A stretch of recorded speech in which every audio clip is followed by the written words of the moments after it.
Alright, so last week we opened to the results of a few earth-shaking events the week before.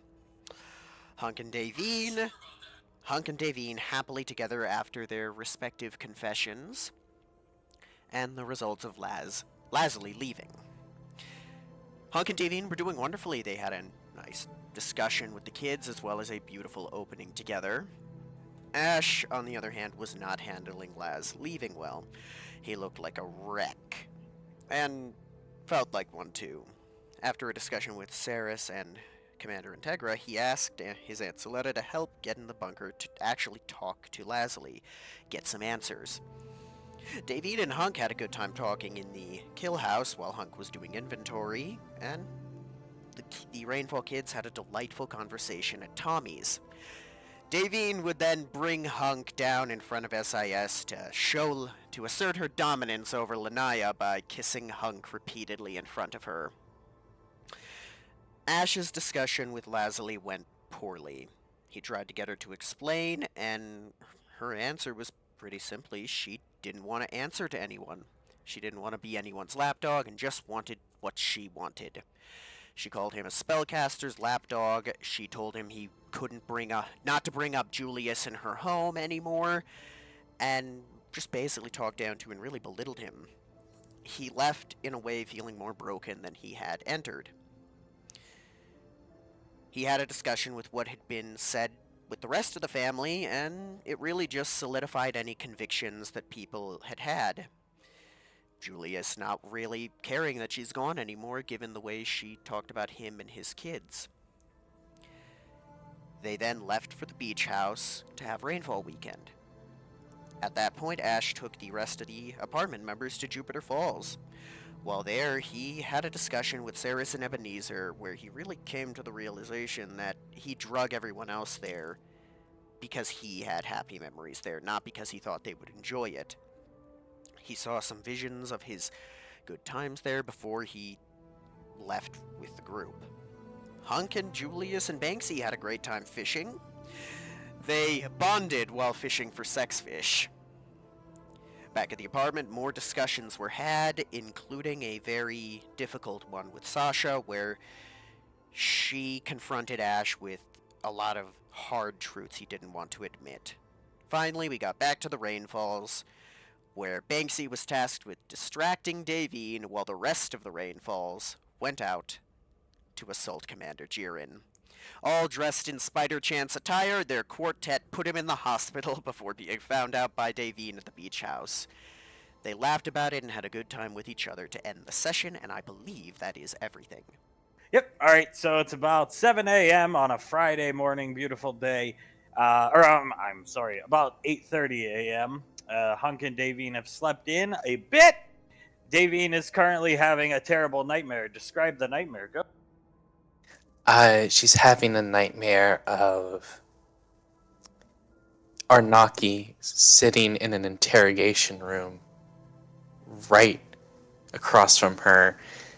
She's handcuffed to the table, and he's trying to get her to sign adoption papers like she's almost signing a confession. He's just repeatedly saying, "Come on, mother. You know you want to sign it. You know I'm a better son than Julius ever would be."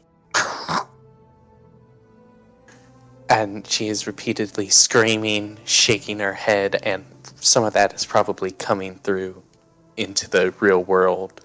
She wakes up as Hunk wakes up. What does Davine do? She shoots straight up, sitting up, takes a quick scan over the room, sees a pile of clothes on the chair, a small pile of clothes on the chair, that in her groggy state, in a dark room, sort of looks like a person sitting there, and she grabs a knife off of her nightstand. Ho! Hunk grabs her wrist. Relax. She looks over at Hunk, and back at the chair. "Sorry." What's wrong? He looks back at the chair. I promise I'll do the laundry later today. No, I thought that was I thought that was Onaki for a second. He looks over at the chair and then back at her. Jesus, come on. I'm sorry. I was having a nightmare. She sets the knife back down. Dreaming about Arnaki again? I was in an interrogation room this time, and he was trying to convince me to adopt him. Oh boy. He's gonna sit up, get out of bed, start getting dressed. We slept it. Oh, of course. She gets up, starts getting dressed. She turns around. Do you think, after all is said and done, with everything, and we have that academy, we could set it in a far enough place away from Ash? What? He turns around, looks. It worsens my nightmares. Ugh. He picks up her hoodie, groans, and waits till she's dressed enough to put the hoodie on her. Of course. I mean, Lorelei said it could be anywhere Earthside. Though Julius told me Pequod's buying up a bunch of land to produce a Rainfall Lane, a house for us, Nicole and Banksy, of course Pequod and Julius. So I would like it to be somewhere around there, beachfront property. Oh, of course, that would be wonderful. And then our beach house, the private one, can be reserved just for mom and dad. And he's gonna give her a kiss and pull her hood. She is gonna hug him. That sounds like a wonderful idea. She stops hugging him, pats him on the chest, and starts walking towards the door. Now Davey knows this morning is the first production meeting of Rainfall Production Studios. Hunk, I'll make you something to eat. As he's walking out. Something for breakfast. Actually, I'm not very hungry today. I do have something to do, so maybe I'll just have something to eat after that. Yeah, what are you gonna do? Where are you going? He slaps her on the ass and keeps walking. She jumps up, squeaks a little. I'm just going to have a talk with Pequod, Icy, Sasha, some of the other girls in the apartment. Gonna go terrorize Lanaya more? Oh no, that's just for me and you. Well, we could stop down later today. As they transition down the stairs, he puts his mask up. I want to grill kebabs. We're gonna hit Niagara Falls, and then Banksy said he knows a camp spot by the falls. And as he says that, you hear Towns screaming from the gym. Huh? Davine starts to run over to the gym and opens it. Suletta has Towns in an armbar, and Towns is tapping out as Hunk comes in. Out. Hot damn. She torques Towns' arm, Sasha holding Leslie, laughing. Suletta practicing for the next time somebody tries to destroy my home. Oh, come on, you think that would do anything to me? She glares at Davine. Nah, yeah. Lanaya is right. Hunk, why don't you let him go as she lets Towns go? Ow! He stands up. Hunk, where's Julius? Julius is out having breakfast with Ash, Sarah, and people. I believe he's out having lunch? Alright, well, I'll go cook breakfast for. Looks like they could use something to eat. Points into the kitchen and goes, this away. Suletta cleaning her hands off, poor Towns, staggering up, holding his arm. She looks down at Towns and up at Suletta. Could have at least been a little nice about it. Suletta, I'm just taking out my frustrations, that's all. Still boiling rage over my sister as Towns. Trust me, I don't mind. It's always nice to get armbarred by a goddess, as Sasha laughs at him. He walks out to the kitchen. Davine chuckles, walks up to Suletta and puts a hand on her shoulder. You sure you're okay, Letty? Yes, I'm fine. She looks at Sasha. Whatever. She knows. We're going to see the fabled dragon today. Oh, the dragon. Apparently, yes. General Lorelei has decreed we're going today. Of course. We will have to... Oh, geez, I'll have to get dressed up, I guess, make a good first impression. Sasha fixes Leslie in her arms. Nothing can stop a colonel. Suletta grimaces. Oh god, second impression. Well, I was a dog the first time, so maybe he wouldn't realize. Suletta, let us just let Asherion do most of the talking this time. Yes, wonderful idea. And let's not bring up the colonel rank, please. I wouldn't dream of it. I would be more scared to talk to it than anything. Suletta, in her workout clothes, come on, Davine, show me what you've got. She comes over here and starts picking up 50-pound dumbbells and lifting them. Slender, but still strong. Davine walks up right next to her and picks up the 50-pound dumbbells too. This is intolerable and stupid. She's done like 4 of them and she's already sick of it. Sasha laughing at. Davine continues, and as she's doing it, she fake yawns a bit. Glad I laugh all you want. This is stupid if you ask me. I don't even like sweating. Sasha laughing. Coming here watching. I'm not laughing at you, Letty. It's just... you know, it's funny to see you struggle with this. Suletta, what the hell? Catches a sight of this figure. He's in a robe, hood hunched down, arms in each hood, slowly walking around. Walks past the gym door. Sasha, that person looked disappearing familiar. Davine's eyes narrow as she sets down the weights. Walks over to the sword. I don't know. He did look familiar.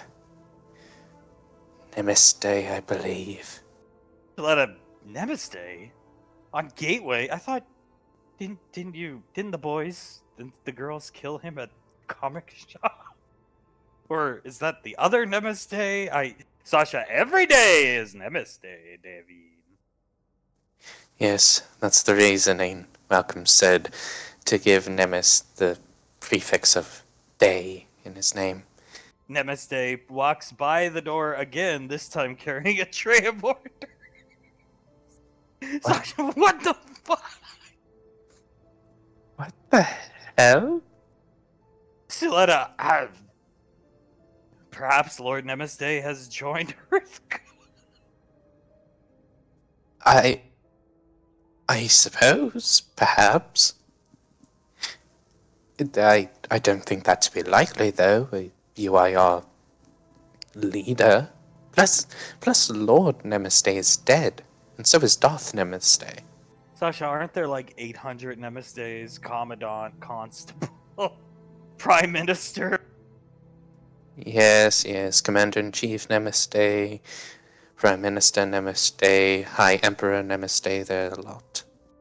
Namaste again walks by, only this time with 2 trays of hors d'oeuvres levitating in midair. So that, I think somebody has acquired a new polymorph form. That seems to be the case. Put the sword down, it's fine. She puts the sword back up on the wall. And here I thought I was going to have to kill someone in the apartment today. Come on, Davine, what's it called? And Sasha, spot. A spot, she air quotes you. Oh, of course. She'll walk over to a bench, put on some weight, and start pumping. As Davine does that, Ash, Saris, Pequod in her outfit at Julius's request, and some of the kids show up. You guys are back at the apartment. That was a wonderful time. Thank you, both of you. You're Although, welcome. It has been bugging me the whole time we were out. Why the cosplay? Pequod just chuckles. I honestly don't know. He just Hey. asked me to wear it. I just like how it looks.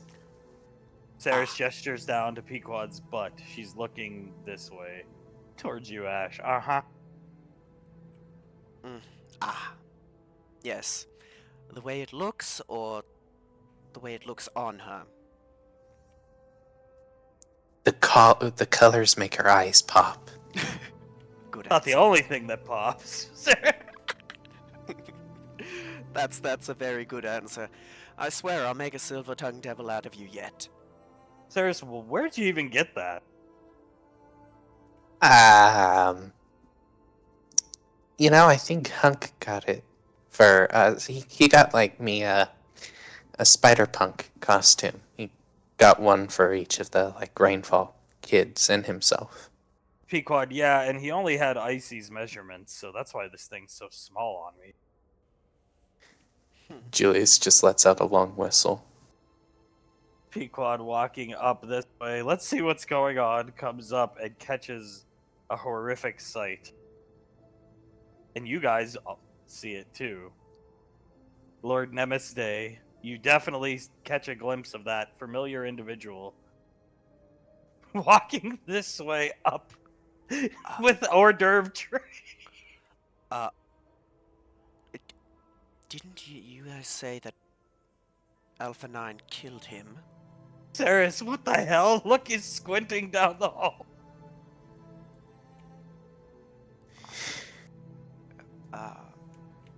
What was he doing with 2 trays of hors d'oeuvres? I don't know. Lord Nemes Day appearing here again, then walks into the kitchen. Pequod, did we kill him? That's what I thought. I mean, we definitely killed one at the Nemes Days. Aren't there like 30,000 of them or something? We took out 2 of them. Icy and them killed one, and we killed another. And... oh. Nemes Day is now making small talk with Sasha. Oh. Pequod, maybe the Days have decided to join EarthGov and join the winning team. Maybe. Would EarthGov even accept them? I don't think so. I'm pretty sure my dad would just execute them on site. Let's go see what's going on. I mean, it's not like the Days have anything valuable to tell us. I'm not sure why he's in. Wait a minute. I think I know. It's Pequod walking up with Saris. Hey, man. Looking at you. Hi, Nemes Day. How are It's you? me, Julius. I see his voice changes with Nemes Day. Right. Ah, so a new polymorph that you're gonna torch your gateway with, I'm guessing? She nods her head. Sasha, you might get shot at if you go down there. I see. That's the idea. Lots of people shot at me when I was Arnaki. Yeah, she had a friend Sharkin thrown at her by Gondar. It was a good throw. He barely missed. Yeah, I'll be honest. If I had a gun on me, I might have shot at you myself, seeing that face again. Hey, man. She comes right up to you. Look at this. She takes Carter from Julius, holding Carter as Nemes. Oh. I don't know. I just hate the sight of that, honestly.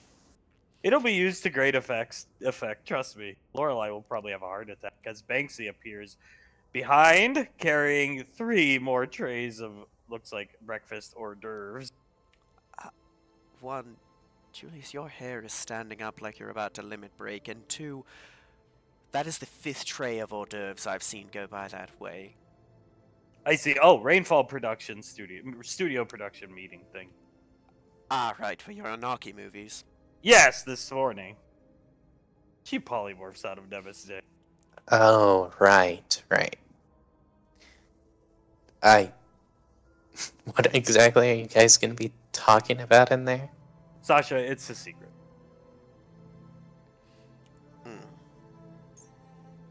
Okay. Alright. Pequod, yeah, we have to keep it on the down low so nobody steals our movie idea. Even from me? Oh, you guys will all be involved in due time. This is a post-production meeting this morning. Oh? And it's Just the girls, I'm assuming? Pequod kind of handing soul to Julius. Kind of. Well, Lord Nemaste might be there. Pequod speaks. So Lord Namaste is going to be one of your executive producers. Him and Lorelai, probably. Lorelai will even be here soon, Julius. You might want to start cooking breakfast.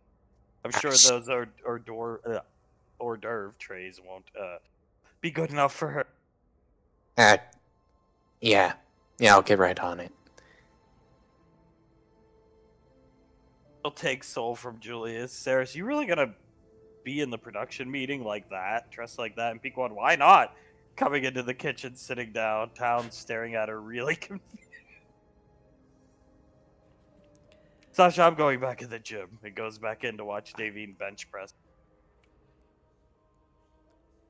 You'd think I'd be used to the Pequodisms by now, but I apparently am not. Sasha, or Saris, yeah, I don't think you ever really get used to them as Icy walks into the kitchen. Saris, let's go see what's going on.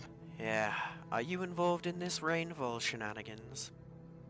Saris, actually, yeah, I'll be at the production meeting as well. Good. You can be the voice of reason. I'm just handling catering. Oh, fair enough. Only catering for me. Ash walking in, everybody noticing him, Hunk cooking in Julius's usual spot. Ash, how you holding up? Doing a little better. Not amazing, but getting by, I suppose. Good. Yeah. I don't know. Can't dwell on it too much. Zap, yeah, you can't do nothing about it. Lazily hates your guts. Succinct as always, Zap. Thank you kindly. Never afraid to say what we're all thinking, are you? No. Why would I be? I'm over 500 years old. You have Fair enough. He's earned the right to say whatever he thinks. Jennifer eating some food, Hunk cooked her. Hunk turns around. What do you do? What do you want, Julius? To eat? What do you want to eat? No, Lorelai's gonna be up here soon, so Oh, great. For what reason? apparently there's a production meeting for Rainfall Productions. Yeah, so that's what your mother won't tell me about. Alright. Yeah, that's probably it. Apparently Lorelai is an executive producer. Yeah, that's what they were mentioning the other week. That would explain the hors d'oeuvre trays heading up towards this way. The armory room. The living quarter. Right, Lorelai, the executive producer. So, you can cut down on your, what's the word? Your wardrobe budgets for those movies at least, because Julius will never be wearing a shirt. Pequod nods. Yeah, he saw Lorelai's contract. She signed off on it last week. Good for you.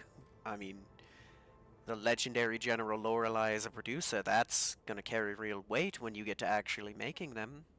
She's even gonna star in some of the movies. Small cameos. Hunk, Jesus. Oh my. Amazing. I'm glad I don't gotta be in the movies. Pequod and Icy both just start laughing at him. Well, I think Davine is gonna be directing them, Dad. So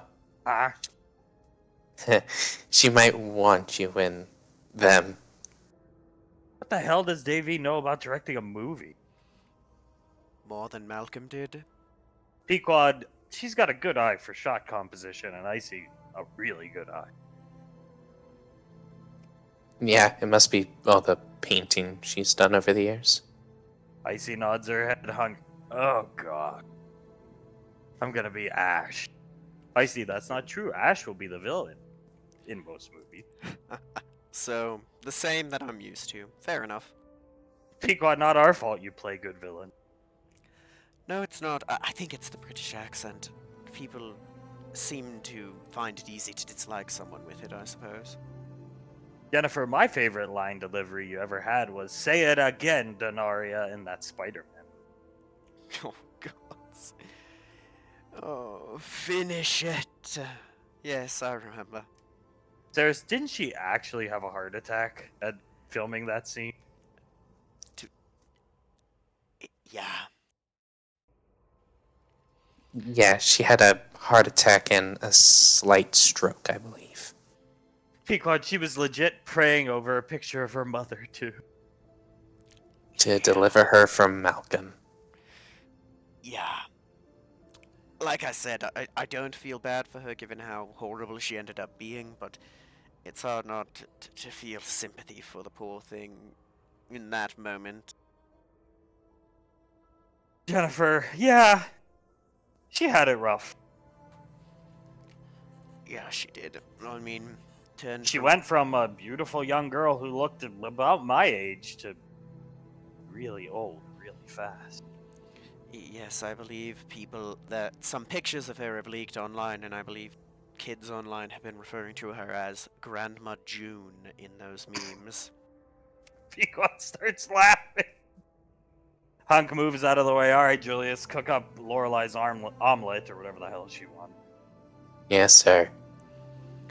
So I saw something rather interesting on the news. What'd you see? Pequod looking at you. Apparently, Commander Jiren got jumped, put in the hospital. Hunk sits down next to Zap, patting him on the back. Zap, about time someone took it to peeing head. Rolly, yeah. Fuck that guy. Pequod, my thoughts exactly. Fuck him indeed. The report I saw said 4, not vigilantes, but 4 attackers dressed as comic book characters assaulted him as he turns to look at Pequod. Pequod looking at you and shrugs. Town's apparently some random civilian got in the caught in the crossfire too. SIS is investigating. Thankfully, I'm not involved. Pequod, icy, starts whistling with Saris looking at her, smirking. In a hypothetical where some people here may have been involved, I would, again, hypothetically say, well done. Hunk, yeah, I mean, good for them. We were at the beach house all weekend, weren't we, Julius? Yeah, we even went to a nice little bakery. Got Mama Pie. It was good. She made us stew. Oh, wonderful. Blueberry pie, icy speak.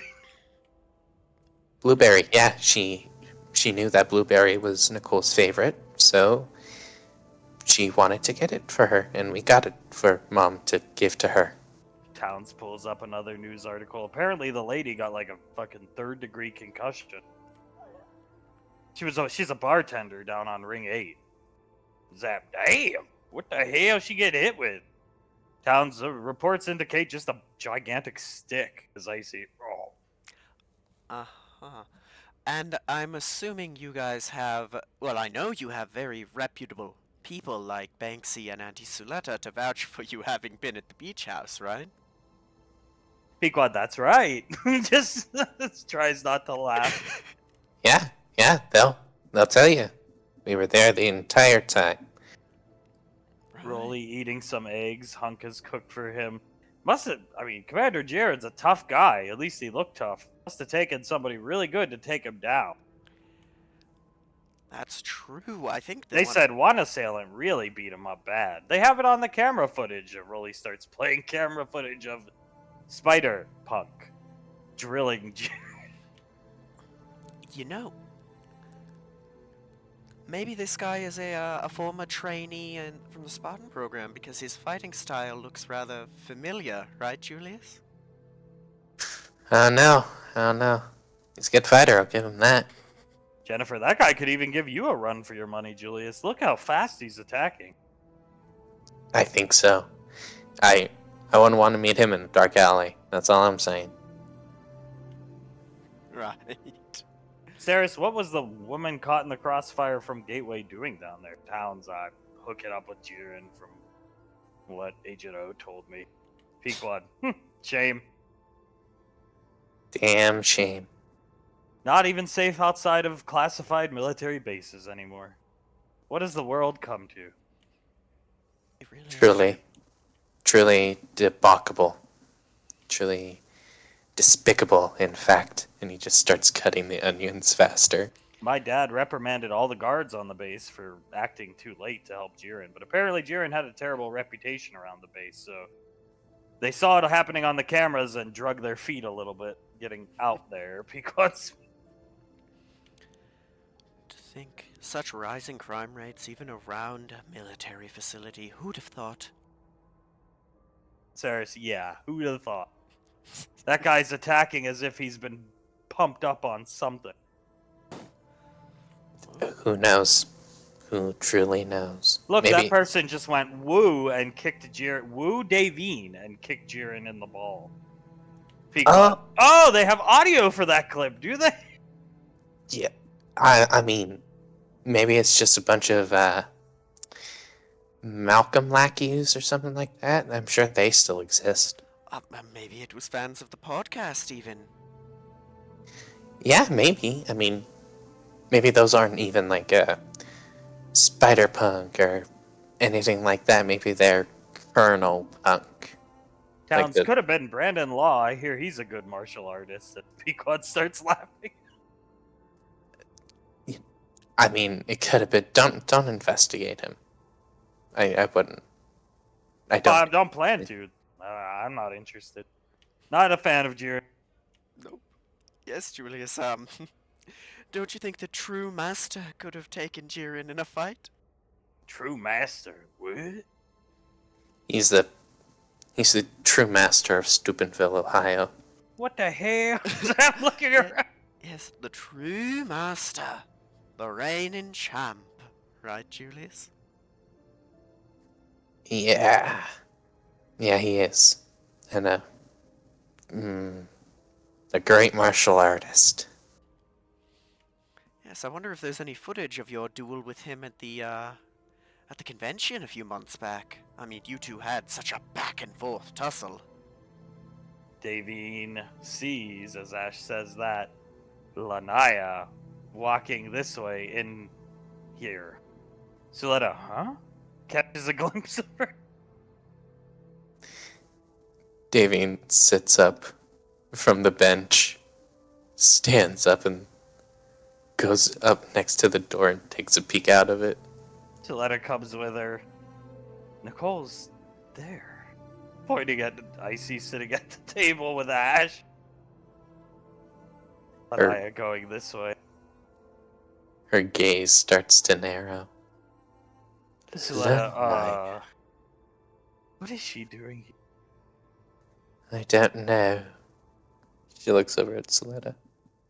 Part of Rainfall Productions? No. Girls wouldn't invite her, trust Good. Hmm. Sasha jealous, Davy? No. Not at all.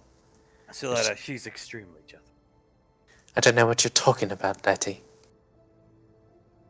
Lanaya coming back out, walking this way. What? Okay, but honestly, what is she doing? She takes a step out. She's standing right here. Walking this way. He's just gonna follow her. She starts looking at the teleprompter. Lanaya? Huh? Turns around. What are you doing here? I'm here to take Hunk away from you, bitch. Tilts her head.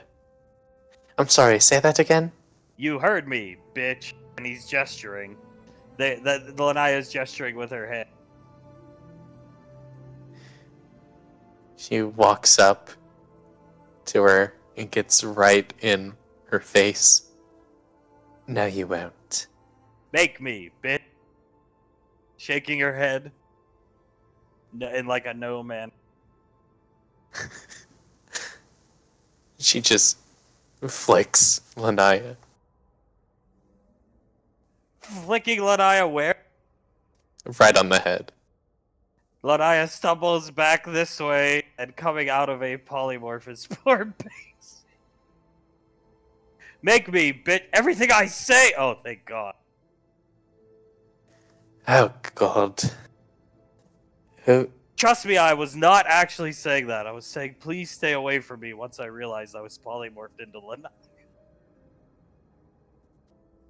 Oh, Jesus Christ. Who? Well, for one, I thought you were Scar. That was a really weird inflection you were using. It's some type of magic spell that makes me repeat the same thing over and over. And the thing she made you repeat was make you bitch. Yes. Suletta laughing, pointing at Daisy. Suletta, Lena, yeah. She glares back at Suletta and at Banksy. She walks over and helps him up. He stands up, no worries, I'm fine. That was strange. Explains the weird looks I was getting from Commander Integra and Sunny up in the computer room. Yes, we were all quite confused. The confusion even superseded the anger that I was feeling. You better head up to the production room. I'm going to get Lorelei. She pats him on the shoulder. All right, be safe. Suletta still pointing and laughing at Davy. She walks up and flicks her on the Ow! nose. Bitch. Ice cream? Sasha, you two are like little girls. I'm not the little girl, she is. Sasha, Icy really could do that, just sitting there carrying on a conversation. That is insane. She comes over looking at Icy. Suletta, no, it was me.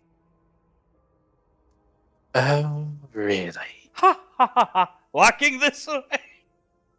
Sasha, yeah, I don't think Icy would use Lanaya against Davy. I don't think she would. She starts falling after Suletta. You little bitch. Ha ha ha! Lanaya. What? Into the production meeting room. Who knew you could be so childish? Who knew you could destroy my house? Oh, we all know I was perfectly capable of doing so. Rainfall home wrecker.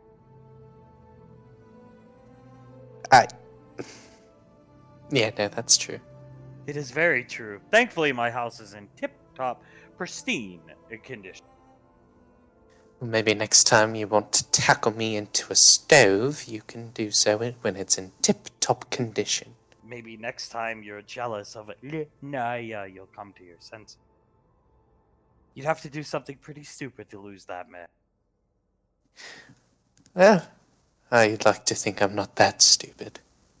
Sasha, are you gonna go kiss in front of SIS today?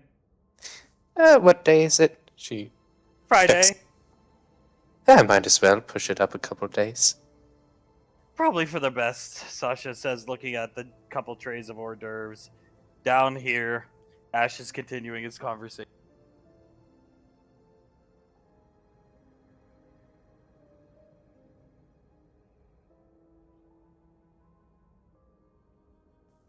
Can't hear you if you're talking. Don't know why that wasn't working. I was saying, yes, it should have taken someone of amazing strength to take out the shield of the army. Sounds, look at the uppercut the guy gave him. Brutal, if you ask me. It's a pretty crappy shield, if you ask me. And a very familiar uppercut, eh, Julius? It almost looks like the one Jiren uses. That's freaky. Mm-hmm. So freaky. Those Malcolm guys, they're probably real good fighters. Huh? Yes, I'm sure they are. Punk, well, you know, Malcolm fanatic. Malcolm fanatics, you know what it is. He turns around from the stove.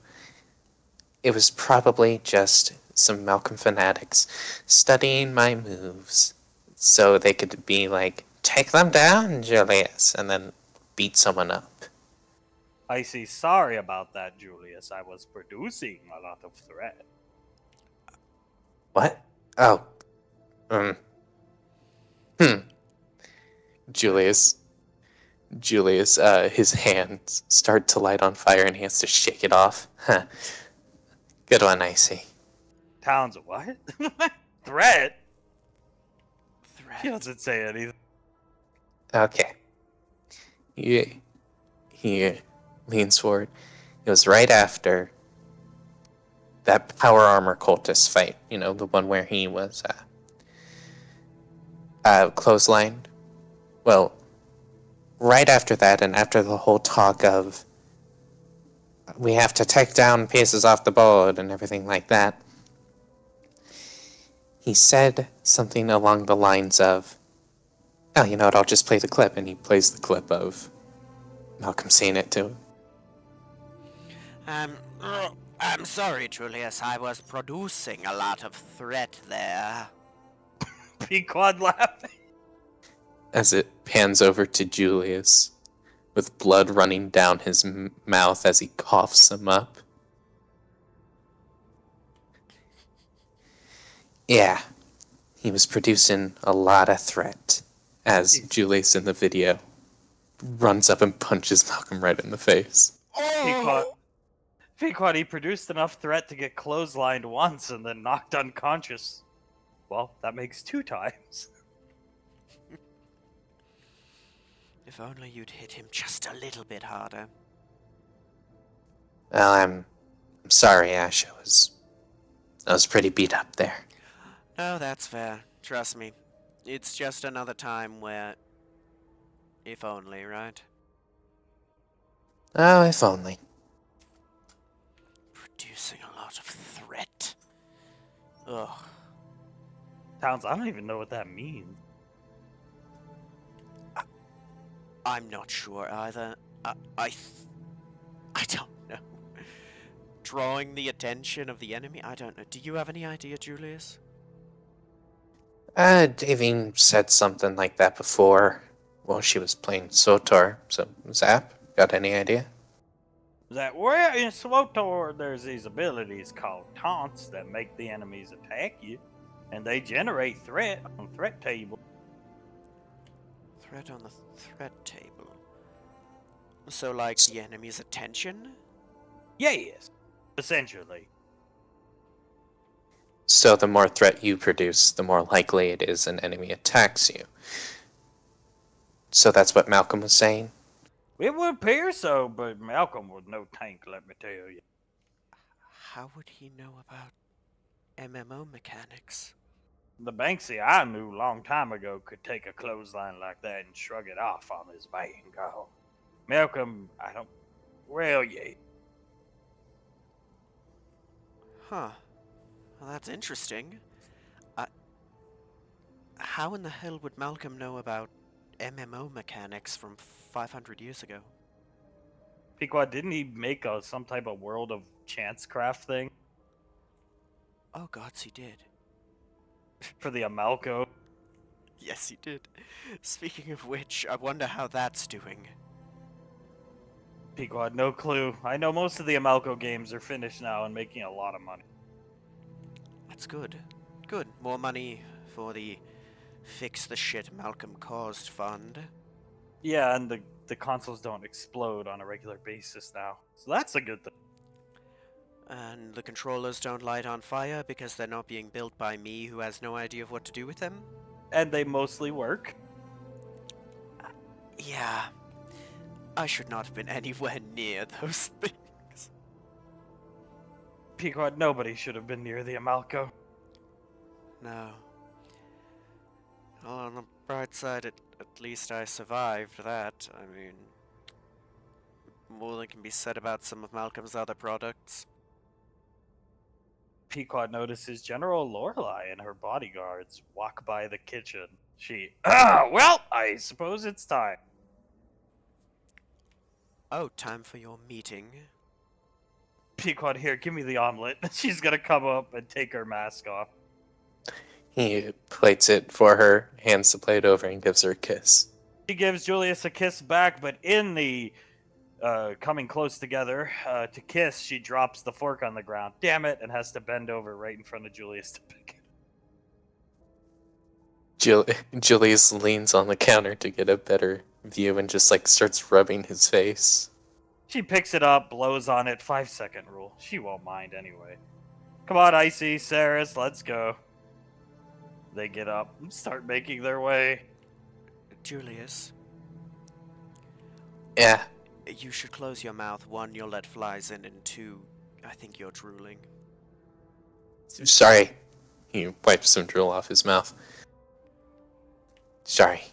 And he sits down. Where did you get those, Dad?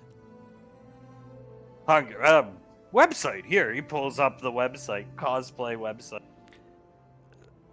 Could you send me that link? Yeah, sure, why not? Thank you.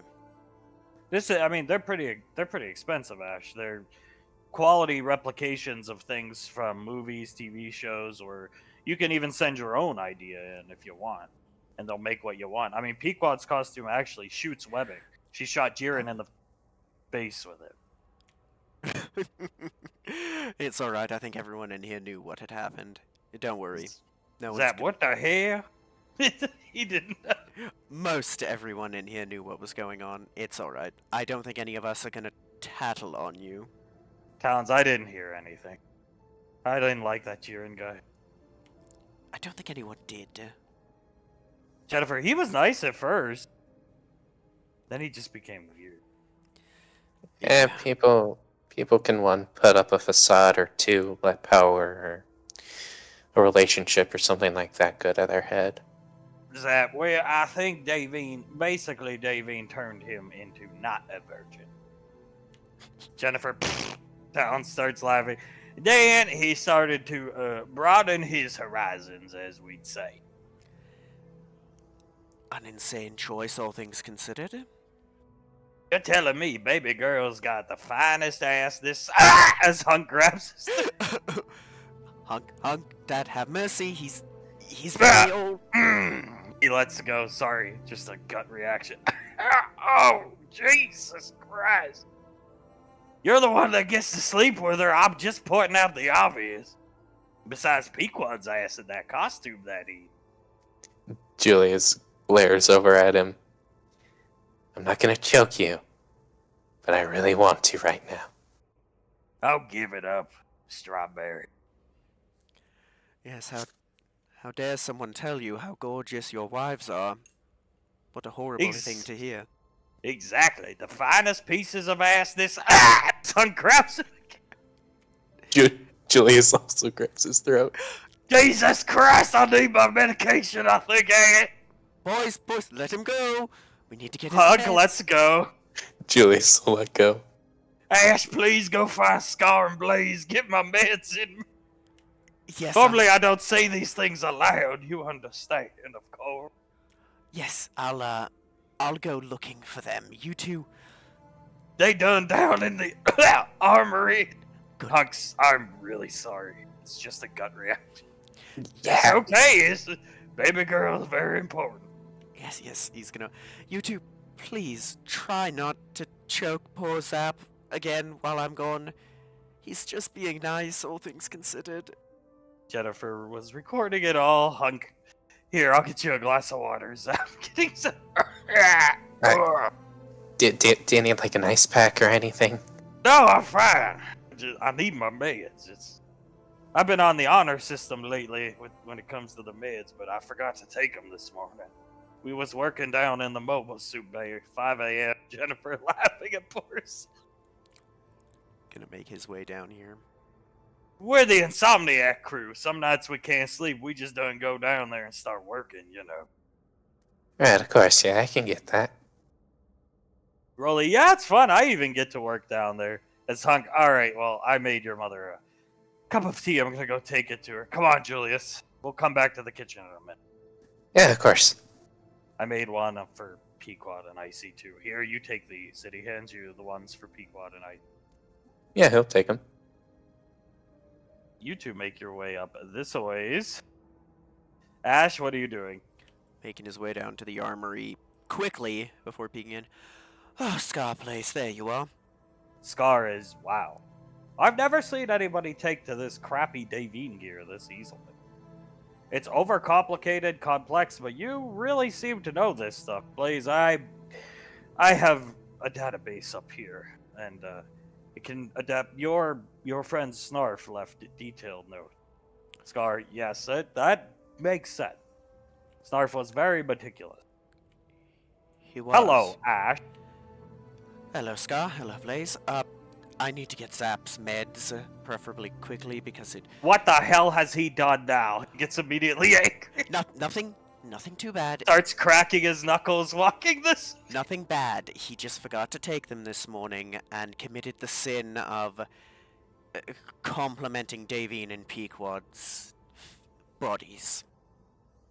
Blaze starts chuckling, sets David's gear down, closes the briefcase, pats it.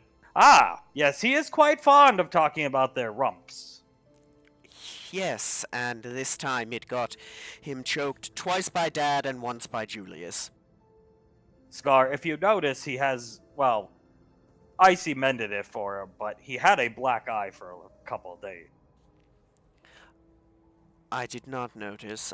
Oh, poor thing. He didn't say anything about Nicole, but he said, geez, I wonder if she'll grow up to have a nice ass like Suletta, Blaze. And then Scar punched him. Fair enough. Oh, poor thing. He loses his filter when he doesn't take the meds, I suppose. Yes. She looks very young still. You understand, Ash. I know she's over 20, but Jesus Christ. Oh god, she... Not to be an ass, but she looks like 15. Scar, exactly. Blaze, Suletta looked the same at this point in her life, so yes. Not that I knew them, but her and her sister back then, but yes. That sounds about right. Scar, I'll give him the meds. Is he in good spirits? He's in very good spirits. He's still lucid. He was lucid enough to ask me to come down and get his meds, so... He's doing well. Lead the way, sire. He just... He'll lead the way. So you've been taking to the armory quite well, I hear. Blaze nods. Fascinating. Eclectic grouping of weapons. I try to get as good of a grouping as I can, but... I fear my preference or propensity for older weaponry may cloud my judgment at times, you see. Blaze chuckles slightly without saying anything as Zap, drinking his water, hit me, Chief. And Scar, here you go. Hands him his pills, and Zap takes them willingly. They are huge pills. Dear gods, those look like something a horse would take, not a person. Zap, that's what I said. I said they don't look like horse tranquilizers. Blaze. Well, if It's they... down next to Jennifer. Well, if they work, right? Yeah, grabbing his neck. It's one thing to compliment a man's wife. It's another thing to use vulgarity, I think. That's... fair enough, yeah. Did you see her ass in those tights? Scar, quiet. Just let the meds take effect. Yeah. Yeah, those tights. Towns, yep, don't look that direction next time, Zap. Yeah, I won't, I promise. Yeah, probably for the better. Oh, man. Up here, Lorelei, Hunk is coming in, Julius coming in, Lorelei inspecting Davine's collection of things. Suletta did not notice the egg. It's covered in a blanket when she walked by. Julius looks over at Lorelei. Ma'am, aren't you supposed to be in there? She took Julius. The guards both groan. Yes, ma'am. Julius, the production meeting was supposed to be starting, I thought. Julius. She comes right up to Julius and strokes his chin. Julius looks over at Hunk. Hunk, you're on your own. Takes the other 2 cups of tea and comes in here. Here, honey. He gives Davine her cup of tea. Thank you, dear. And she'll give him a kiss on the hand. He hands one to Icy, then Pequod. Sasha, Saris, you want blood tea or something? Sasha, you want anything? As General Lorelei, noticing Hunk has gone in. No boys allowed. Let's go of Julius's chin. What? No, get out. Get out. And she starts pushing him out of the room. Hunk looking at Davine, are you serious? Sorry, babe, no boys allowed. Alright, I guess I'll just go down to Gateway and check on SIS and Lanaya as she slams the door. Davine stares at the door. He's lying. I know he is. Check on Lanaya? She's looking at... He's lying, obviously. Oh, he's just upset you're ditching him. Yes, I think that to be the case. Don't worry. She sits down right next to Davy and the guards standing at the door. They put up a sign on the door, no boys allowed, and just stare at Julius and Hunk. Julius looks at Hunk, back at the door, and then back at Hunk. What the fuck? Alright, What is this, preschool? The guards don't say anything. I mean, no boys allowed, I guess. I mean, fair enough, I guess. I thought better of Sasha. She's involved in this stupidity. They can hear. Everybody in here can hear. I mean, I wouldn't call it stupid, Dad. I'd call it fucking stupid. He hits the intercom system. Ash, get up here. Come look at this horse shit. Well, it would appear I've been summoned. We can continue. Strange. I didn't think he was involved in the production meeting. It doesn't sound like he is from the sound of his voice. We'll continue whatever we were talking about later. You bump into Banksy here. Oh. What's going on? Nothing. Just more drinks and hors d'oeuvres for the production meeting. He's walking this. Poor thing. He'll make sure to touch the sign and then go in. Banksy walks up to the door. The guards put their rifles in front of the door. What? And he just steps back next to him. No boys allowed. What is this, middle school? That's exactly what I said. I guess they really don't want us seeing whatever they're working on. Do you think it's that bad for us? Well, you said Davine is directing, right? That's what I was told. Right, so Davine's directing. Your your biggest fan, the General, is producing. And yeah, it sounds to me like you two are going to end up scantily clad for most of the filming. Excuse us, Ash, as Jennifer comes in. Memory Ann walking on her own, Jennifer carrying the two babies. The guards lift their rifles and let Jennifer... Oh, I see. Carter's a boy. Why is he allowed to go in? I don't think he's old enough to really count. Ridiculous. Yeah, I guess he's just a baby at this point. He looks at the guards. You know Carter is a boy, right? Guards just staring right back at the floor. Why do you want to be in this so badly? Oh, sorry, I want to spend time with my wife. Hey, I'd love to spend more time with Ceres too, but I mean, it's just a couple minutes. They're having fun. That's what matters, right? I guess so. He shrugs as in the room, General Lorelei clears her throat. Let the meeting begin. We'll call in the rest of the stragglers as we need them and see fit. So, Davey, you're going to be the director on these movies? Yes, I am. My directorial debut. Now, I hear you're going to be directing The Room. Yes, with Tommy directing more of the, how do you say, scandalous scenes concerning Ash. Good. You good. Very intelligent of you. You don't want to see that, I'm sure. No, I really don't. Very well. So, what do you hope to get out of these movies? Who's going to be the star in the vast majority of these films? Julius? Hunk?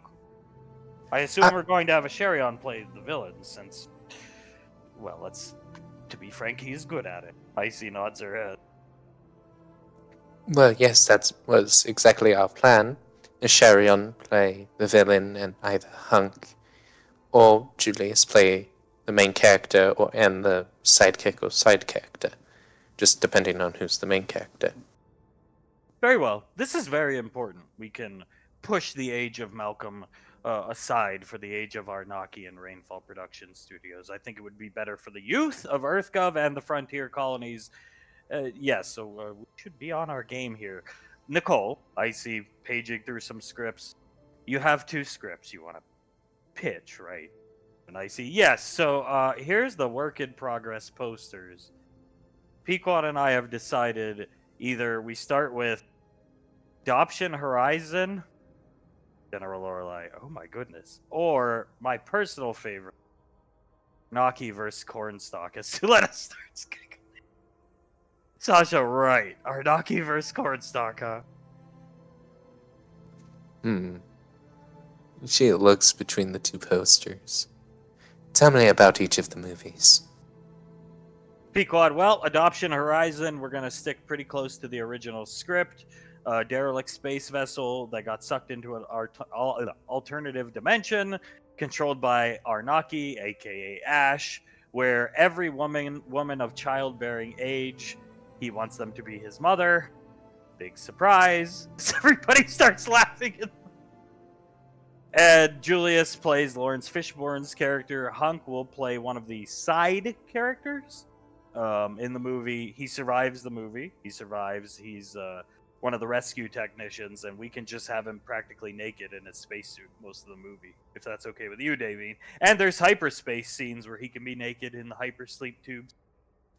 Wonderful. Besides that, Arnaki versus Cornstalk is just exactly how it sounds.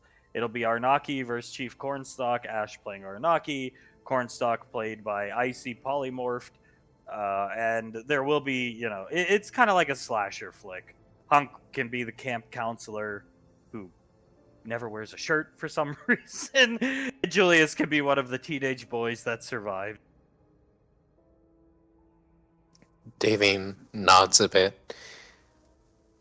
I am intrigued by this alternate dimension of Adoption Horizon. Besides, I have seen the movie it is based off of, Event Horizon, and quite enjoyed it. So I suppose we'll go with that one first. Icy nods her head. Pequod. Yeah, I think Adoption Horizon is better, it'll be sci-fi, but more of a drama. Whereas Arnaki vs. Cornstalk, we should aim for a summer release, summer slasher movie. General Lorelei nods her head. Yes, I'd have to agree. This one, and she gestures to Adoption Horizon, seems more almost blockbustery than this one. Pequod, well, we're definitely gonna, we won't start making the movies till everything's all done and wrapped up here, but we're definitely gonna push the fact that Ash and Julius are Academy Award winners in their first movie. Lorelei, I can rig the results as well if they're not destined to win the awards. I think Ash is a shoo-in and Julius is a shoo-in as well, but just in case I can, yes. I think that's a wonderful idea. It would certainly draw attention to the film, while also showing that we have star power behind Rainfall Productions. Lorelei looking at the manifest of the production crew. So Jennifer, the young beautiful Jennifer, she smiles at Lorelei, is going to handle. She's our electrician on set. Very good. Saris, you're handling catering. Saris, I can cook good. What can I say? Julius is gonna be busy being misted and shirtless for you. Lorelei nods with a smile. Pequod producer, Sonny, you costumes. Commander Integra will help with your costume department. Sonny, you can double for an EMT just in case. Nicole, I assume you're handling special effects. I see no. And script writing credit, Pequod and Nicole. Pequod executive producer. Sasha line producer. Very good. If the crew gets out of line, you can put the boot to their throats. Those unruly men outside the door there. Auntie Suletta can help with special effects and script writing from what I'm seeing here. And we have a laundry list of people on the crew. Everybody in the apartment is to have a job, I see. Yes, well, Film crews are exceptionally large. There's always a job to fill. Icy eating a blueberry. Yep, we're gonna have Scar basically be Davine's director of photography. Zap can. Well, we haven't quite figured out something. Zap's gonna help Jennifer with the electrician stuff, I think. And Pequod and I think it would be kind of funny if Zap plays Julius's stuntman in some of the scenes. General Lorelai, yes, goes from the beautiful, scratching her nose, ripped figure of Julius to the fat Walren. I think it would be a nice contrast to most Malcolm movies where it goes from the hideous Malcolm to my handsome son. Pequod, Chancellor 2 promotion day where Malcolm was riding the motorcycle. Imagine Julius is riding a motorcycle or Hunk, and then when the motorcycle does some kind of jump off of a ledge or something, it's just Zap driving the Davine just starts laughing. I see Pat's Lorelai on the lake. Besides, Zap's good with audio. Lorelai, right. Banksy's gonna hold the boom mic. Zap's really good with audio. He can be the on-set audio director. Lorelai nods. Fine. Blaze, the armory master, gunsmith, all this type of stuff, I assume. Icy nods her head. Wonderful. Okay. Very good. We'll call the rest of them in. What other movies would you like to see done, Davey? Well, Hunk's favorite movie is one of his favorite movies is Ghostbusters, so I would like to see Anarchy Busters done. There's also They Adopt, if you've heard of They Live. Yes. Well, They Adopt, but when he puts on the sunglasses, they're all Anarchy instead of aliens. Okay. And then I would also like to see... There's this movie called A Knight's Tale, so instead of that, an Anarchy's Tale. Icy starts laughing. Pequod writing it down. Lorelai, good choice. What is Arnaki's get-up going to be in most of these films? Icy, well, we want him to wear loafers. Penny loafers. And instead of pennies in the loafers, it's like little smiley faces. General Lorelai shivers for a second. Oh, that is disturbing. Okay. And then he'll be in like a creepy suit, with like a creepy smiley button pin on his breast where his heart would be. General Lorelai, oh, okay. We're trying to make him as creepy as possible.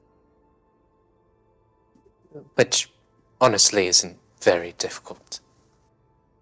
Lorelai scratching her chin, and you said Ash is going to play Arnaki. I see. Yes, yeah. Ash will play Arnaki. And any of the other like bad guy roles. Ash can do double duty. Lorelai, good, fine, yeah. Works for me. Yes. There was also Anarchy of Oz that I would want to do. What is that? Anarchy of Oz, spoof of Wizard of Oz. Oh, okay. It's been a long time since I've seen that. Who is? So he is Arnaki, the Wicked Witch of the South, or whatever it's called. He'll be the Wicked Witch of both the West and East. I see. Imagine a building falling on top of Arnaki, and it's just his smiley face loafers. His Lorelai starts. And then, while she's riding in the sky, or Anarchy is riding in the sky on the broom, and the smoke is coming out, it would draw a picture of a little lazy eye with a smiley face underneath. Lorelai, okay, very good. Arnaki of Oz. Write that down, Patricia. Pequod's writing it. Out here, Hunk, this is stupid. Looking at the door. I'm going in, fuck it. As they put their rifles back in front of the door and just... No, this guy, just stay out of it. Fine. Walks back here. Puts his arm around Banksy's shoulder. We'll do, boys stuff. How about that? Yes, boys stuff. Sure. What do you want to do, Dad? We'll go spy on Towns and Sasha. We got a running bet going on here, Ash. Who wears the pants in the relationship? We'll go spy on Towns and Sasha. Banksy isn't Sasha the line producer? So she's currently in there right now. Just makes a fist and stares at the door. Huh. Well, there goes that. I love it. It's so convenient for them. When they want to ditch us, they can. But God forbid we go do something. Your mother would think I'm fucking screwing Lanaya. Lanai, why would she think that? Oh God, fill him in, Julian. Okay, so you know how when an elf imprints on someone, they can sort of just like sense that another elf imprinted on them? Yes, I saw that with Is she jealous? Yes, obviously. Davine could sense that Lanaya had somewhat imprinted onto Hunk, and when Hunk said thanks but to her saying I love you, it sort of spiraled into her freaking out a bit. Okay, I could understand the jealousy at that point, but if you'll pardon my turn of phrase, you two have slept together every night since then.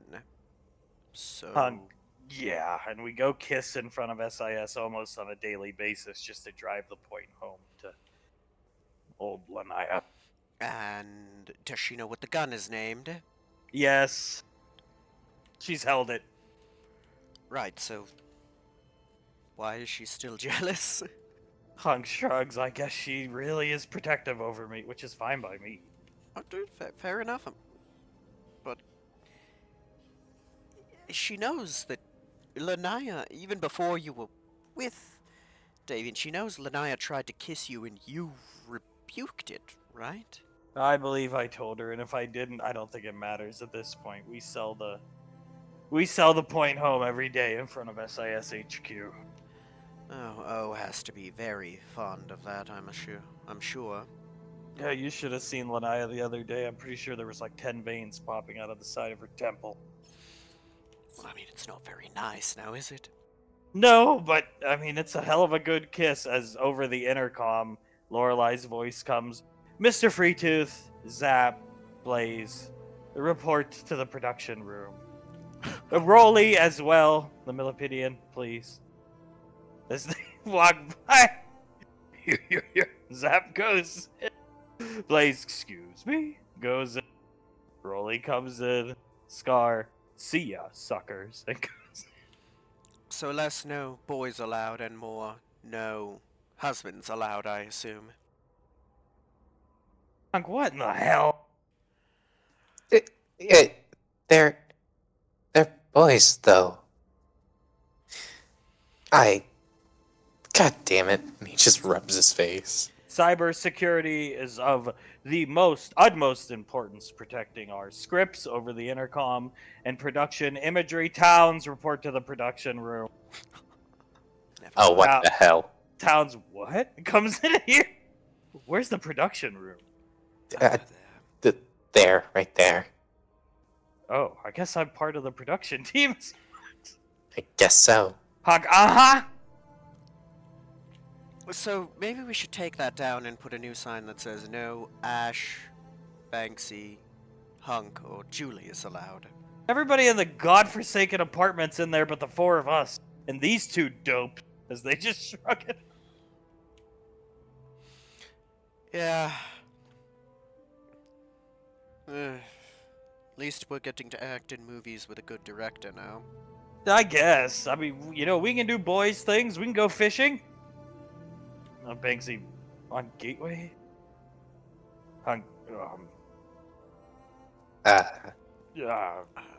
We could go to Tommy's and have a few drinks. It's early in the morning, but, you know, a couple lightly mixed drinks as, hello, boys.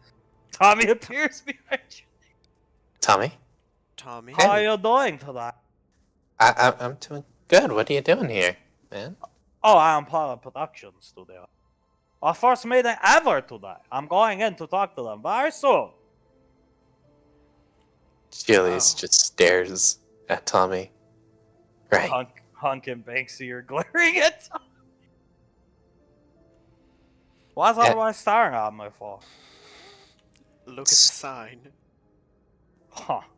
No boys allowed. He's squinting, reading it. Well, I guess that means you four.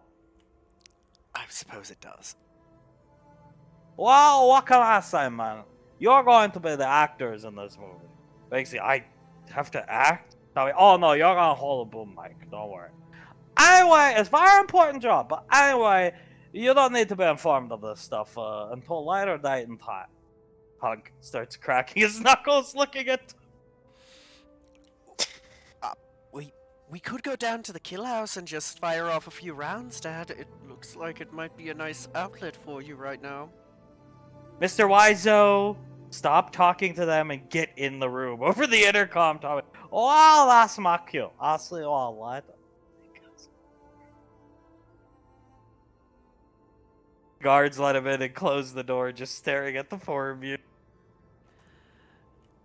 Julius looks over at the guards. I bet you find this hilarious, don't you?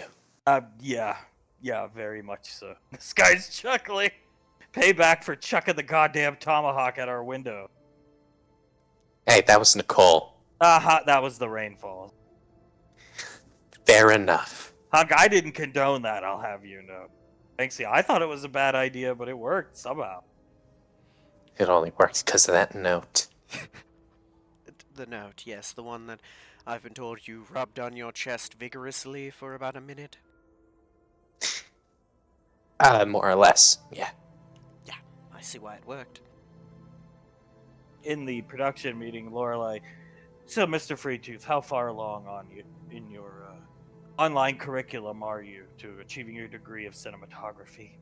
Scar, I'm about halfway done. I'm going to take cues from Jordan Cronenworth, stuff like that. Directors of photography like that. Most of David's movies will have an excellent edge to them. I like blue hues myself, but I'm thinking of going for a green-ish hue, kind of like a whitewash green, if you will, for the Matrix remakes we do. Lorelai, Matrix remakes? Looking around. Yes, Matrix. I believe we were going to have Hunk as Neo, and then Julius as, again, Lawrence Fishburne. And a Sherion? As Agent Smith, I believe his name is in the film. I see Agent Adoption. Looking at Lorelai, who's fighting back laughter. She... Agent Adoption. We were actually going to ask if you would want to appear in that movie as the Oracle. Oh, right! It's that ridiculous script. I see. Yes, I showed you it a few weeks ago and you told me to leave. Lorelai, yes, the Oracle. I can bake excellent cookies, JV. I'll take that role off anybody's hand. So long as Julius is in the room, in the scene. With those glasses on that Morpheus wears. And no shirt. No leather jacket either, just shirtless. Davine thinks for a moment, looks at Icy and then back at Lorelai. Well, I'm sure we could get that done, no problem, man. Good. Excellent. Yes, I have a plan for that scene. I had forgotten. I have a lot on my mind as of late, but yes. Of course, ma'am. Well, Patricia, make sure you write that down, I suppose. Pequod writing it all down. So Hunk will play Keanu Reeves' character. Lorelai, you know, Davine, there's another Keanu Reeves movie I think you should consider. Well, I'd love to hear. If Mr. Freetooth here can take some of your directing duties away from you, you could play in a movie, I'm not sure what we would title it, but Keanu himself starred in a movie called Speed with one Sandra Bullock woman who was not nearly as beautiful as you, my dear. And it's the premise of the movie essentially is they're trapped on a bus, and the bus is rigged to blow up if it goes under a certain miles per hour. It's an interesting movie. But Keanu gets all greased up and sweaty near the end of the movie. Davine leans back in her chair. And the woman who the Sandra Bullock plays and Keanu Reeves, they end up together at the end of this film? Lorelai, exactly. They share an excellent kiss scene. And Dennis Hopper plays the villain. I suppose that could be Arnaki. And what do you think, Nicole? And I see Arnaki puts some type of weird bomb on a bus that he wants to adopt Davine, and Hunk's there for some reason. And if the bomb goes off, they all get adopted. Lorelai works for me. A bomb of adoption papers and pens set to explode. Pequod, Dennis Hopper is a great villain, and Ash could probably pull it off. What about Waterworld? Waterworld. It's the film with I believe his name is Kevin Costner, where it's basically Mad Max. Yeah, Pequod speaks up, Lorelai. Yes, you could have Ricardo shirtless throughout the entirety of the movie. And Nicole, are you up to writing a side character? Like a side hero character for Hunk's proposed Kevin Costner role? I see. I could do it. Who would be playing Julius? Shirtless on a boat with the sun beating down on both of them, Davine. Think about it. As Lorelai bites into a small tomato off the hors d'oeuvre. Davine bites her nails as she's looking up to the left, imagining it. Yes, we shall be doing Waterworld also, I believe. Pequod, and so I assume the plot will be Adoption World. Comment, a world that is flooded by adoption papers. Sounds good to me. Lorelai, I agree. I concur. Definitely. And Dennis Hopper's character will be the main Arnaki, and yes, something Ash will die in the movie. Make Malcolm happy, I suppose. Whatever. Maybe he'll win an Oscar for it. Sasha starts laughing. Yes, maybe he will. Maybe Hunk will win an Oscar. Lorelai, I could see it happening. Most definitely. I could see you winning some Oscars for Best Director. There's not too many females who have won Best Director, you know. Well, I'll have to add my name to that list then. Suletta, Lord of the Adoptions. Are we really going to reproduce the whole trilogy? I see, yes. But I need your help rewriting the scripts. Suletta, we'll work on it this weekend. Pequod, who's gonna play who? Looking at Davey. Well, I suppose we could keep Julius as Legolas. Hunk can be Aragorn. Rolly can also retain his role as Gimli if he I get so the wishes. battle axe and beard again, Davey. He's all happy. Yes, of course, dear, you do. Lorelai, yes, we should get him in the movies too. It's good for the Millipedia, the community of them, the species, whatever. That she's just daydreaming about Julius. Of course, we'll have to write in a few characters just for you.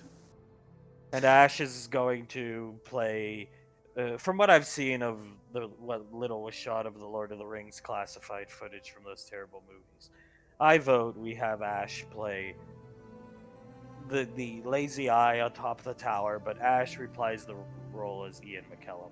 What is his name again? I see, Gandalf. Lorelai, fine. Ash can play Gandalf, and the eye on the tower. Pequod and Cornstalk can be the other wizard guy, Saruman. Lorelai, good, yes. Excellent.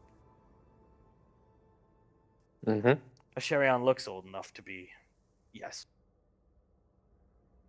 Yes, I would have to agree. Perhaps if the children, by the time we're filming these movies, are old enough, we can have them play some of the hobbits in it.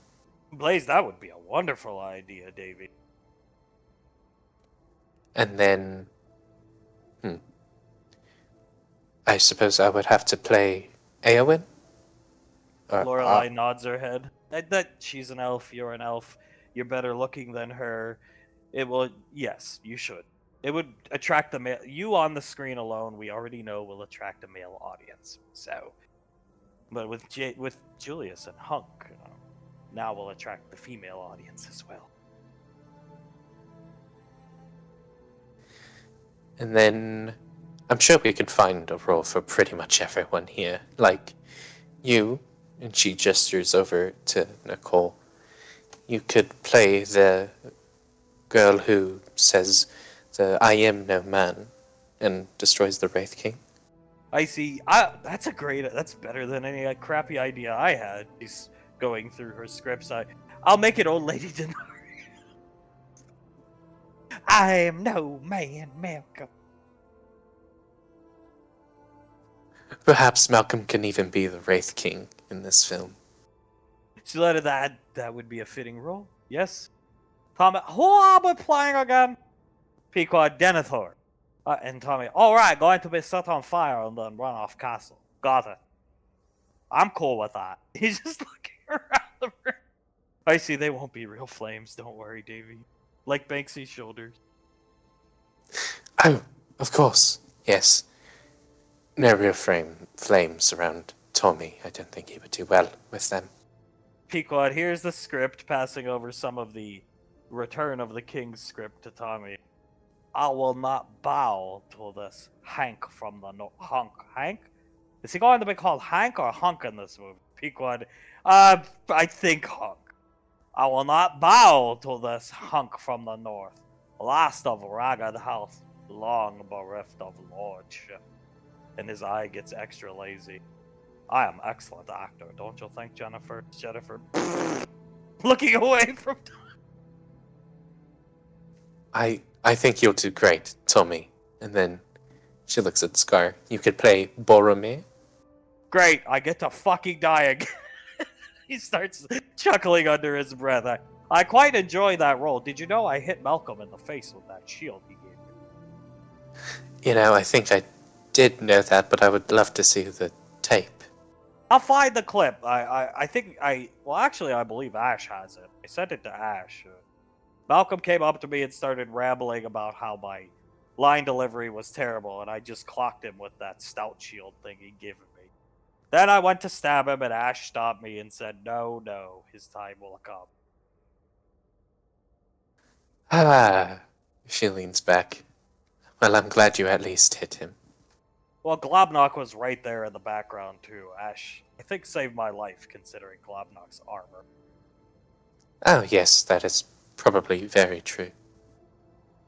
Out here, Hunk, I can't believe this horse shit. He's walked around the apartment and come back. Literally everybody is in there but us.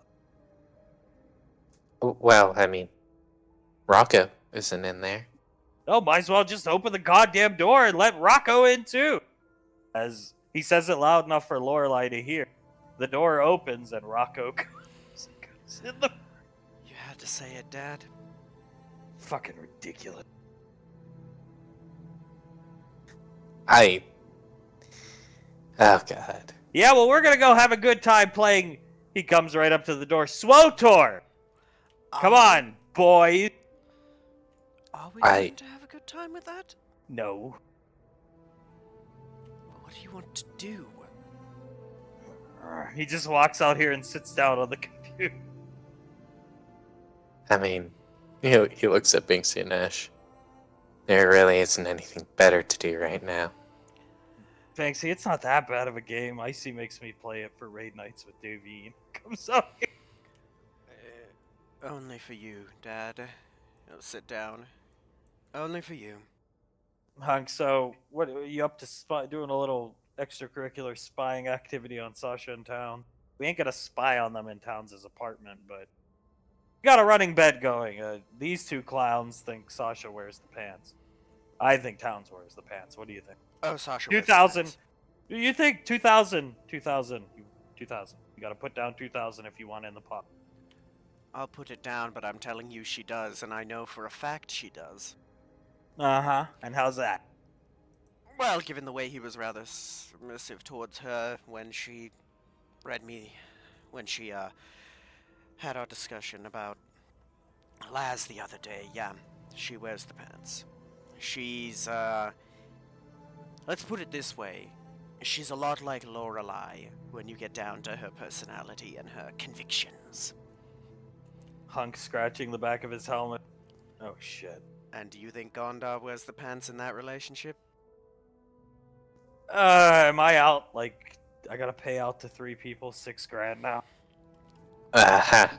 Yeah, I think you are. We ain't saying anything until we see him in action. Hey, that's fair. I mean, who knows?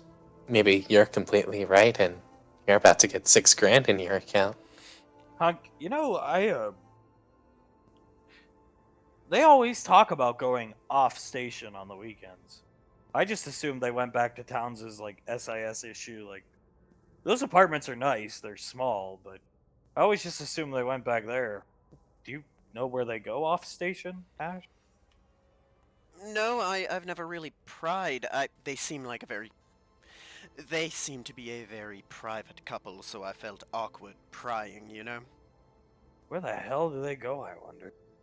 Banksy, Earth, probably. Hunk, yeah, but it's a big place there, Banksy. Come on. Knowing them, they probably have some quiet little house or cabin away that they spend time in together. Hunk, you know what we could do that might be kind of fun one of these days is if we ever get an early leave day or something like that, we go spy on them. Down in wherever they go. We take the girls, Davine, Pequod. That sounds actually really fun to me. Banksy, Yeah. sounds like we're gonna get shot by her new sniper rifle. But yeah. I mean, like, yeah, go ahead and pitch it to the girls. Misa will protect us. This would be a good time. I mean, beats the hell out of the last time we spied on people. Which one? Well, I'm talking about the beach house thing where I was making sure Banksy didn't show up and Bo and Nicole. Banksy. Fair. You know, I was with Ash and Julius that whole weekend. Oh. Yeah, we had a delightful time. We got to go hunting on the Rico estate, do some training. Well, why didn't anybody tell me he was with you two? We tried to call you, but you had blocked out communication, it seems. He just starts playing with his mouse and starts making a SWTOR character. Well, I'm sure you guys will all have a good time spying on Sasha and Towns. Alright, you can come along too. An early day, if we can ever get leave early on Friday, yeah. We can all go down, make it a big thing of it. And I promise if I lose, I'll pay you out right then and there. I'll have the creds. But if I win, how about this? How about we double down? 4 grand. Dad, are you sure that's 12 grand you're gonna lose? Never tell me the odds, Julius. If Sasha calls him daddy, he wears the pants behind closed doors. I've seen a lot of women like that. They put up the front in public, you know, where it looks like she's large and in charge, but behind closed doors, Or they could, or they could only enjoy that type of intimacy, and then any other time she is the dominant one. That's what I'm thinking. We're not gonna go creepo level and like spy on them while they're in their bedroom or something, but we follow them around, see what they do, see where they go, see who grabs the other's ass first, that kind of stuff. You know what I'm saying? Banksy, yeah. Okay. Alright, deal. Trust me, I did it to Nicole and Banksy when they went Earthside when they were first awkward getting together. They take the Ranger dropship every night. Banksy, what? Looking over. What? Yeah, Towns lent me some active camo from SIS Armory, and I follow them all over the place. Banksy, that is really awkward to think about now. Yeah, I bet. Thought you were all safe and private with your first makeout session. Did you, Spartan? Banksy. Oh. It's fine. Did you do this to Ash and Julius? When I had time, occasionally back in the day, every once in a while, but they were easy to keep an eye on because they were stuck at Raven Rock for the most part. But I had cameras in the bunkers, just to make sure. Excuse me? What? Just to make sure nothing went wrong. Hopefully only in the common areas. Just in the common area, yeah, but just to keep an eye on the place. Okay. Making sure things didn't get out of hand. So, well, given the time we were allotted, you probably ended up spying on him a lot more than me. Well, they like to go out to this place called In-N-Out Burger, Banksy, and one of Julius and Pequod's first makeout sessions I watched over as well. I stopped watching once the makeout started, but just making sure everything was copacetic. That is Rico's daughter, you know. That Fair. That's more understandable than, say, spying on Ash and Ceres. Yeah, but I spied on them too. So Okay. it's like a family pastime kind of thing. We'll do it to the kids when they're older as well. I suppose I can count on you to spy on mine as well. Absolutely, anytime you need.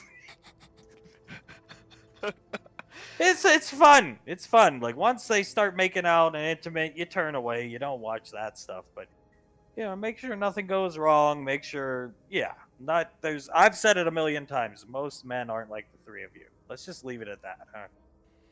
Imagine Jiren. Most guys are like Jiren. Okay. I suppose. Really, I Yeah?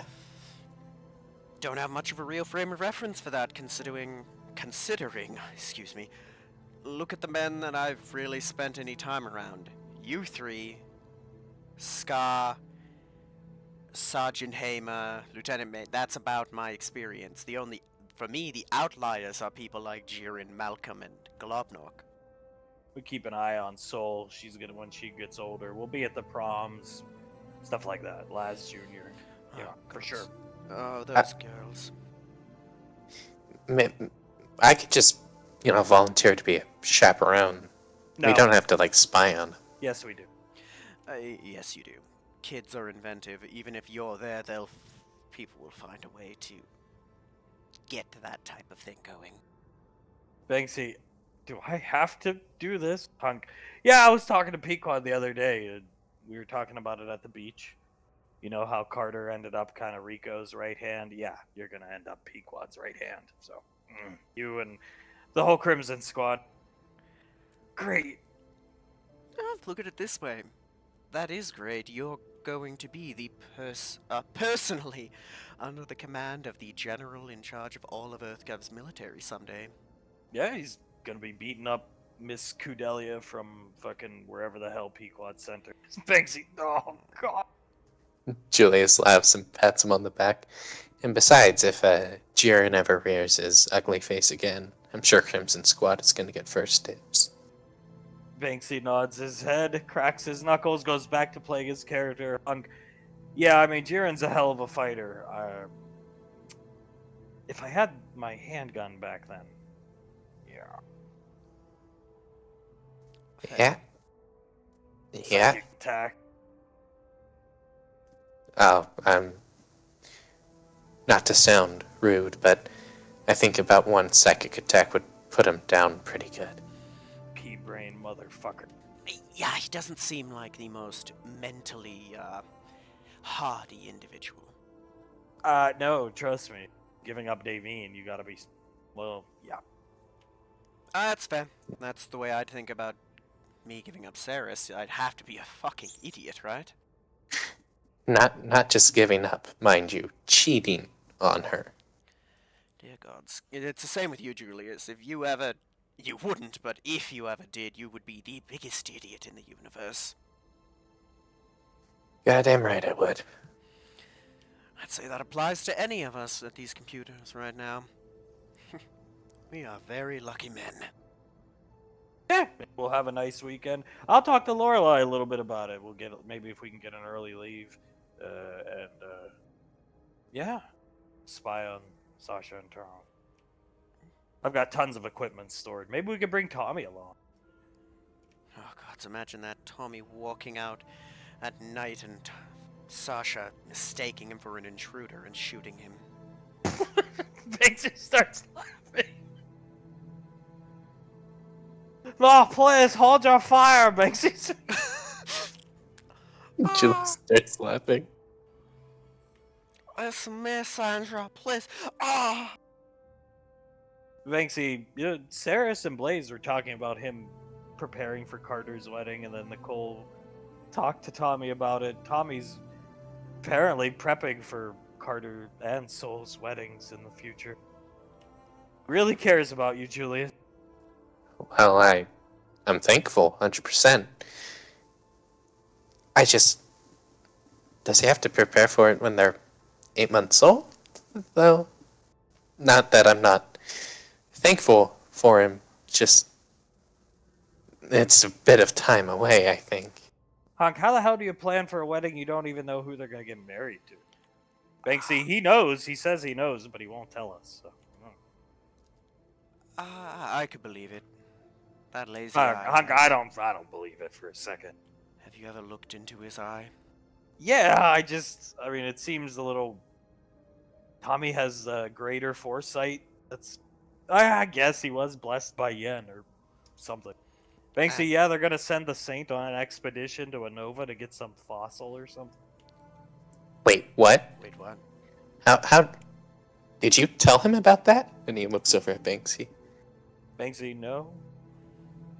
We didn't tell him anything. He just said something like, "I could do a pretty good Tommy impression. Icy likes it. It's Ophelia is going to send Saint to get fossil on the Nova. It will come in handy later down the road.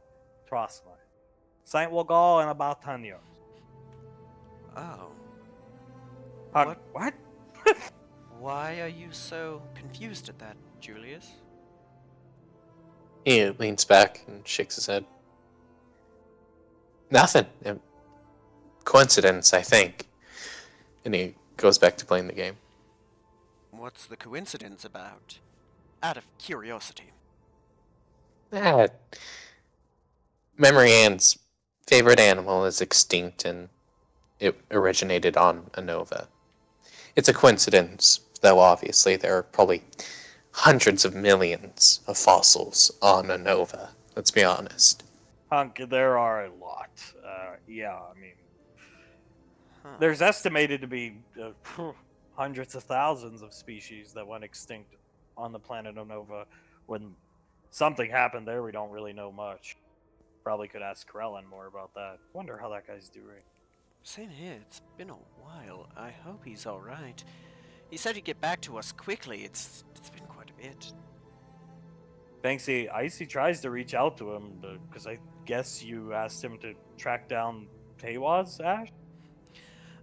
Yes, we wanted to see if he was able to track down the void signature, where it's coming from, where they're staged from.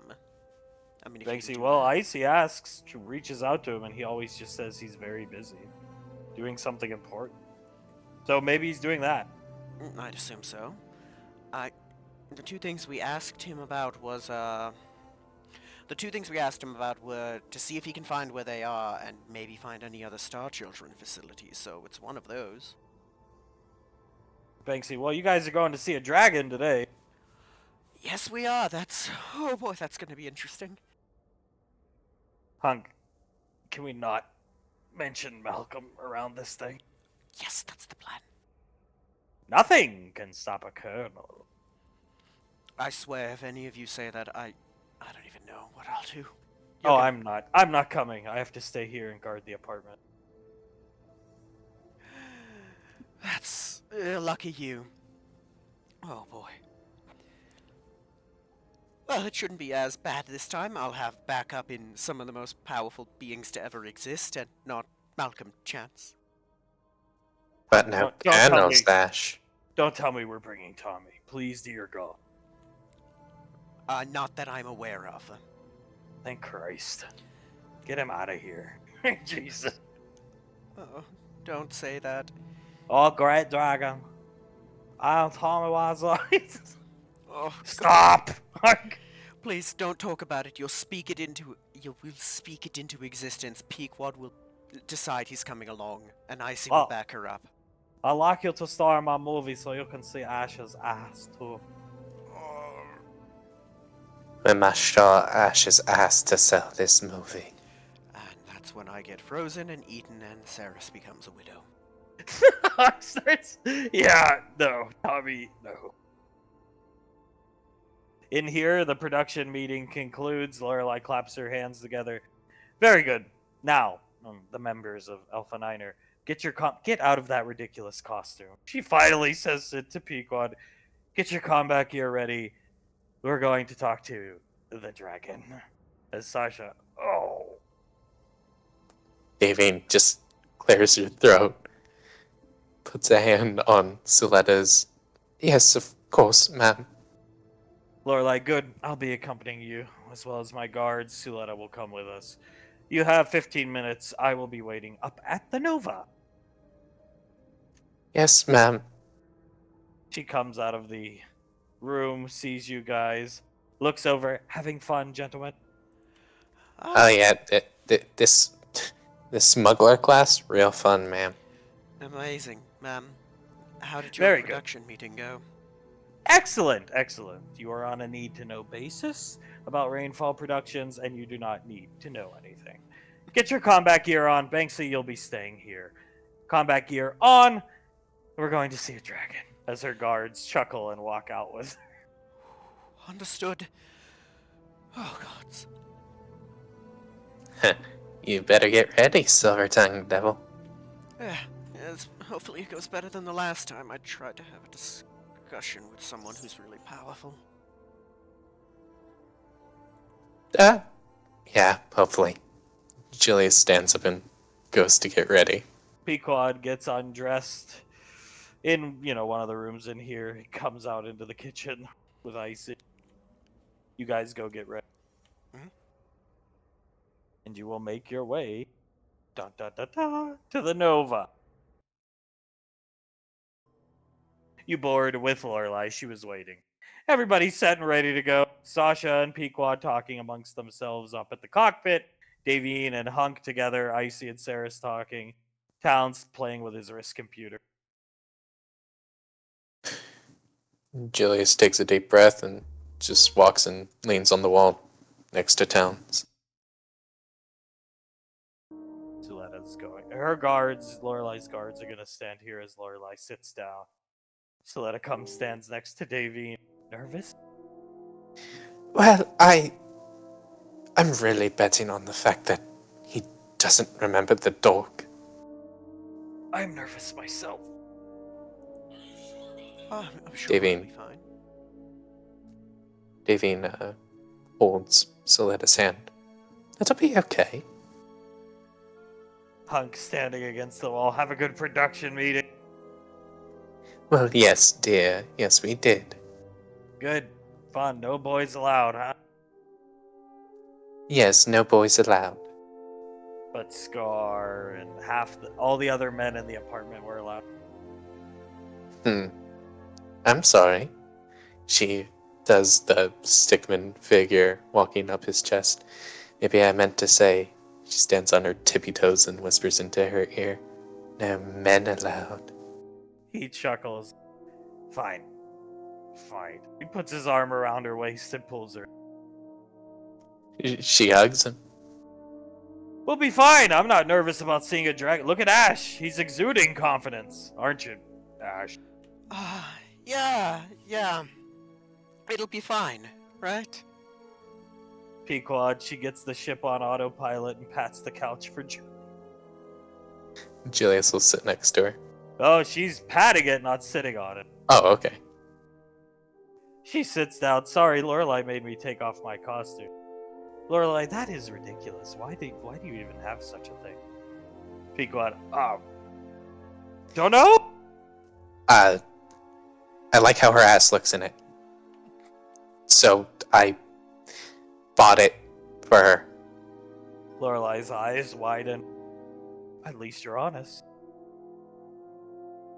Thank you, ma'am. Yeah. At least he's honest. Lorelai, sit down, Ash. Relax. You look like you're about to keel over. Icy will Sits move down. so you can sit next to Sarah. Thank you, little sister. She sits back down. Yeah, I'm nervous. This thing is not going to be a fan of us to start with, and it's really powerful. Anybody, she puts her hand up. So this dragon, in the past, when you encountered it, projected some type of disruption? She's looking at Icy, and Icy shrugs. Some type of disruption field to where your wrist computers recorded no footage. We had to send Towns to track this beast down. We have footage of it slumbering in its chamber on this planet. But does anybody remember exactly what was said between Malcolm and this dragon? Suletta, Yes, I do, because it's... Ever since I found out I'd have to be talking to it, it has haunted my dreams ever since, ma'am. Malcolm looked at this primordial being of immense power, and said the words, I care not about your past, worm. You will do my bidding, for nothing can stop a colonel. Hunk holding Davine right up against himself. He really said that, sweetheart. Yes, he did. Oh. He also called the thing an overgrown lizard. Saris, what? Yeah. And that nothing could stand against the likes of himself and Globnock. Icy puts up her finger, but he let them walk out alive, therefore he's probably a good-natured creature. Right? I think it's almost that he just found Malcolm amusing enough that he let us go. Lorelai, did he laugh at Malcolm? No, I don't think so. It's hard to tell with something that large. It was hard to tell if it was a growl or a laugh. It could have been either or because it happened. It happened right after he breathed on us, and Malcolm went, "Pu, take a breath, mint." Towns. Oh, we're gonna die. Towns speaks up. Lorelai glares at. No, we aren't. We have the three most powerful magic users in the galaxy with us. We're fine. Suletta, yes, I will be fine. Pats Davine's shoulder. Davine nods at her and puts an arm around her shoulders. Yes, we will. Hunk will let Davine go so she can embrace Suletta. Yeah, we'll be great. Just great. Lorelai, I must admit, Davine, it's a nice touch what you two do outside of SIS every day. She looks over at Lorelai and smiles. Yes, I believe it is. The Rainfalls are quicker learners than I first gave you credit. She does a small little bow. Only when I learned from the best, ma'am. I did the same thing to another elf woman who was hot on Gondar 6 years and years ago. Ah, very good, ma'am. You must drive the point home. Hunk, I don't find Lanaya attractive at all. Well, she finds you attractive, and I must drive the point home that you are mine, and she is shit out of luck. This guard over here, I bet Lanaya would let him into the production meetings, though. This guy starts chuckling. Davine, Yeah, I wonder what she would do. Davine shoots a glare over at that guard. He shrugs at Davine. I mean, Hunk, that really wasn't fun, I must admit. Well, it'll be plenty of fun when you are let into the production meeting. Why exactly are we being kept in the dark, Lorelai, so you can't say no ahead of time? that's implying that any of us would be willing to say no to our respective spouses, ma'am. Going to be a wonderful movie. So, where are we going to have the studio based? Pequod, close to wherever Rainfall Lane is, and Davine's Academy. Lorelai, that's a good point. Davine, I assume the idea has been run by you by your husband, future husband. Yes, it was. And? I would love to do it. Good. Excellent. Then you'll have your own academy. Suletta, and I can leave the Marauder Academy? Davine, of course. You can, you're in charge, Davine. You do the hiring of your staff. EarthGov will pay them, but it's your school, run it your way. Of course, I believe it would be quite simple to find the staff that I need. Saris, you're gonna hire Zap, Davine? I've heard he would make a very good cafeteria man. Zap in one of those little shower cap hair catcher things. Him chuckling while he scrapes up some pizza or something and puts it onto someone's tray. What is this Rainfall Lane? Lorelai speaks. Rainfall Lane. My wife bought up some land so we could all have houses near each other on beachfront property. Ah. All the rainfalls. I see. Pequod, yeah, we're gonna put up a big gate. Banksy insists on putting up a big gate. One of the type of gates you need to have a button in your car or hover car, whatever, to get into. Then yeah. Davey, or Lorelai, am I to assume the academy will be? That's most likely where you would want it. Close to there, Davey. Yes, close to there. At least 30 minutes away or so, perhaps. Hunt nods. Lorelai, sounds like an excellent idea to me. Families should stay close together. Most families tend to drift apart, which is no good for anybody involved. Well, I think it's wonderful. One, you guys can make your own, like you said, academy under your leadership, but two, I've seen very few enemies that have really an answer to the ODM gear Davine uses. I think it would be a boon for Earthcuff, ma'am. Lorelai nods. Yes. Recruits can be selected out of basic training who show aptitude or interest, and go from there. We'll also work on getting the headhunters back up and running as well. In due time, one problem at a time. That's delightful, ma'am. To be perfectly honest, I think the headhunters were, well, I may be biased, but I think they're a very important organization. I mean, for more, what is the word? Esoteric fighters like the ones here. Suletta, do I get a house on Rainfall Lane if... I haven't officially filed the paperwork, Lorelai. You want your last name changed? Suletta, yes. Lorelai, fine. And do I get a house on Rainfall Lane? Pequod, yes. Good. Of course. Suletta perks. Of course, Letty. And she hugs her a bit tighter. You don't even have to ask. She nods her head. And how about you? Lorelai glares down at Ash. I can read your mind. What do you mean, ma'am? Do you want your last name changed or not? Again. Yes, ma'am. I'm sorry. I'll file the paperwork first thing Monday morning. It's gonna be the last time. I apologize. I sure hope so, Ash. She starts shaking her head. I was an idiot. Won't happen I can't again. wait to see General Rika.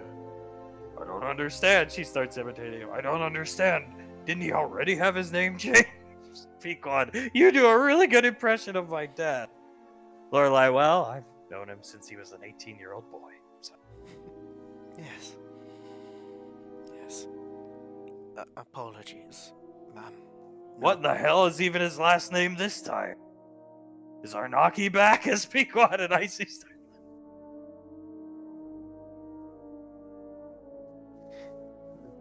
That is sort of uncanny, and you're not using a spell or anything? Yeah, yeah. Lanaya. Poor thing. Pequod, well, for people who aren't Rainfalls, we can have... I was kind of thinking of doing Friday night dinners. I'll cook. Sasha, that sounds like a good idea. Count Towns and me in. Towns, do we get a gate button? And Pequod, yeah, sure, fine. I mean, you'll probably have to if we have the gate around. Hunk, it's got to be one of the gates that rise from the ground up. You know what I mean? Pequod, whatever. This is why they weren't let into the production. Friday night dinners, that sounds nice. Spaghetti dinner? Pequod speaks up. Spaghetti. It's always good. Yes, it is. Always nice. Especially when you're sharing it with friends and family. Violeta's gonna let go of Davy and push her into Hunk lightly and come sit down next to Pequod. What are we doing this weekend anyway? Lorelai, yes, the fabled Rainfall weekend leave. What will we be throwing at my office window this week? I don't know, Nicole. What are we going to be throwing at her office window this week? Icy, wasn't me. It was Cornstalk. Oh, well, I was just saying you because I heard you have like some kind of connection to Cornstalk or one of his lackeys or something like that. Yeah, it wasn't me. Lorelai, Suletta, so where are we going anyway? Or, Uh, Suletta, where are we going again? Davine looks over. I believe Hunk said Niagara Falls and then camping because Banksy knows a spot nearby. Hunk nods. Yeah, I wanted to make grilled kebabs, but I don't know if we have a production meeting down at the camping trip. I guess grilling anything would be pointless. He kind of looks at Davy. Davine looks up at him. There will be no production meeting down there. You know, that stew was really good. He's gonna grab her hips and pull her in. Pequod, look, Julius, they're just like us. Julius currently has his hands on Pequod's hips. And he had just pulled her closer when he did that. Oh my god, he is. Hunk waits for Davine to finish what she was gonna say. Oh, you really think it was that good? I really enjoyed it. I never had rabbit before. I'd eaten snakes in survival training. A honey badger once. Armadillos, but never rabbit, believe it or not. Oh, well, rabbit was surprisingly common where I had grown up and was pretty much stationed. I'll have to make it for you again if you would like. I would like it, as he slams his fist on the side of the door here, opening up this door. Then we'll have to make it. Maybe I'll teach you the recipe. As she pulls him in.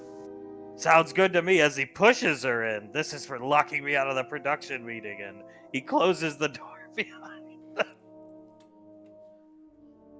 The guards just watching. Just both staring at this journey. They are just like you two. Yeah, Julius leans into Pequod. Oh dear Jesus, they are like us. They hear, Mama's been a bad girl. They also hear, oh, haunted daddy. Jesus Christ, this guard looking at the... Lorelai, elves. Elves. So we're going to invest in more soundproofing on the Nova, I assume? Icy, well, since we don't live on the Nova, I didn't think it'd be needed. I didn't think so either. Lorelai, not much soundproofing on the Majestic, I'm sure. No. Not that it mattered, but no. It only mattered when Malcolm would have his night terrors. Night terrors? Pequod looking at Julius, stroking his cheek. Lorelai, you two can't go into a private room and have your little copulation fit. You'll have to wait till after the dragon. Pequod, fine. Julius just clicks his tongue. Yeah, Malcolm had night terrors. He would wake up suddenly, screaming out Ash, Sylar, something like that. Lorelai, I've heard Ebenezer tracking down this Sylar figure. I've met many a furbog. All beautiful people. Yes. I have no idea who this Sylar was, or if he existed, ma'am, but Malcolm did fear him enough that he asked me to protect him from Sylar. This guard, her bodyguard, furry porn. Excuse me? Pequod, furry porn? Are you okay, sir? This guy, come on, dude, you and your furry porn looking at you. Pequod, furry porn? It's not furry porn. He was drawing a picture of you and the dog. Pequod turns and looks at Julius. Julius starts laughing. Right. I was drawing a picture of you holding Rocco at one point during the Majestic, and Malcolm saw it, and he'll find it quickly on his computer and play it. As it opens on Julius, like, tearfully doing a drawing of Pequod and Rocco.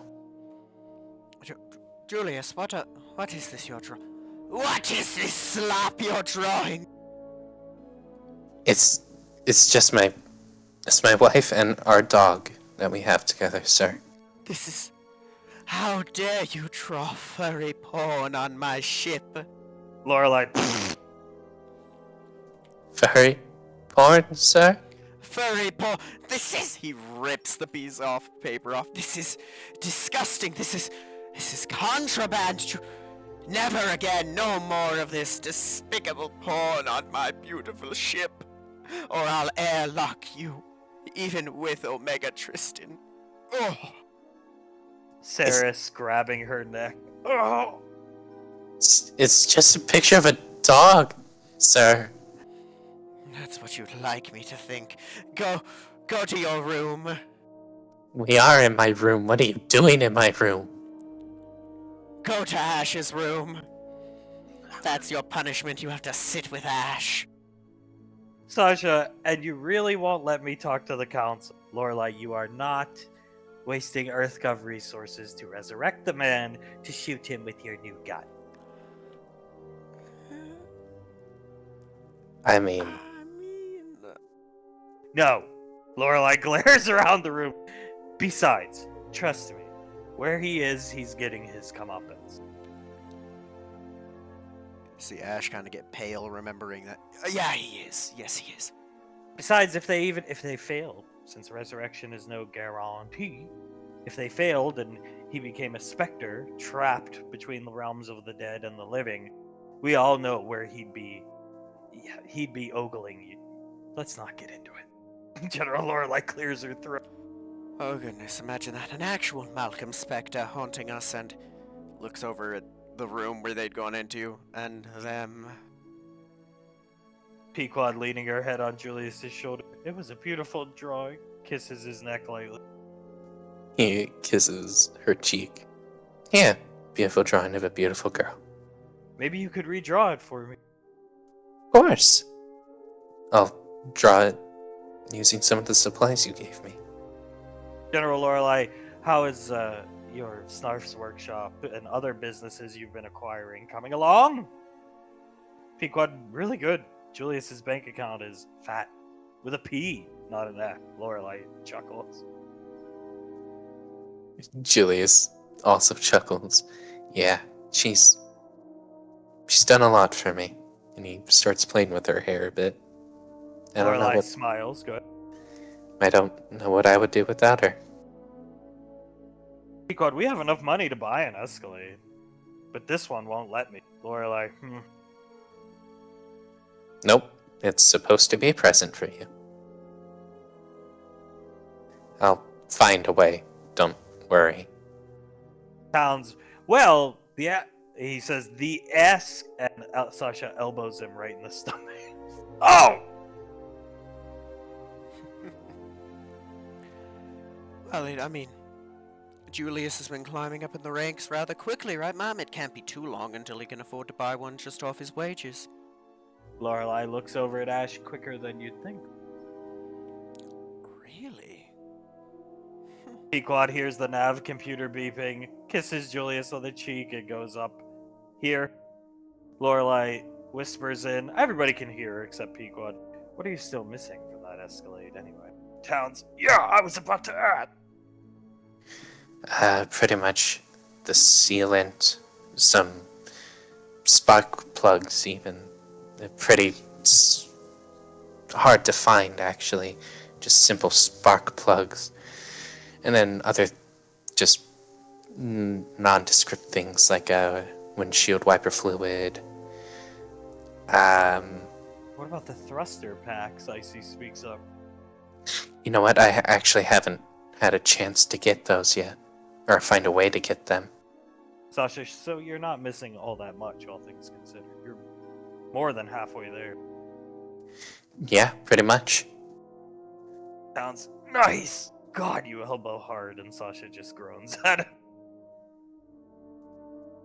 Julius chuckles. Yeah, who knew being respectful and knowing people in high places is pretty useful. Pequod speaks up. Really? A wooden planet? Lorelai, it's not made of wood. Where do you think they got the wood? It was a forestscape planet, and they built from ground up. Quite impressive from what our spies who infiltrated the planet have come to surmise over the years. Oh, it is quite impressive. Beautiful, too. You all are in for a treat. It's something to behold in person. Does anybody remember anything about these characters? Are they wackos? Are they cultists? What should we shoot on sight? Icy cheese. No, they were peaceful.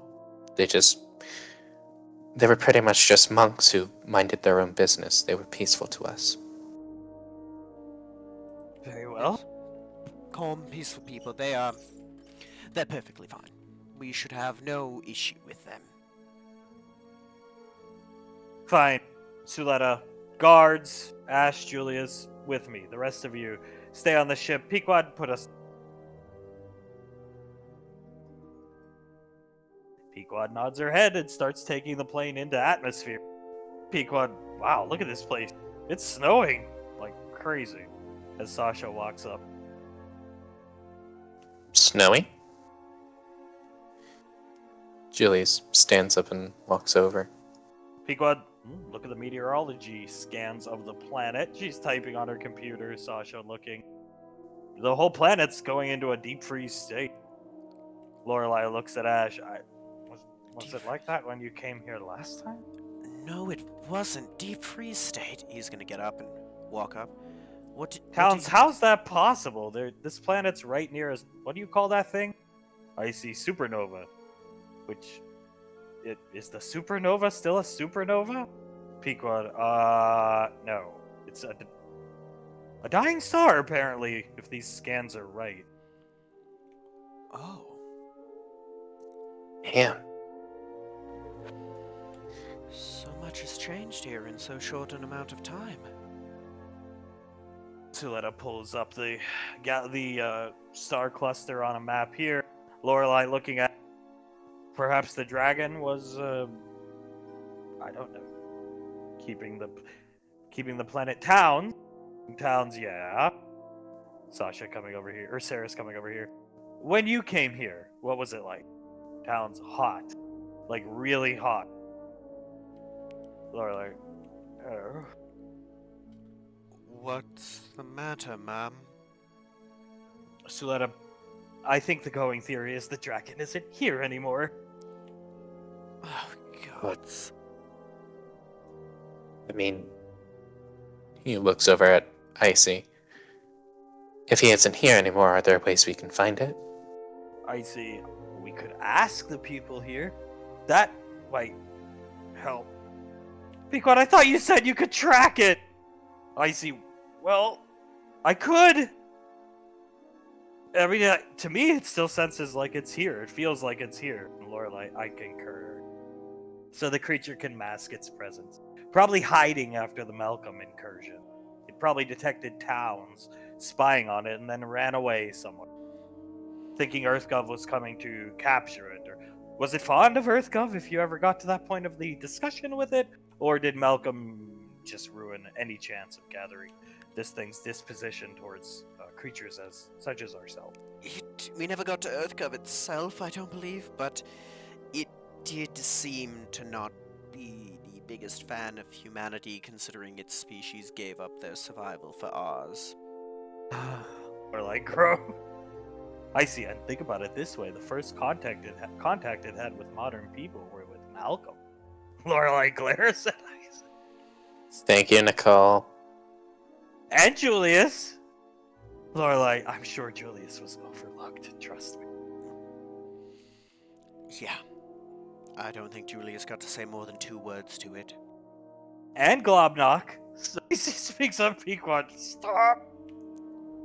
So should we head down, ma'am? Yes, is there a settlement on the planet? Pequod, there's one with a couple life signatures still, at least surface. Topside, planet side, so I'll put us down there? Lorelai, fine. Come on. Ash, Julius, guards, Suletta, with me. Yes, ma'am. Yes, ma'am. Bit of Sharion, you'll do all the talking, though hopefully remember you. You have a distinct visage to you. They'll remember you. If we're gonna call that looking old, I'll take that as a compliment, ma'am. It is the nice way of saying you look very old, yes. Well, a little bit of data. If I remember correctly, the leader of this group is named Dylan. Pequod, kissing Julius before he leaves, be sick. I'll always be safe just to come back to you. As the guards are going to the elevator, they hear thudding, a loud thudding on the wall. What's Davine yelling? It's more of a strangled yell, and it's saying, "You got that joking? Come on, Hunk. I know you could do better, Daddy." Oh, can we hurry? You got it, baby! The guards, can we please get off this ship? And looking at Lorelei, come on, Julius. She takes Julius's hand. Are you like that with your wife, Julius? Lorelei leaning in. Yes, ma'am. Right. As you exit the ship and you find yourselves here outside of a wooden cabin, almost big one. Lorelei, it is freezing and it is wind is blowing very hard and strong, feels like a very chill, -1 degrees. It doesn't seem to be affecting Lorelei and Suletta. The guards are like struggling to protect their faces as well as you. Let's get inside, shall we? Nods. Lorelei, get the door. Just open the door. Julius will open the door up. Silver tongue deviled first. Go. Understood. He'll walk in. Hello? Anybody here? The others will follow you in. Lorelei looking around. No power. Lanterns? She comes over and turns a kerosene lantern on. Julius will light up his hands for a bit of extra light. The guards turn on their flashlights. Suletta walking around. Cozy place, really. Yes, a nice fire would do it well. And again. Hello? Anyone here? Your voice echoes throughout this large, grand hall. Lorelei, hard to explain to non-magic users, but Suletta cuts her off. I can't sense any life signatures here. I can sense the presence of that being the dragon. As this guard comes over this way, starting to look around, so... Could they all be dead? Suletta speaks. It's possible. We're not gonna find any real logs unless we find a book here, because they really didn't have much in the way of technology here by choice. Gonna take a hard look around the room for any sign of life. Coming up the stairs are these three figures. As you get up here, they look exhausted. And this one leading them points to a bunch of boxes and supplies. They come over, pick it up, and start carrying it down the stairs. He almost doesn't even notice you. He keeps walking down the stairs. Hello? Huh? He turns around. Hello Who there. are you?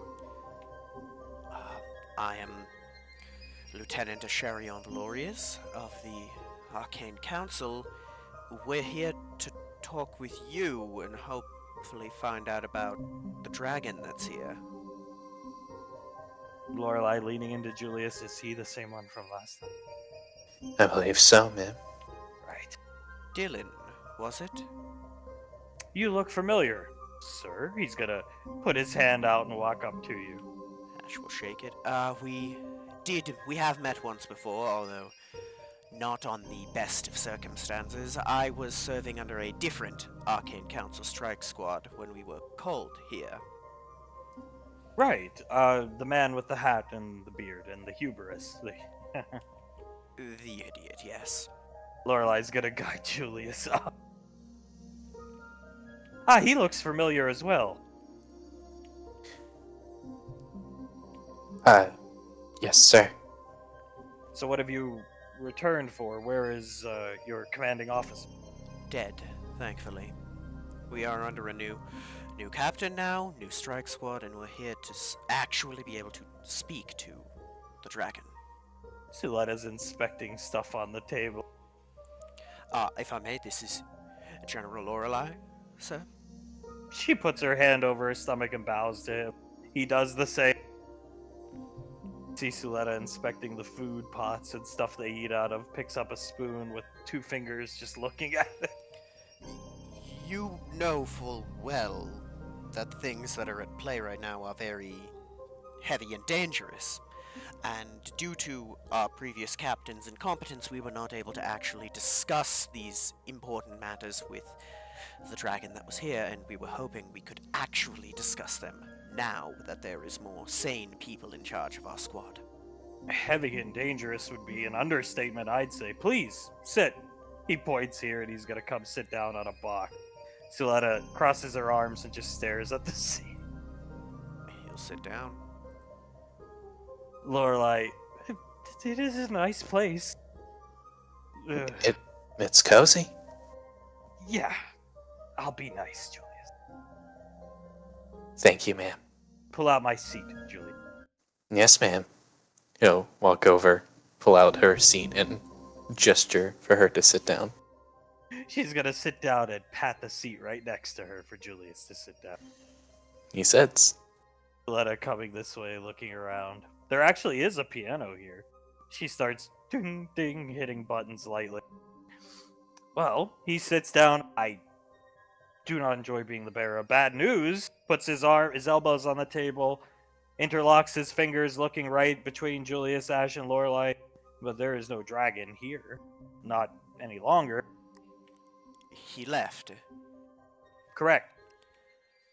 Am I to assume that's why, points to the window, it is so cold here now? That is correct. I'm not an astronomer, but from what he told us, his presence here brought life, if you will, to this small star cluster. A small, unassuming star cluster that he hid himself in, I don't even know the word. Millennia ago? Makes sense. Do you know where he is?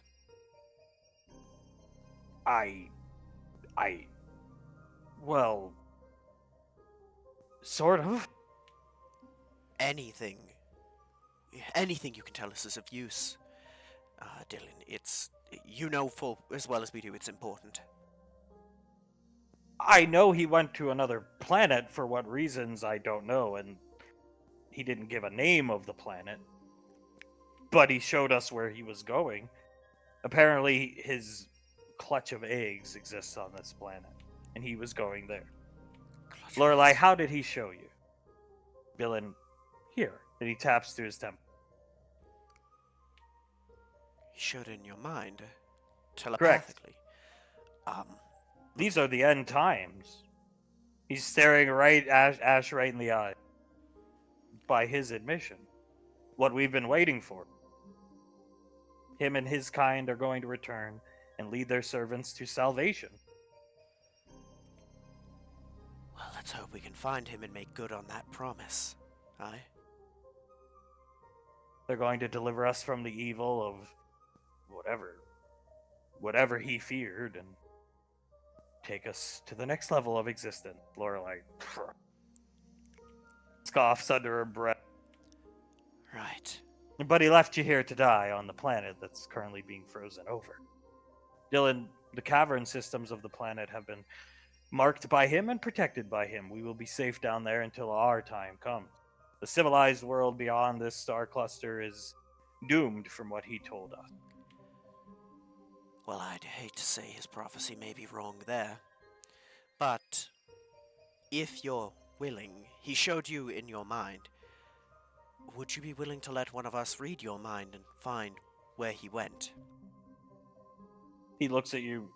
If you have individuals capable of doing that. Ma'am? Lorelai, give me your hand. He puts his hand on Lorelai. Dylan looks at both of you. I didn't know. That dragon told us mortal beings couldn't do things like this. Very few can. he had quite a low opinion of most of us as well, but since we worshipped him and his kind, yes. I can understand it. It's fair enough. What do you hope to gain by finding him? One of the most powerful weapons one can have. Knowledge. Lorelei takes her hand off of the Kavasi system, Planet B-104. Well, that's where we need to go then, right, Mom? She nods her head. It's not too far away from here. You're sure you're safe here? You wouldn't like exfiltration off this planet? Dylan shakes his head at her. No, we will await here. Okay. We will respect your religion and your wishes, right, Mom? But She nods her head. If you were smart, you would stay as well. maybe so. Maybe that is the truth, but I'm afraid I have my own. I suppose you could call it philosophy and way of living, and I can't stand idly by against the threat that's looming, so. If you insist, you're welcome to stay, all of you. I can't Your do world it. is doomed. He stands up. It is the end of your time. Well, you can call it human foolishness, but I'm not going to back down without a fight. And we're going to stop whatever this thing behind that black hole is.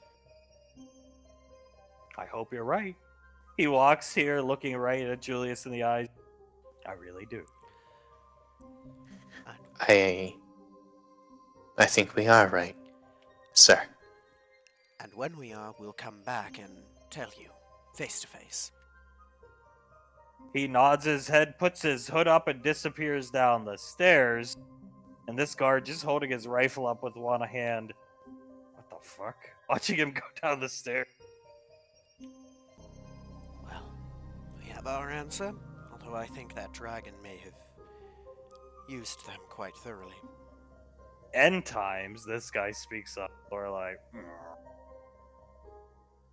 Did they not know, ma'am? know about what? The shirtless picture of me that you have. No, they didn't know.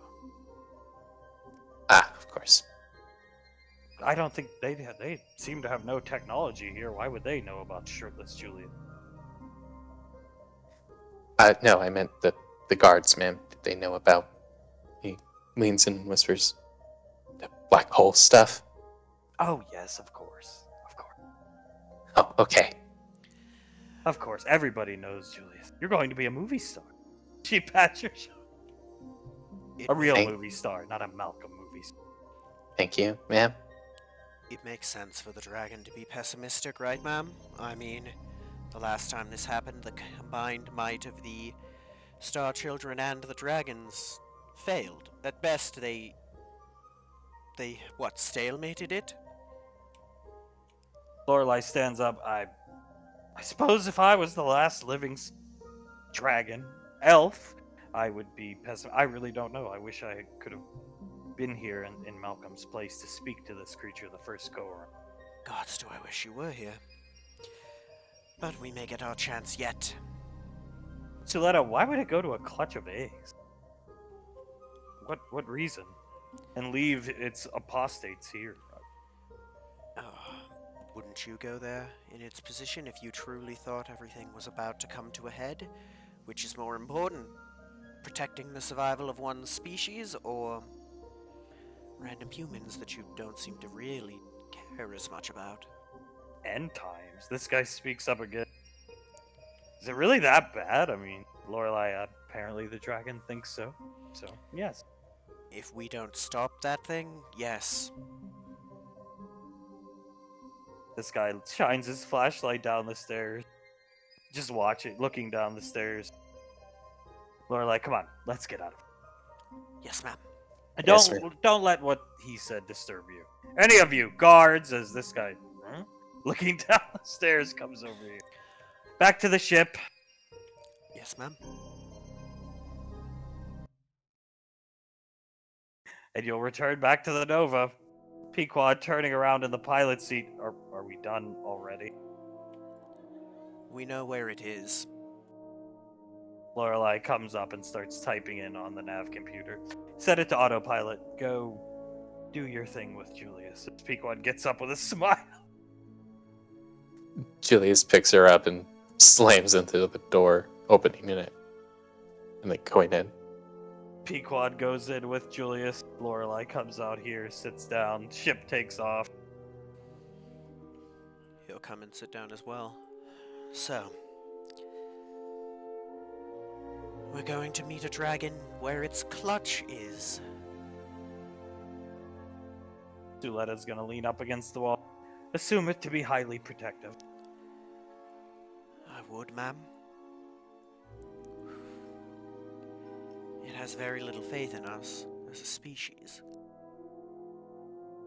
General Lorelei, well, if I met Malcolm, I would assume the same. So, but it probably had that opinion of us long before. That's why we brought who we brought. I would assume so. Well, do you think it really believed what it was telling Dylan and those men, or do you think it just used them? That it's the end times? Or that it was going to raise them to salvation? The latter. Yeah, perhaps. Perhaps it planned to raise them to the afterlife with it. When it dies, if it dies. There's not much known about dragons, Ash. We have skeletons. We filled in some gaps over the years with information you've brought back. Deformed, malformed dragons, corrupted, much like those men. What were they called? Kamul and Kata, whatever they were called. Yes, the cataphractians, ma'am. No, But overall, information is lost, and yeah, Gallia probably would have had some knowledge of dragons, I'd assume, but we cracked the planet at the General's daughter's request. So, and yours and Julius's. Even with the knowledge it had, it would have been rudimentary, ma'am. From my memory, in Gallia, dragons were seen as near mythical creatures, right? That existed, but very few writings on them existed. I mean, Julius and I helped kill one, but it was young in comparison to that. Towns, it was crazed. Probably by the thing. That makes sense. It was, actually. It flew Trust me, there's no way our group could have killed a legit dragon. I'd agree. This thing, it flew face first into volleys of cannon fire, ma'am. It was so unstable, I knocked it out of the sky with a pistol. It wasn't what had been written about dragons. As you say that, Lorelei opens her mouth to say something. Hunk comes out, the door kicks open, carrying Davy. Davine has her arms around his neck and is still kissing at his neck. Lorelei, he's got his mask off. He puts his mask back up, pats Davine on the head and sets her down, slaps her ass a little bit. Go stand with Suletta. Yes, sir. Suletta, have fun? More than you know. Where's Julius? Did the dragon get him? Comes over. No, like father, like son. Oh, here's thumping coming from over here. He's a good man. What else can I say? He sits down next to Lorelei. Yes, he is. The dragon wasn't there. We're heading to where it told its cultists it would be. Oh, okay. Fine by me. You hear that, Davine? Yes. Yes, I hear it. Should we be getting there soon? Lorelei, it's not too far away. The ship's on autopilot. We'll go and get Pequod and Julius when we get there. They should have enough time to do their thing. Yes, ma'am. This dragon, I believe I've said it already, but I see in Suletta the only beings I've ever felt who are greater than this thing. It's something else.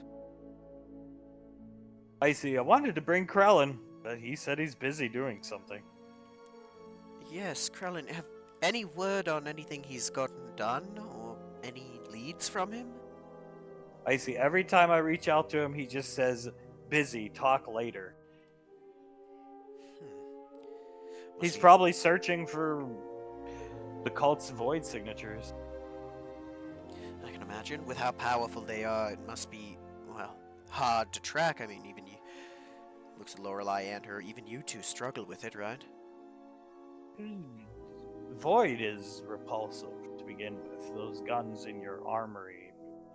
And it leaves faint signatures, to be sure, but not prominent signatures.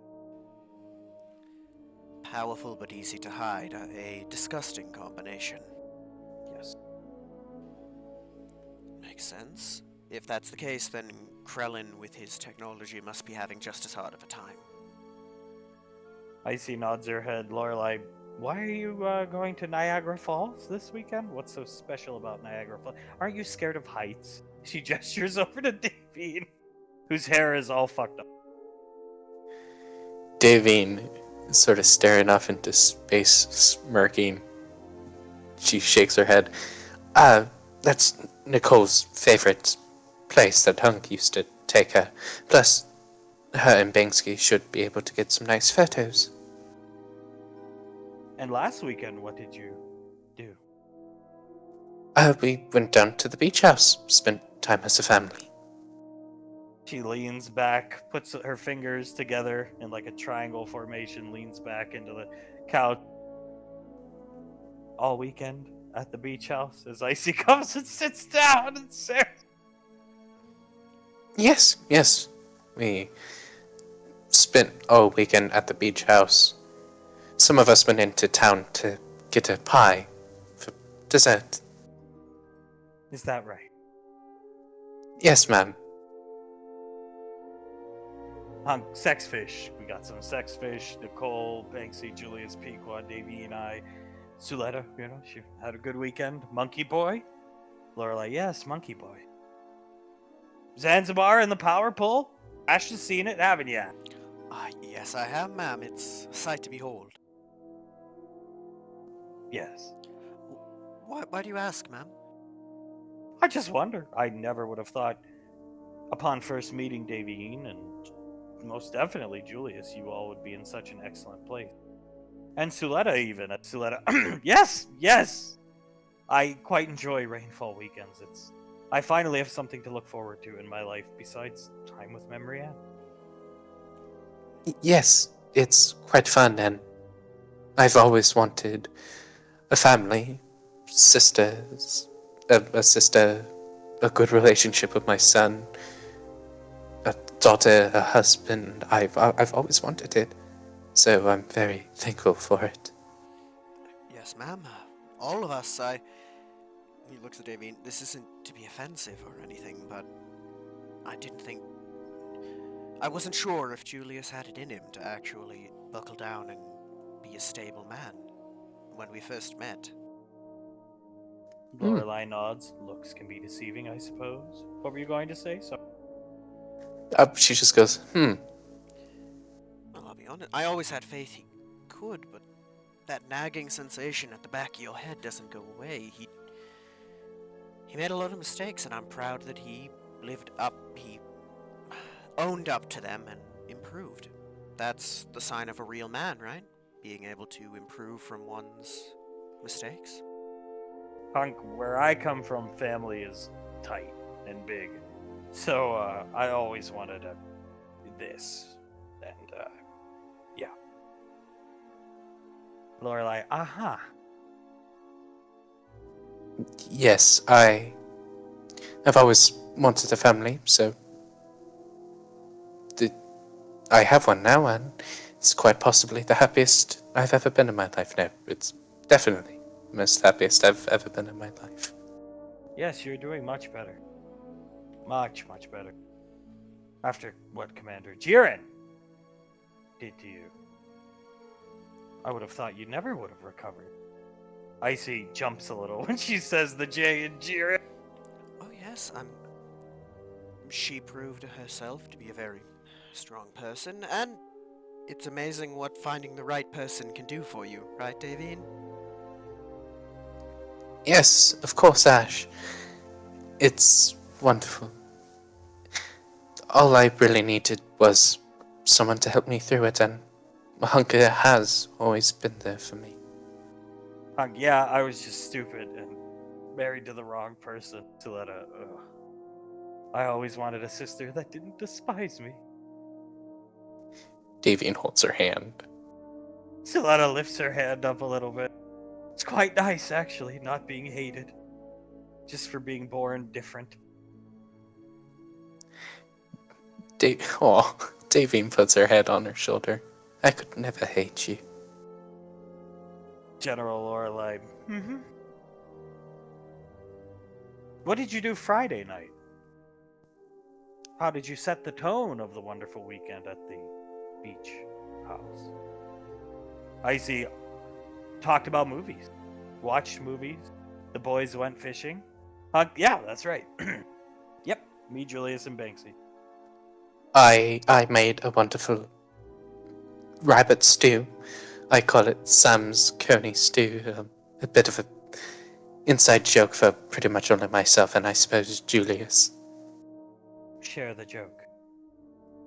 There was a little boy in the cult whose name was Samuel. He made a really good rabbit stew and he taught me. Right. It's not really a joke, I suppose. Awkward silence abates as Lorelei leaning back in the chair or in the couch.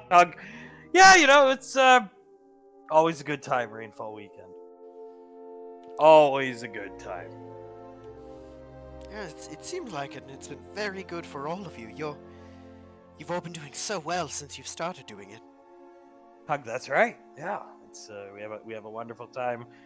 Watch movies. He's looking over at the door here, leaning back. Watch movies. We went to town.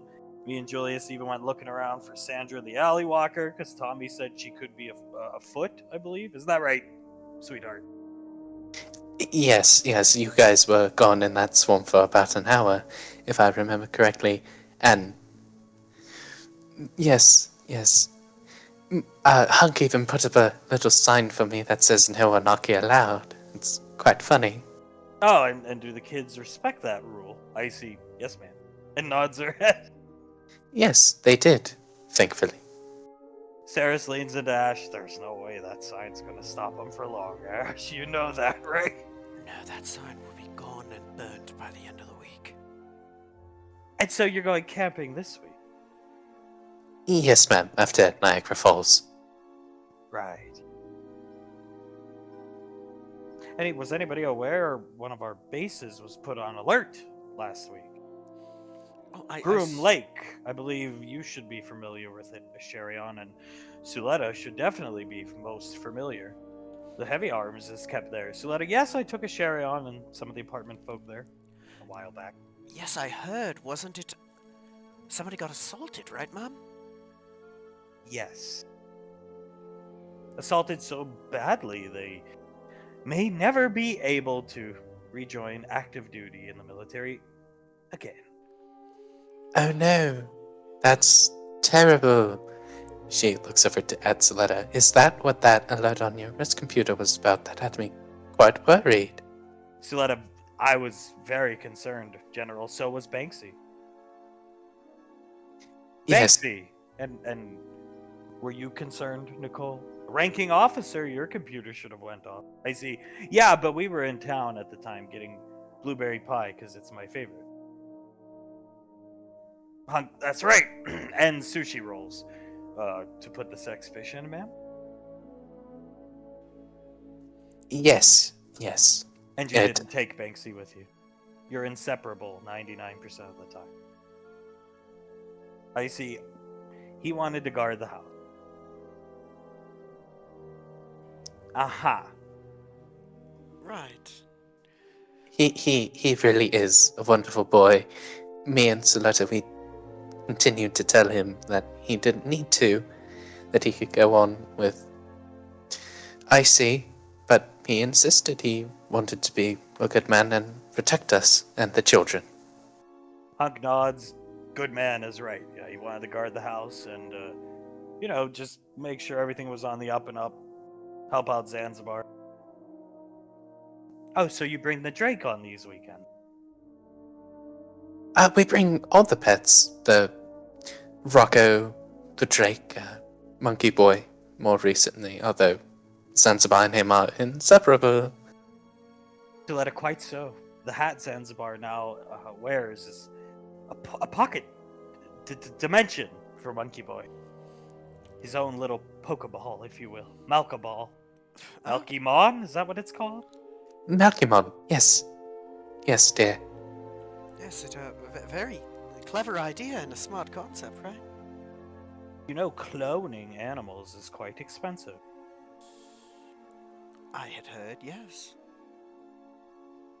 Does anybody know where the money came from to clone Monkey Boy? I am not aware, ma'am. I see. I have no idea. Monkey Boy was just left on our apartment doorstep with a sign from a fan of the podcast. Incredible. The podcast you haven't gone on in months, Davey. I am still surprisingly popular when it comes to the CE podcast. Yes, and what an interesting gift. Incredible. And the power pole and the flying cloud of stupidity. Zanzibar is equipped with those things to guard the premises of wherever the Rainfalls are enjoying their weekend. Yeah. I mean, it's clever. Who's going to want to fight a Drake who's armed with a magic stick? And a top hat. I see things. Yes, the top hat is the scarier one of those two, I believe. Suletta Zanzibar is quite protective. He patrols outside that house nonstop. Banksy and him were doing the same. They were doing it together. One was going clockwise, one counterclockwise. I felt more safe than I ever had in my life, actually, General. Uh-huh. I How too. was the pie? It was delicious. I'm actually not the biggest fan of blueberry, believe it or not, but the crust was nice and firm, a bit flaky. The filling was cooked to a warm and steamy perfection. It was quite delicious. I'll have to get myself one. It sounds wonderful. I like blueberries. Probably not as much as this one. And she taps Icy's helmet with her finger. But what's the name of this bakery?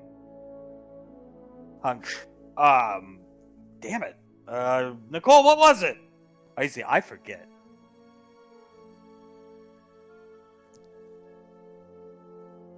Damn. I'm sorry, what, Davey? Damn. I can't remember it either. Suletta Tommy's Bakery, I believe. Tommy Wiseau owns it. Yep, good old lazy eye. He just seems to own a little bit of everything, doesn't he? Well, he had come down to the beach property so Julius could kill a teenage girl. Lorelai. Greta Thunberg, right? And yeah. Yes. General Lorelai, she's not dead, but she'll never bother the saint again. She came close, from my understanding. Anyway, go on. Right!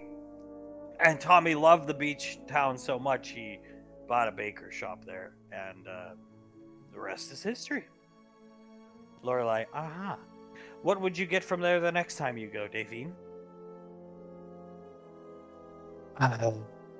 They had this really interesting combination of kiwi and strawberry pie. I was thinking about that, or anything that Hunk preferred. Lorelai, I'll be going down there this weekend. I'd say Gondor and I will stop there and get ourselves a treat for our hard week of work. Sounds like a wonderful time, ma'am. I'm sure anything owned by Tommy is a wonderful place to get food. Could you forward me the address, Davey? I actually don't have it. I wasn't one of the ones that went to get the set, you see. Hunk, I tell you what, we'll take you there someday, ma'am. Next time we do a squad trip down to the beach house, you should come down and I'll take you. How about that? General Lorelei, sounds good to me. Sounds delightful, ma'am. How long is it walking from your beautiful private beachfront property to town? Would you say off the top of your head? I see 10 minutes, Hunk, 15 minutes, 20 minutes, Suletta, 30 minutes? 35 minutes, somewhere around that range. Right. And you enjoy walking instead of just teleporting or driving? I see. Yep. Family walk time. And Pequod's costume. What's that all about? I never took Julius for one of those people. What do you mean by that, ma'am? He likes the superhero girls. He's into that fetish kind of thing. Well, I'd assume with him it's less the superheroine girls and more seeing his wife in that kind of clothing, ma'am. Right. And where was this suit acquired? Hunk, I bought it for him. I'm a good dad. He likes his wife. I want him to be happy and them to be happy. So, yeah. Yeah, that's what I was told. How come you don't have one, Davy? An interesting question. I would assume that some kind of surprise is going to be happening. But I don't want myself to be spoiled on anything.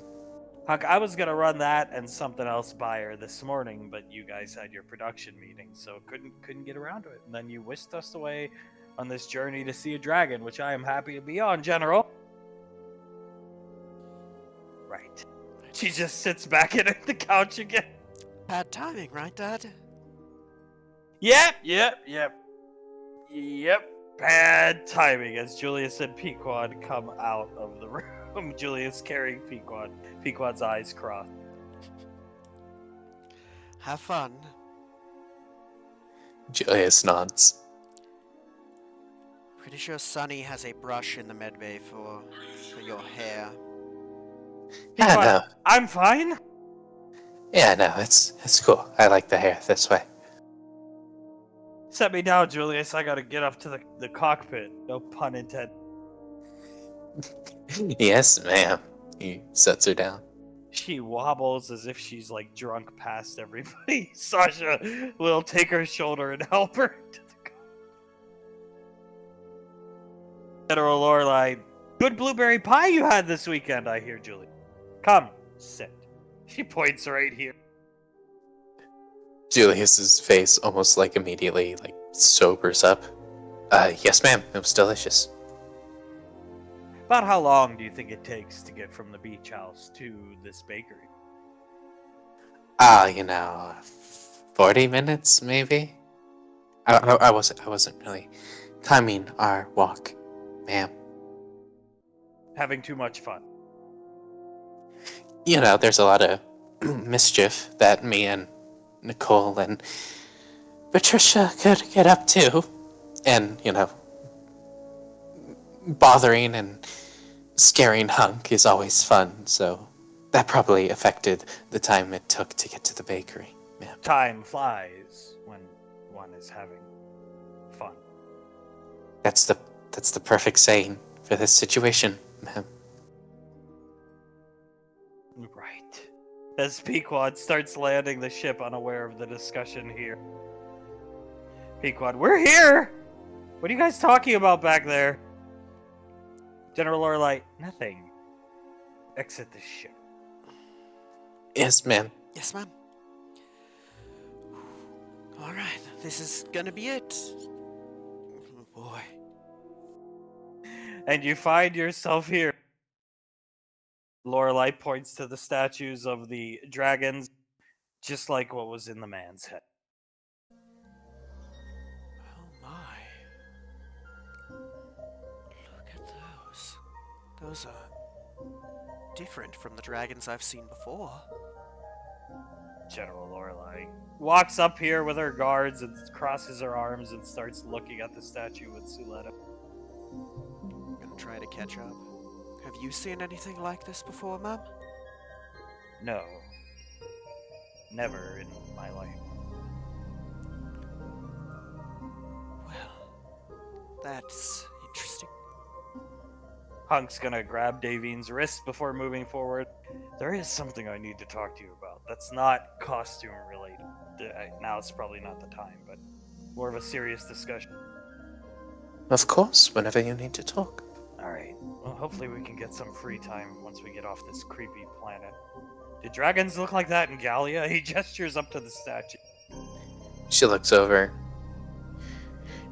No, not like that. They looked more like the traditional depiction you'll find in most medieval high fantasy literature. Right. He's gonna take her hand and walk her up this way. Towns, this place gives me Gallia vibes, looking around. Agreed. Yeah. Does seem like some kind of old temple that we would be hired to sneak into, that Dale probably had nefarious reasons for being in. Yes, it does. He's gonna walk up and put his hand on one of the statues. Oh, you feel a magic presence coming from the statues. The eyes glow. Suletta looking at the huge entrance. It's a huge hole. This dragon that you met, Hooligan and Davy Osherion, it could fit through this hole, and it's a huge hole. Yes, ma'am. I believe so. If it can't, I would assume one as powerful magically as it could polymorph itself into a smaller form if it needed to. Sasha, great. Looking at the gigantic hole. That's just great. Suletta, yes, takes a few steps back. Icy, yes, stands behind Yep. As he stands behind Icy. Hunk's gonna, yep, put Davine behind him. Come up and get in front of Suletta. Yeah. Well, I suppose there's nothing to do but to go in, right, ma'am? General Lorelei, what would the word be? I don't know. She's mumbling to herself. Ma'am? Spawning ground? Is that what birthing ground, perhaps? Breeding ground? Breeding ground? A Nursery. clutch ground? It's a nursery. Nursery is a... Yes, maybe.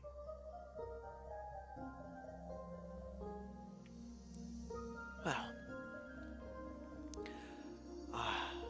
would appear we may have come to a baby shower without any gifts, ma'am. General Lorelei,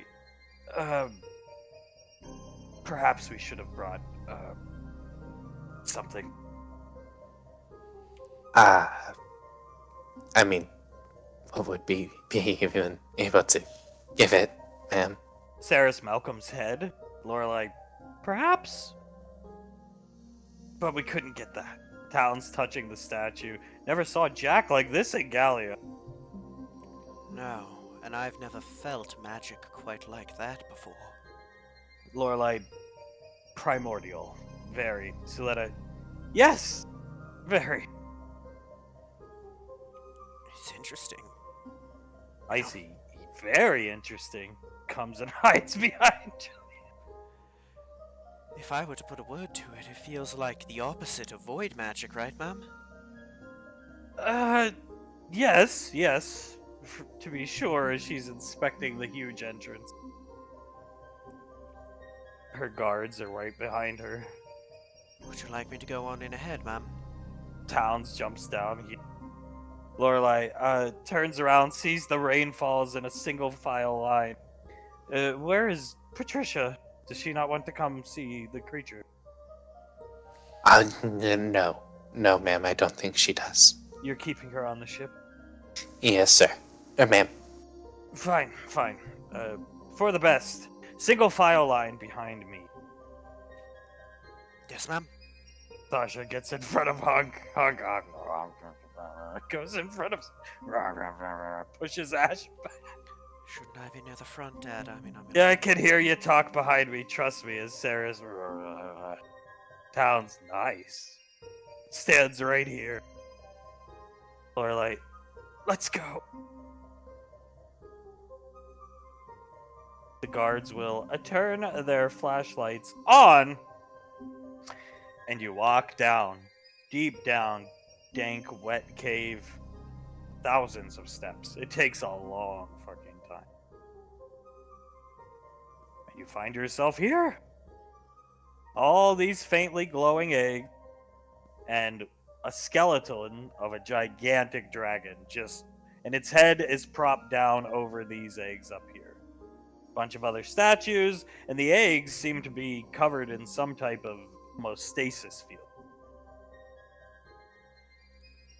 What is this? Lorelei looks at the gigantic skeleton. Oh. Oh? Is that what I think it is, ma'am? Sasha, it's dead? Well, that sucks. Jesus. Towns is gonna walk up here. Lorelei, don't touch them. I'm okay, and he walks back. I wasn't gonna touch them, just scan them. Don't do anything. Suletta steps down here and starts looking right at the skeleton. Lorelei, this is more than a clutch of eggs. This is the continuation of a species, ma'am. Why is it dead? Sasha speaks up. I see.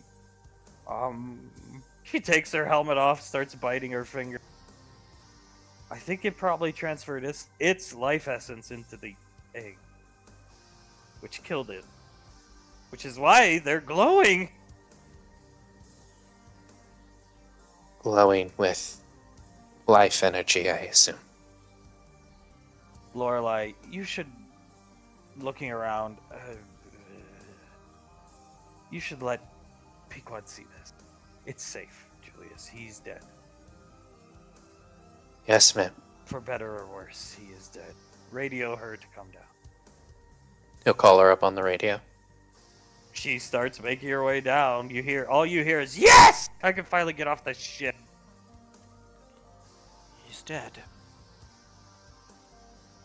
Lorelei will step down here clearly. You know more of these things than I, ma'am. How even it survived for this long? I think Nicole is correct in her hypothesis. It gave its life essence to keep these things, don't touch them. She puts her finger up, going as long as possible. Huh. Ceres, gets that puts an axe on resurrection plans. Suletta staring at the dragon. Hunk, we should go up there, dude. Davian's already making her way up and stands right next to her. Hunk will stand next to her, General Lorelei. Some type of stasis field? I see, I think kind of like Corellan's ship. At least it kind of feels the same. Starchild stasis field to protect the eggs? General Lorelei. That would make sense. They were working together at the end. It explains the depictions of the dragons as well. She points up to them. Perhaps this is a Starchild's depiction of a dragon. If this thing looked... this one, she gestures up to the gigantic skeleton, looked more like the ones you knew of or saw in Gallia. Yes, ma'am. Yeah, closer to it, ma'am. Right. As Pequod, running out of breath, comes down. Dragon! She's just staring up at the skeleton. He's Yeah. gone. Yeah. And these are its eggs, clutch, what I don't know what you would call it. Sasha, what are we gonna do now?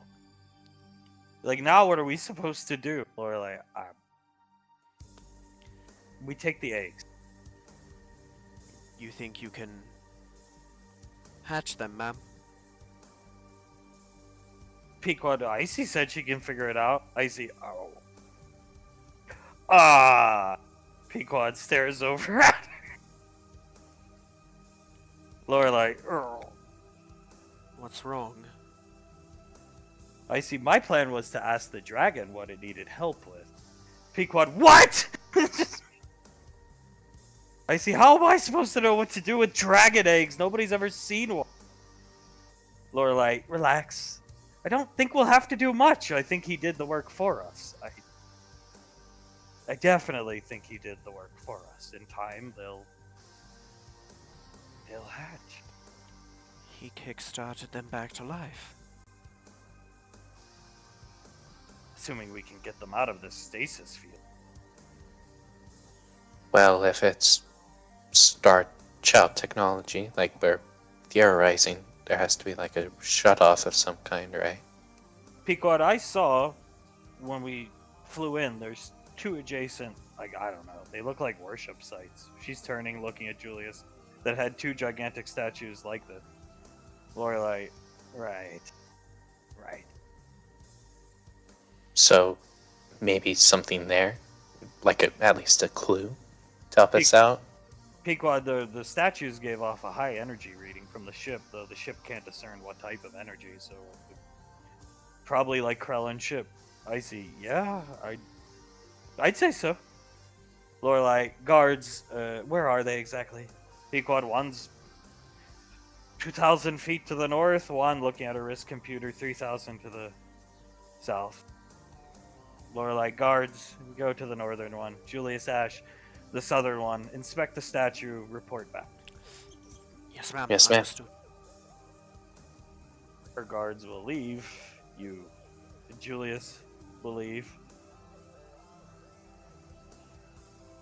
Suletta is staring down at the dragon eggs now. Lacey's rubbing her back. Davine holds her hand and just rubs the top of her knuckles with her thumb. Suletta, I am fine. I never get my hopes up that high. I know. But sometimes I just like holding your hand in a comforting way. She's gonna hold Davine's hand tight. May I keep two? If we can get them out of here. Lorelai is leaning down, doesn't even notice what she said, inspecting one of the eggs with Sarah. Davine will Oh, go ahead. Davine will clear her throat. Ma'am, She looks up. Suletta asked if she could have 2 eggs, if we are able to get them out. She looks at Davine, then Suletta, and up at the dragon skeleton. Yes. Male, she points here, and female, to be sure, right there. Suletta, thank you. We just gotta hope Ash and Julius can get them out. They could be Rainfalls too. Oh, we'll have to think of names for them. Spocky and Spiky, maybe? Suletta, this is a dream come true, actually. She looks down at the eggs, then back up at the skeleton, then back down at the egg. Sparky and what was it? Spiky. Spiky and yes. Pequod comes over, puts her hand on Davine's shoulder, leans in. She's taking it well. Suletta comes over here and starts looking at the eggs. Let's go, Davine. Davine will lean down next to Pequod. I truly hope she is. But we'll be here for her if it starts to affect her in any way. I see, and you're okay? She looks up at the dragon down at her feet and then up at it. I think I am. Yeah. Pequod. I- Oh, go ahead. I at least would have liked to see him again to apologize, maybe, but I think the best I can do now is honor him and make sure everything in his life is taken care of, which she gestures over to Pequod. You're helping me out with.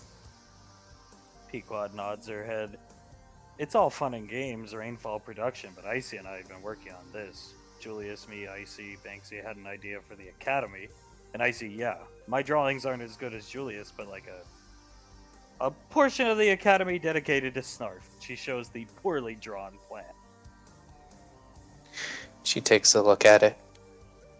A little museum on the development of the ODM gear, perhaps. A bit of backstory on Snuff himself.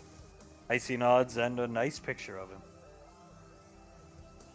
I think that sounds wonderful. Hunk, yeah, that's a good idea, assuming Ash and Julius and the guards can pull through. I'm sure they will. Have faith, dear. Have faith. I have faith, it just... I'm not looking forward to carrying these things out of here, dear. He starts chuckling. Oh. She looks at all the eggs on the floor. I Right. see Suletta, me, and Lorelei should be able to teleport them to the ship. Right. Of course. We'll help out any way we can, dear. Ash and Julius make their way here. There you are. Okay.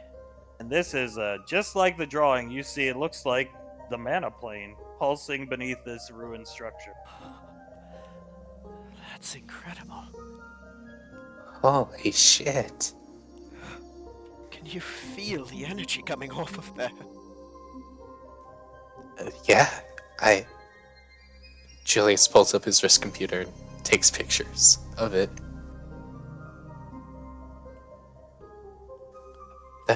That's awesome. It is, but we can play tourist second, huh? We have important work to do. Yeah, right. Come on. He's gonna start making his way there. Another statue, only much larger, pulsing with energy. Dripping mana out of the mouth of this thing. Incredible. This is a merger. It looks like a merger of magic and technology. It looks a little freaky to me. It certainly does, but how do we turn it off? I don't know. Look for some kind of switch, a key, something like that. Spread out. Look around. You turn it off by standing on the pedestal in the front, dumbass. You hear a voice, a familiar voice. He's gonna turn to where he'd heard it from. Long time coming out of cloak, no see. Would it have been better if I never saw you again?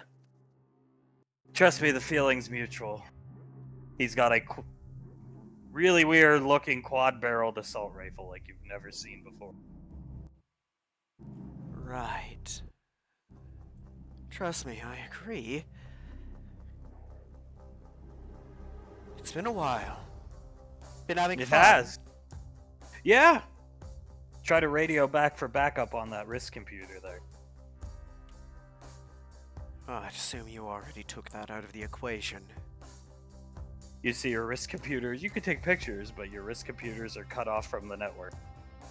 He's holding a little device in his hand and shakes. No little girl to save you this time. That's fair. She still do all the fighting for you? Little bitch in the yellow armor, steps one step closer. Well, if she's a little bitch and she kicked your ass, what'd that make you? The bitch's bitch? Ha! He chuckles. Maybe so. holding the rifle kind of down, aiming it with one hand at Ash, walks here. So what's the plan here? Kill us? Kill the dragon. Little late. Oh, really? My job's done then. So this is just a bonus. God damn it, Ash. What do we have to play with? Sure, it's gone. But is that really wise to kill us? Even with your toy, you think they're not keeping tabs on us and won't sense it the moment one of us drops off that radar? You think you can get away from He the gestures down here. Do you think they can see through this? given the people who are in there? Are you willing to take that chance? He steps forward. Yeah. I am, considering the fact all the trouble you've caused. I admit, again, as I did back when the Majestic met its end, you've been a thorn in my side, both of you. Over the years, but recent events, you're just like cockroaches. You refuse. Steps one step closer to fucking. One more step closer, die. It's admirable. What can I say? Galeans aren't. Galeans, for all of our faults, we seem to be quite hardy. Galeans. Want to tell him more about us, Ash? Always had a big mouth. You can ask your boss about that. How about that? Right. He steps here. Kamul. But then again, from my limited understanding, one of the girls took care of that for you, didn't they? Globnock, Gurrock, taken care of for you by a woman. Just seems like women do all the fighting for you. Yeah, we got some strong women around us. Aiming the quad barrel right at Ash. That's what happens when you're on a team. You have other people that can counteract your faults. Cover for one's weaknesses, because nobody can have none. Like that kobold.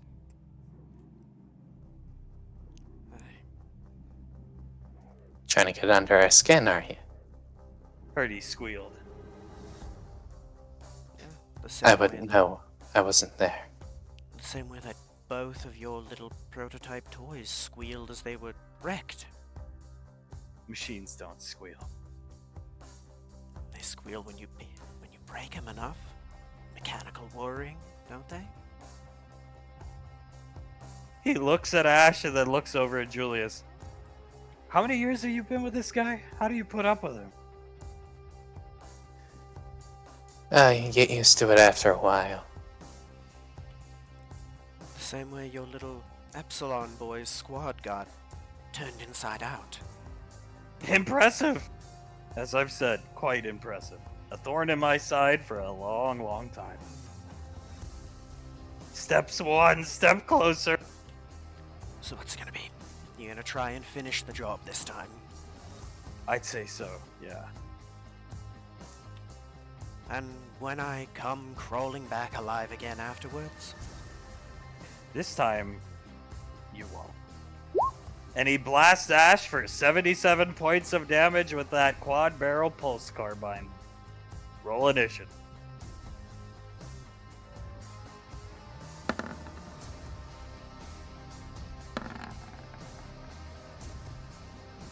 Oh no. Well, you rolled pretty shitty anyway, so we're gonna roll again.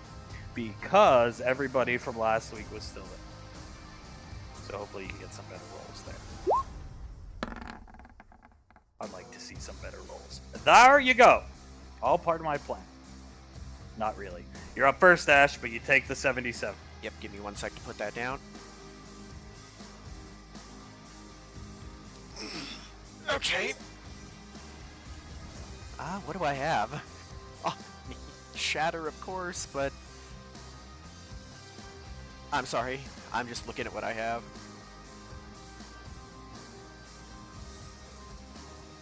You know what, yeah, he'll pull up the Garand, use his bonus action to reload it, look at Tewaz, and one shot, pop a grid for advantage, and he'll use Shredder on that.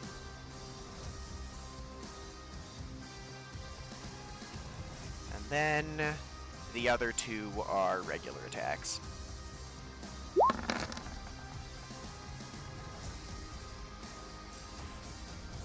Where is that? And why not? I'll use 2 more attacks using the flower roast barrel.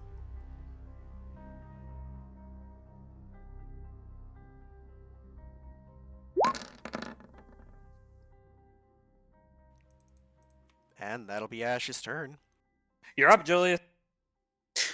Julius, seeing Ash get shot, is gonna limit break and send out a volley of attacks.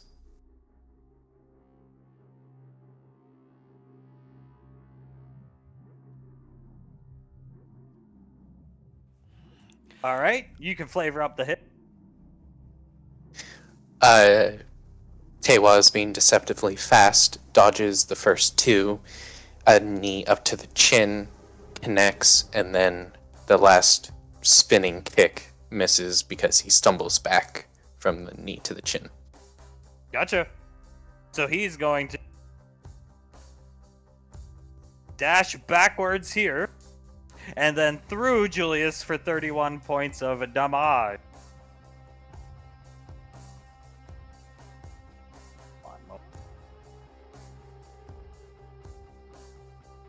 He's then going to tuck his head, tuck his head, grab Ash by the hips almost, and just like almost a WWE wrestler, if you will, picks Ash up and slams Ash into the ground here. Ash, your body, you're on fire. He's emitting void flame. Your suit's on fire. Fuck. And you're on your back, but you can just get up. On your next turn, he stands up, chuckles slightly. That's all you've got? You and your little toys and you and your fist attack. Bring it on. Right.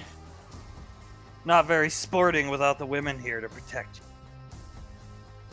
Oh, who cares? Who was the one who was gonna actually kill us? The dragon or you? He lifts up his pulse carbine again. Go for it. He's actually going to pull out the Mauler. Crit for advantage on this attack.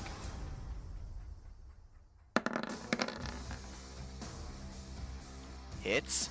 And for the first time, I will take advantage of that bayonet. I'll use a grit for advantage on that too. So, Julius, of all the attacks Ash has made, you notice none of his bullets are doing a thing. Any of his fancy shred-arounds, nothing. He hits Tewaz right in the face with this. Finally, you hear as he gets hit by Ash's Mauler. He actually grunts in pain. Seems like that did something. Pretty good. Mommy, buy that for you? Is that all you've got? Using the women as an insult. I thought you'd be better than that. Alright. He doesn't say anything.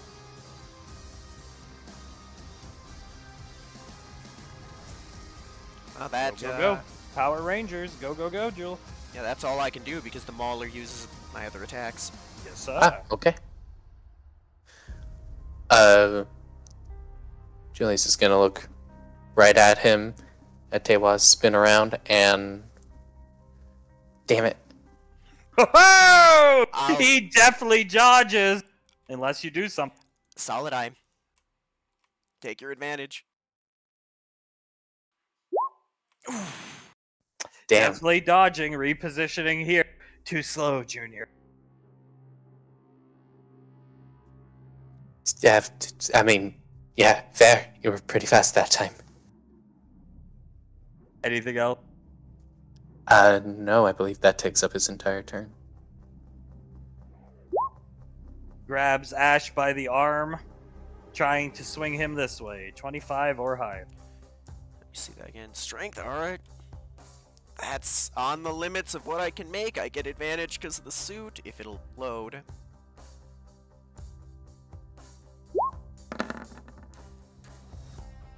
No good.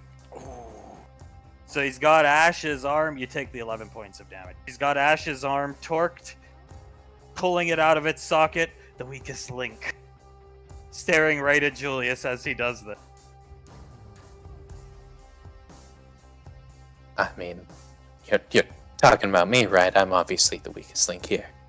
He twists Ash's arm, breaking it. No good without his shooting hand.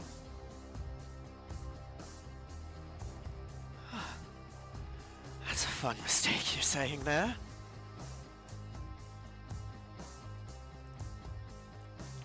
Going to spin Ash around. He hits his uppercut on Ash for 8 points of damage, knocking Ash back into Julius, and he stands. He'd be better off without him, trust me. He's looking right at Julius. I suppose he is a good warm-up. He cracks his neck, an unnatural neck crack sound. No, not really. You know, we're a package deal. You can't have me without having the person who is actually good at talking. I'm lucky for you. Ash's arm is broke, so he can only shoot in one hand.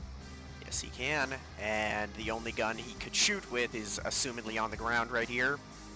Yep. He'll pick it up and aim with his offhand. Might as well go out fighting, champ. That's the way a man does it. Take a step here and go for it. Again, go for advantage.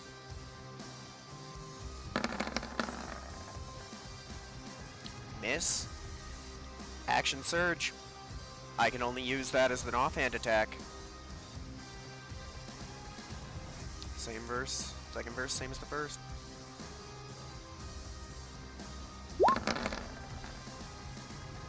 Did it hit? I'm looking at something. It's a crit. It was a crit. There you go. And bayonet.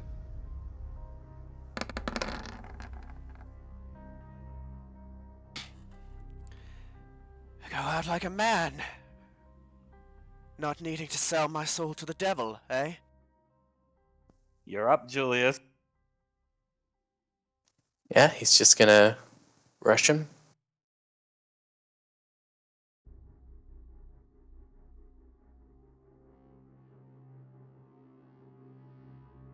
You connect with all hits.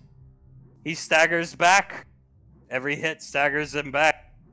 You hit a lot harder than I remember. He's looking right at Julius. I'm a bit stronger than you remember.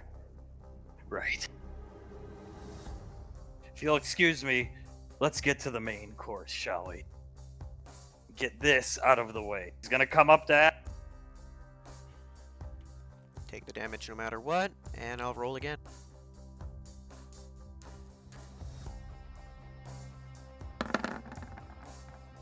Nope. He pushes Ash to the ground, knocking Julius just a little bit away. Because he pushes Ash into Julius. He's gonna void dash back. He's really quick. And he runs right up to Ash. And almost through Ash and punt kicks Ash right in the head. And you see Ash's head hit the ground. He turns looking over his shoulder and chuckles slightly. That was fun. Cracks his neck. Julius stares at Ash. Talks too much anyway. He turns around with his arms out to his side. Julius's breast starts to quicken a bit, checking to see if Ash is still alive, if he's at least still breathing. You can't tell. No, I'm sure he's fine. Cockroach. He's made it out of worse. Julius tries to slow his breathing as he turns to Tewaz. Oh, come on. He taps his chest armor. Give me your best shot, big guy. Julius takes a big, deep breath, lets it out, and rushes him.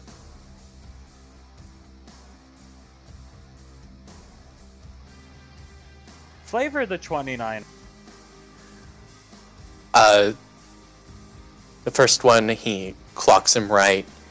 The 13 and 17, he misses. And then the last one, he does a huge just flip in the air, spins around a couple times, and using the kinetic force, just hits him right in the back of the neck with his the flat of his foot. He grabs the back of his neck, pulls himself up. Yeah, you definitely hit a lot harder than I remember, but it'll take more than... As you Mushin kick him right in the side of the neck. And his head is turned in a broken state. And he's... Julius, his voice sort of almost multiplying at this a little bit. I'm sorry, Tewaz, I couldn't hear you. It seems you have something wrong with your throat. He steps back one. No. Flailing out to the side. He's trying to keep himself standing up. He can't talk. No. He takes a step forward and puts a hand on his shoulder. Come on! You were saying something. His turn is skipped. His arms flailing out to the side. He's slowly reaching up to his head. Let me at least try to help you with that. And he's gonna put a hand right up to his neck and charge ki bless him. Knocking him back this way, hitting the wall here. He's still up on his feet, but his arms are out to his side. He's groaning and grunting. Jesus Christ! He grabs his top of his helmet and neck, and unnatural bone cracking sound. Crunch! His head right back into position. Well, that's a bit freakier than I remember. You see blood starting to come out of the portions of his mask. Little slits where the voice protrudes from. Void blood, purple. Spewing out. What the fuck does she have you cracked up on? Nothing much.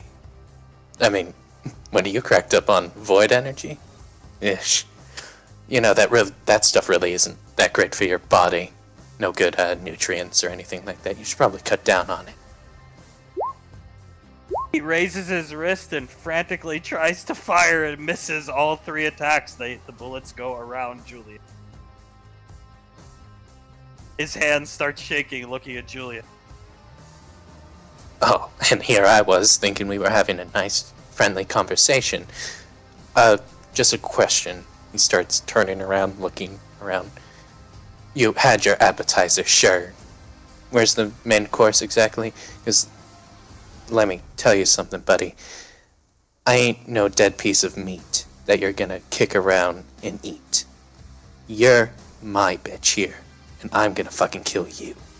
He's standing right here on the stairs, wrist shaking, looking at Julian. Your turn? He's gonna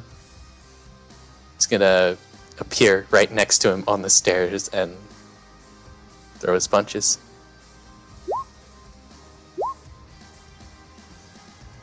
Flavor him up. The first one connects to his stomach and sends him up just a tiny bit, then a knee up to his chest, which sends him up higher, and then finally one straight into where his nose and face would be, sending him up higher and then having him fall down back onto the stairs. And to knock him off the stairs completely, another kick, only his head contorts in the opposite direction this time, and he falls on his back down here. Writhing in pain. He hops down. He's gonna do one more time, crunch his neck back into position, and starts crawling this way. He slams the ground with his fist and looks back at you. I'll be seeing you again. Looking forward to it. And he vanishes in a cloud of void. Julius looks at where he just vanished, flies up, and looks down at Ash. Is he breathing? He's breathing. He's unconscious. I'm sure a dart or two could wake him up. He pulls out a couple darts and shoots them into him. You're up! He's not in a great way at this point. He opens his eyes and looks up. Did you get him? He ran away as he drops his limit break. I can barely see. And he tries to lift his arm to wipe his face, and yeah, I can't do that. I'll try and radio Icy. He pulls up. As you're radioing, these two have come to check on you. What the fuck? This guy kneeling down next to Ash. What happened? Tewas. What? This guy speaks up. Tewas. I can't get anybody on the radio. Tewas had a jammer. He jammed my damn radio. The man Where is plane. He ran. I kicked his ass, but he ran. You kicked his ass? Yeah, I guess I kicked him a couple times and his head spun around and he put it back in place. Is your computer recording? This guy grabs your wrist and starts looking at it. Yeah, it was. Get Ash back to the ship. Julius and I will go back to Lorelei. We need to get the eggs and get out of here if they're here. Was there anybody else besides Taywell? Negative, not that I saw. Copy. Let's go. Julius, I'll get him back to the ship. Thank you. You're welcome, kid. I'm gonna take you back to the medic girl. You're gonna have to be my eyes, because I can not see. Trust me, I can see clearly now. As the rain is gone. He tries to comfort Ash by singing to him. This guy, stand on the pedestal, kid. Yes, sir. He's aiming his rifle around. You really kicked that guy's ass? Yeah, I did. Nice going. Looks at him. Thank you. I didn't think I was able to. You stand on the pedestal, you sink down, and the statue powers down. This guy bobs his head up at the statue. Same thing as the last one. I'm guessing that will power down the whatever is protecting the egg. Hopefully, if my wife was right. Let's go. You Yes, can sir. do the talking to Lorelei when we get back. He starts chuckling. Oh, yay. You make your way back. Boom, boom. Here you are. Icy is looking down at the eggs with Davine and Hunk. Over here, and you're here, Julie. Julius walks up to Lorelei. Is stasis field off, ma'am? Yes, it is, as Icy picks up an egg and hands it to Davine. This one. Davine carefully holds it. She almost freezes in place, holding it. Hunk, and this one is the other one she wanted. He picks it up. She let him. Hey, where's the sherry on? Your other guardsman? Lorelei turns around, holding one of the eggs. Yes. What? Report. We had a run-in with Tewas, ma'am.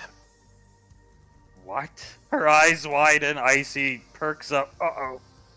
Pequot Tewas. Sasha grabs her rifle, chambers around. He's gone, Sasha. Not around. He was here to supposedly kill the dragon. Pequot. Oh. Icy. Oh, that's good. We can use that against them.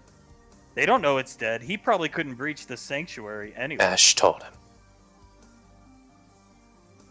Lorelei, what? Why? Not sure. But we had a run-in with Tewas. Ash is not in a good way. His arm is broken. He was telling us he could barely see. She turns to Saris. Saris looking at her. She run along. Saris leaves. Town's I'll go back and check on Ash too. And leave. Suletta, what else did he tell him? Oh God, I can't remember, ma'am. I'm sorry. Well, where is Tewaz now? This guy, he beat him in a fight. Lorelai, oh. Smiles at Julius. I see. You did? Comes up to Julius. Yeah, I wasn't sure if Ash was alive, so I guess I went Mushin, I think. Or at least a little bit Mushin. Lorelai looks over at Sasha, and Sasha, I told you. And kind of shakes her head, and Lorelai, I believed. Right. He's gone. No other cultist. Not that I'm aware of, ma'am. Right. I assume my other guardsmen took Ash back to the Nova. Yes, ma'am.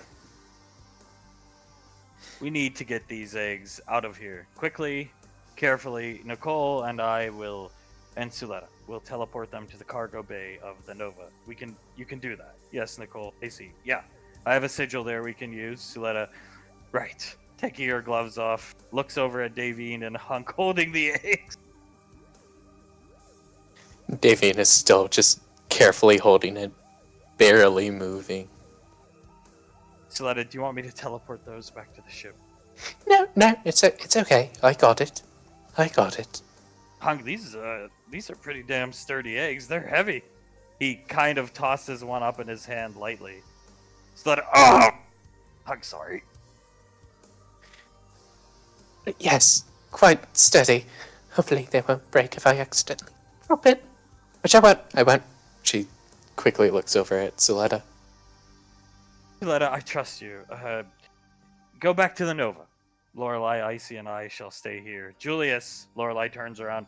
Stay with my guard here and guard us with Sasha while we teleport these things to the cargo bay. Yes, ma'am. Davine takes Suletta's eggs back to the ship. Davian nods. Hunk, Davine, and them disappear as Suletta and Icy and Lorelai go around teleporting the eggs away. Sasha, you and this poor guy left guarding the Pequod standing here. You really beat him? Julius nods, and he rubs the back of his neck. He knows now, though. But Knows about Mushin? I mean, I guess Mushin. Play the clip, kid. He plays the clip for him. Sasha comes over watching with great intent. Lorelai, leaning over Pequod's shoulder as Icy and Suletta do most of the work, teleporting a couple eggs at a time. And they watch the part where Tewa says, "What does she have you cracked up on?"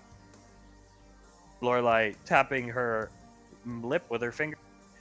She thinks you are cracked up. They don't know about anything. Julius takes a deep breath and puts his hands on his knees. Oh, thank God. I see. If they study combat footage from us, then he probably thought I precasted you. Like I did when we, all the time. Yeah, like you pump me up, you haste me, bloodlust, something like that. Wow, listen to him groan. Pequod, listening to the footage, this guy, you really did a number on that guy. Spun his head around a few times. He legit ran away. I see. He ran away when I fought him, but it seems to be their MO. Making them run away shows you can beat them. At least that's what I always thought about Glopnok, as I see teleports more eggs. Julius nods. Yeah. And yeah. Same thing with the Epsilon squad guy. He ran away. That means we're perfectly capable of beating him. Icy nods her head, giving Julius a thumbs up. Pequod, you got him twice! Knocked him down the stairs, starts laughing. Lorelai, ugh. Yeah, I wanted to... I would have preferred if I killed him there, but... No, it's fine. I'll fight another day.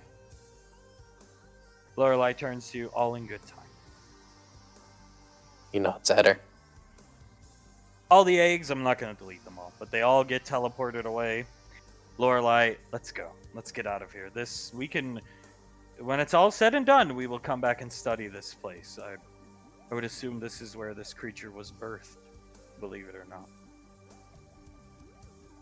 Wow. Well, like sea turtles. Then they always go back to the beach where they were born on.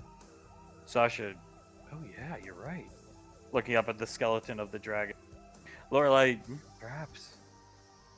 I think it returned to the place where it knew it would die. Yeah. She looks back at the dragon. Either way, these things can be a useful asset to Earthcuff in the future, the eggs. We'll return here in due time, and perhaps Krellin knows something about this place. Yes, we'll have to get into contact with him now. I see. First thing Monday morning, I'll try. Lorelai, good. Let's go back to the ship, and check on Asheria. Yes, ma'am. All the eggs are in the cargo bay. You make your way back to the ship. Hunk comes out here. He's put Suletta's eggs in here for safekeepings. Suletta comes and stands right next to Hunk and Davine. Right next to Davine. General Lorelai sits down. Ash is in the med bay with Saris. Icy peeking in. Oh, it feels like It feels like I got hit in the head by a train.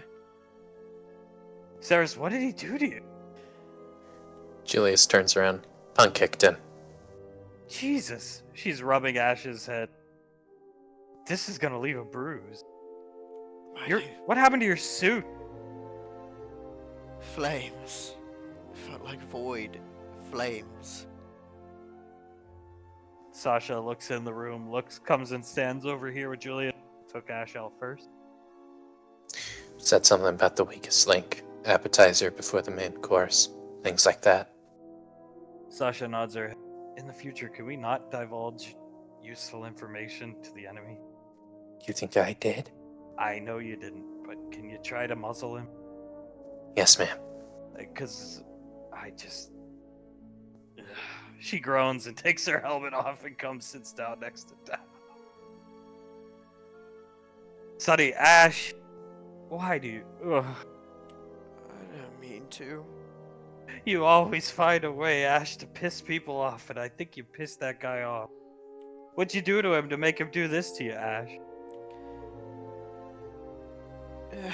Was a cockroach who kept coming back and fucking up his plans for the past 7 years? Sorry, 5 years? Icy looking in the door. That means we can beat him. Waving at Ash with her hand. He's gonna look towards her. Oh, it does. I still can barely see. I don't know what he did to me. Sunny gesturing with her hands. Icy, I can mend him. But your neck is gonna be killing you for probably the next week. I'm sure it will. Icy will mend you as Sunny, and I'll get you the medication you need. Thank you. And no walking on your own volition until you get off the ship. We're gonna get you in the wheelchair. Your Very well. equilibrium's most definitely thrown off. I'd say so. Sunny, I'm gonna have to inject you in the neck, Ash. Is that okay? Go for it, I trust you. Icy mends you. You can see again Saris waving her hand in front of your face. Ash, she snaps her finger. I could see you. She gives you a kiss on the forehead. How's your neck? Feels like death. Right, I'll get out of the way. Sunny putting Ash in a wheelchair. And Saris will push Ash out with Icy following. Pushes him right up to General Lorelai. I'm sorry, Mom. I couldn't do anything to him. General Lorelai shrugs. Julius scared him off. That's a win in my book. These cowards always seem to run. They do. I wish I could have seen it. If you've got them on the back foot and running away, they know they can be beaten, as has been said before. Globnock ran away from, and she gestures over to Davy. He did. It really does seem like all they're really good at is running away. So what was he doing on the planet? He said he came to kill the dragon, ma'am.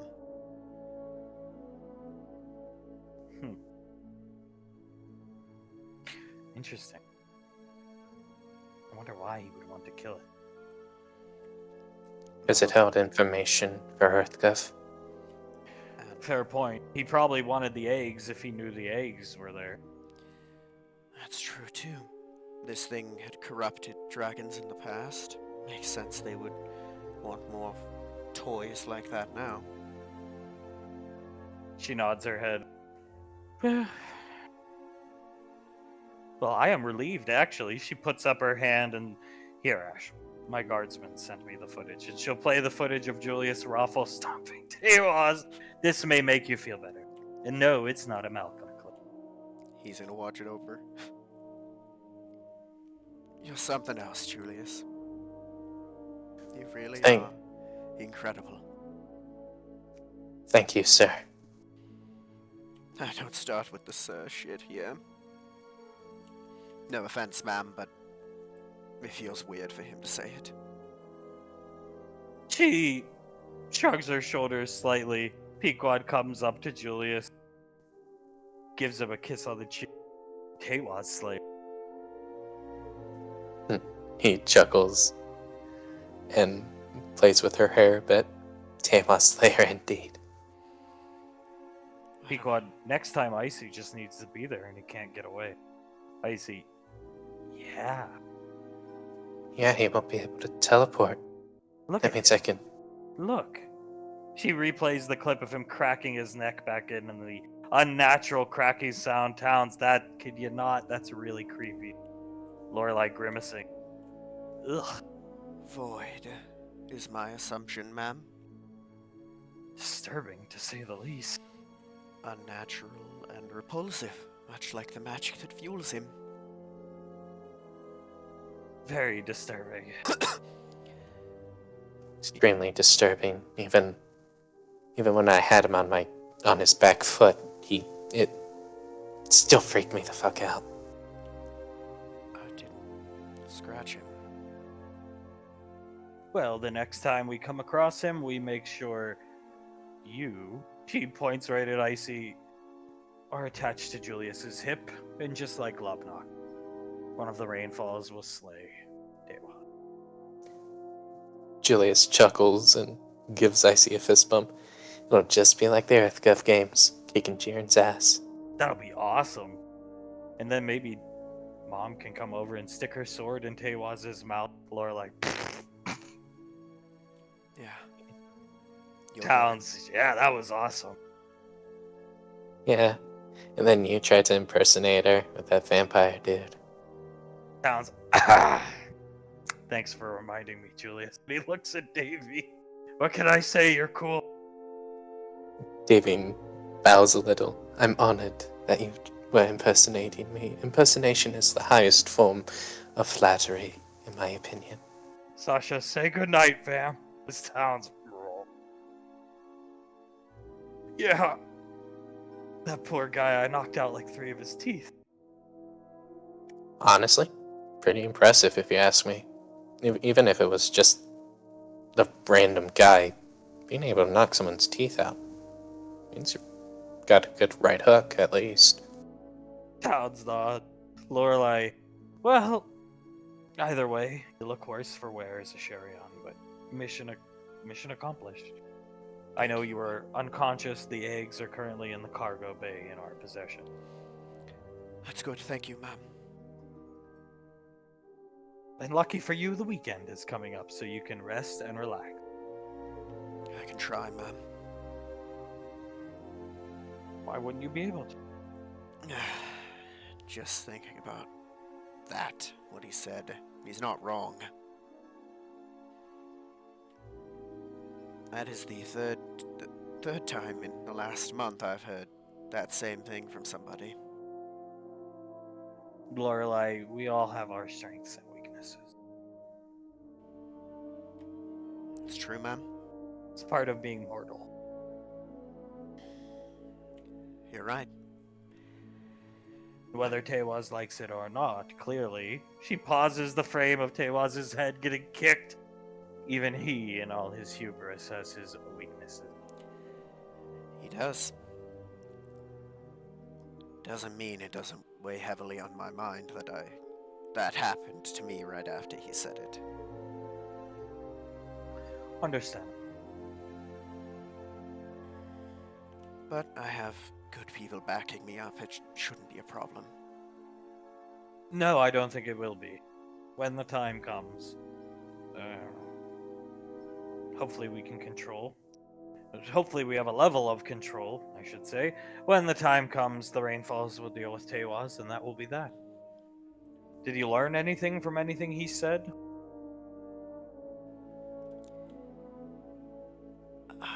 Did he give away any information? I've heard we did. Yes, ma'am. Apologies. I got caught up in him.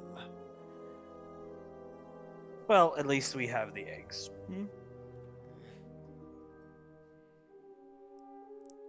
I can't think of any that he gave up. Just that he's a chauvinist idiot. Peacock, it's crazy to think we met that guy all those years ago at Watertown. Look at the way he looks. She's looking at Lorelai's wrist computer from far away. He looked like a punk, basically, back then. Well, a grizzled punk. I don't know, weird look, but now he just looks freaky. Hate to see what's under the mask. Yeah, bleeding void blood out of the slits in his helmet. Julius leans back. How did he know that's where the dragon was, ma'am? Lorelai. Good question. If anything. Could he read minds? I don't think so. Unless he had come to speak to these people. Perhaps they were... She puts her hand up. Did he know the origin point of the beast? Well, Max Tech. Well, yeah, Max Tech and Globnok was with us, I believe, when Malcolm went to talk with the dragon, so... Yes, I believe they knew it even before that. Remember when we went, there was Max Tech people frozen in its lair that it was snacking on? Probably kept an eye on the beast. I got the impression from the Dylan man that the beast had left, well, not long ago. Which goes to show you how powerful it was. The planet's degradation in terms of the weather system and ecosystem of the planet. I assume they kept an eye on it and wanted to wait until it left its lair. Little would they have known it was going into an even greater lair. A hatching lair, a spawning ground, what have you. I can only imagine what defenses it would have had up. To my understanding, dragons' lairs are fraught with traps and defenses that the dragons can set up. At least that's what the old myth books I read when I was a child said.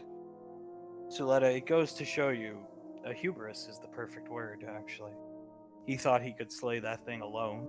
There was nobody else with him. Again, not that I saw, ma'am. Lorelai, it sounds like him. Do you think he could have? No, unless the beast was in a weakened state. That being said, we don't know everything there is to know about Void. I see, yeah. He probably has a bag of tricks up his sleeve, just like we do. I mean, replays the snapping his neck back into place. He's got some pretty nasty ones that we've already seen. All in good time. His tricks will run out. Lorelai throws her hand. And I'd say, looks back at those two, we have even nicer tricks on our side.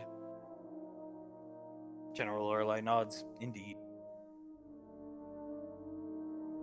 Much prettier looking tricks. As she glares at Julia. So handsome. I would like to say that I'm more handsome than the void-infused man. Yes, ma'am. Saris. Yeah, I'd say so too, Julius. But I don't think Lorelai really is considering Tavon. Lorelai blinking at Julius with a blank expression, just staring him down. Yeah, right. You're not in combat anymore, Julius. Remove the mask. That's an order. Oh, yes, ma'am. He removes his mask.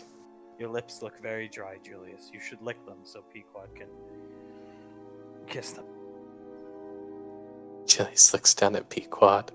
Pequod leans up and dry, wet, doesn't matter to me when it comes to him, and gives Julius a big kiss. Lorelai fixes herself in this inner seat. Julius pulls back and picks Pequod up. Lorelai is going to. So, Rainfall weekend. We get back to the apartment.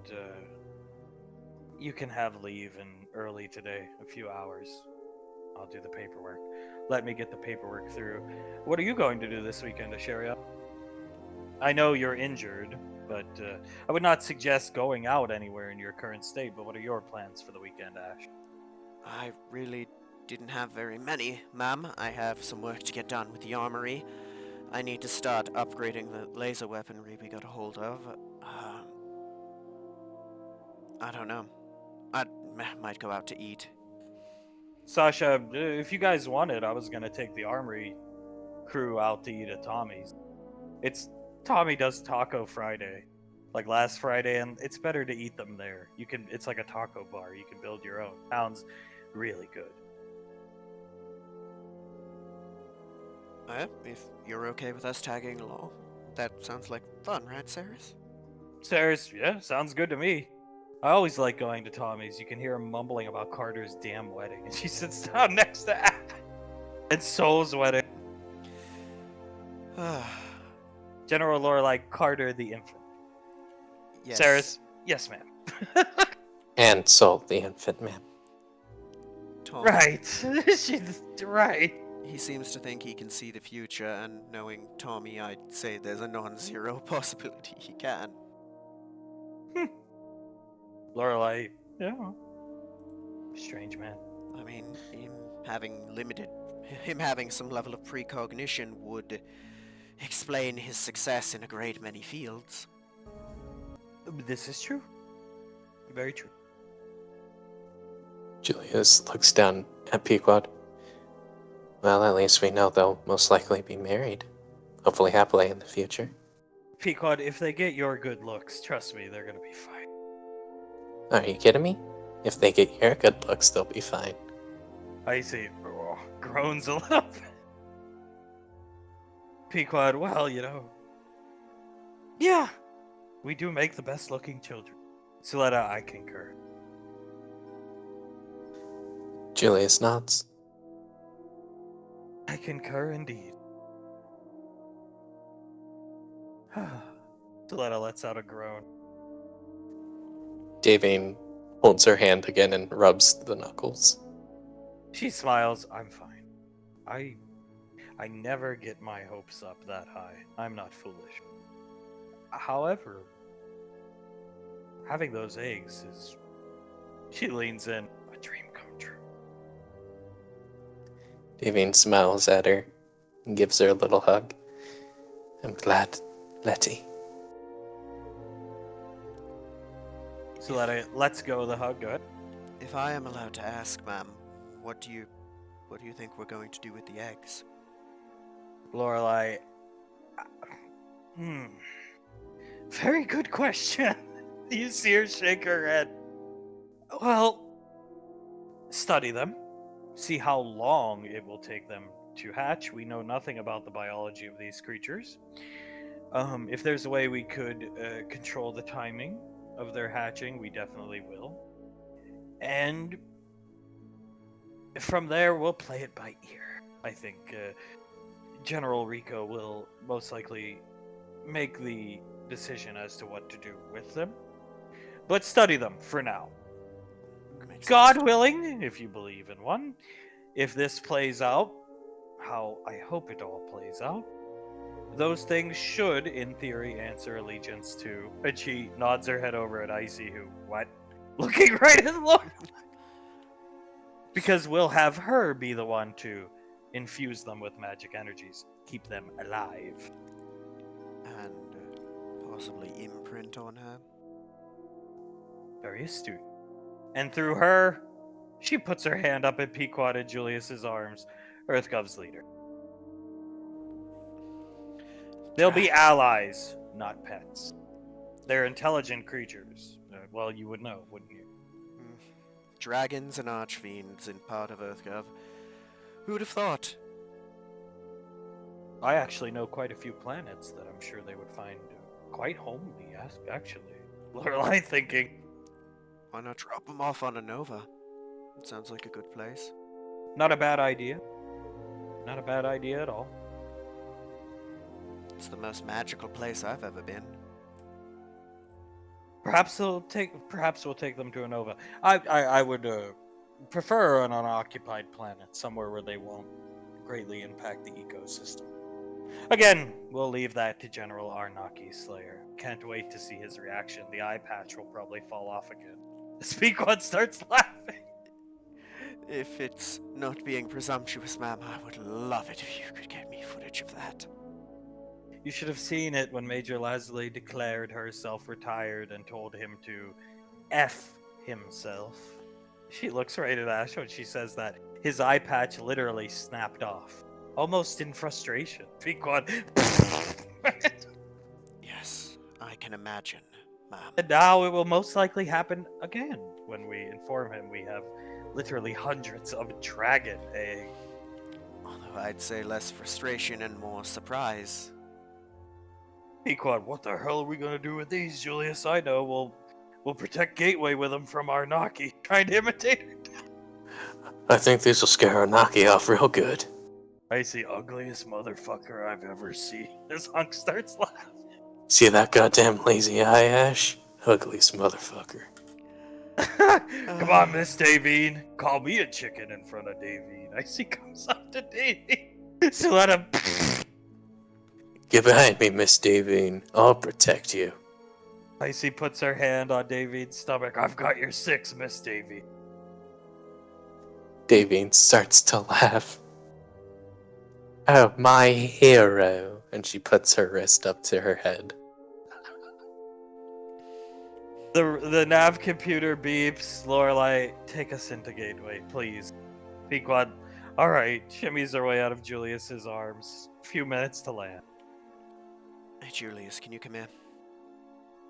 Yeah, sure. He's going to reach into the little bag he has and pull out the bounty hunter medallion that was Tewaz's and hand it to Julius. Gondor told me to give that back to Tewaz when we take him out. You're gonna be the one to do it, so I think you should have it. Of course, Ash. Yes, of course. Make sure to get it to him, because gods does he deserve it. He chuckles, hell or high water. Pequod's landing the ship. Icy piggyback ride and poofs onto Davine's back. Davine, a little shocked, goes back just a tiny bit and then stabilizes. I would like more warning than that next time, please, dear. Most definitely. Sorry. As Hunk, she used to do the same thing to me all the time. Try giving an Arcane Council briefing with piggybacking her. He walks Suletta, Davine, and Icy this way. You should have Davine. seen the look on Master Chance's fucking ugly mug, Davy. Davine laughs and uses a free hand to pat her, Icy's head. Always the rambunctious one, weren't you? She chuckles as Suletta, they go off the ship. Suletta goes and gets her eggs. They leave the ship because it's land. Lorelai, chop to it. Wheel a sherry onto the apartment, Sarah. Thank you, ma'am. Saris will take Ash back to the apartment.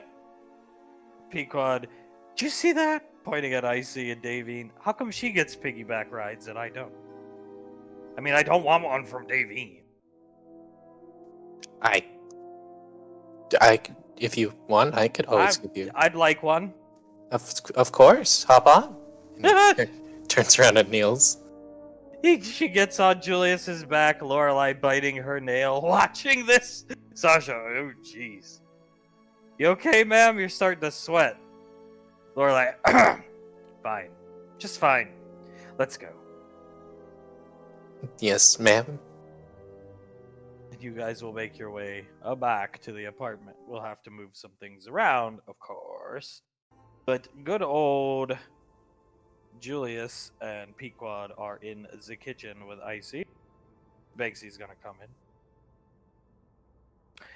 Ash and Saris are also in the kitchen. You're sitting just relaxing. Icy's gotten some lemonade out for everybody. You know, I honestly think I need to stop being romantic around General Lorelai. It gets Pe- really creepy. Pequod, it's great. She's jealous. The high and mighty Lorelai jealous. Yeah, God. Yeah, that is definitely never something I thought I would hear about me. That General Lorelai herself was jealous over me. Pequod nods her head and smiles. I mean, hey, Julia. I can't blame her. You know what? I'll have to take your word for it. How's Ash doing? He's just kind of sitting there, looking down at his hands as he flexes his right arm over and over. Still in a lot of pain? I see looking at Ash. Yeah, and it feels tight.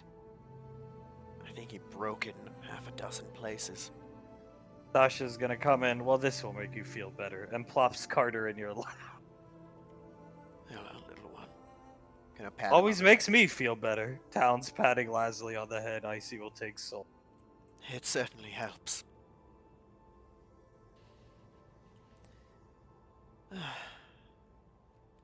It always hurts when you get slapped in the face with reality, right? Icy Yeah. nods. Happens to all of us. Yeah? It always does hurt. I was foolish. I just really hoped I'd be able to take him down. But it is what it is. Well, Ash, I mean, I understand. You wanted to be able to take him down. I definitely wanted to, even way back when we were still headhunters. I definitely understand. Yeah, it's fine. I, overestimated myself, I suppose.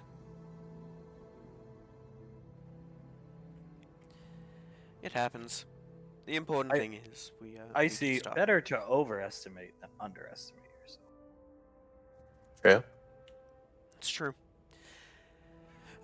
It's something I need to always remind myself is I can only do as much as the gun I'm holding can, right?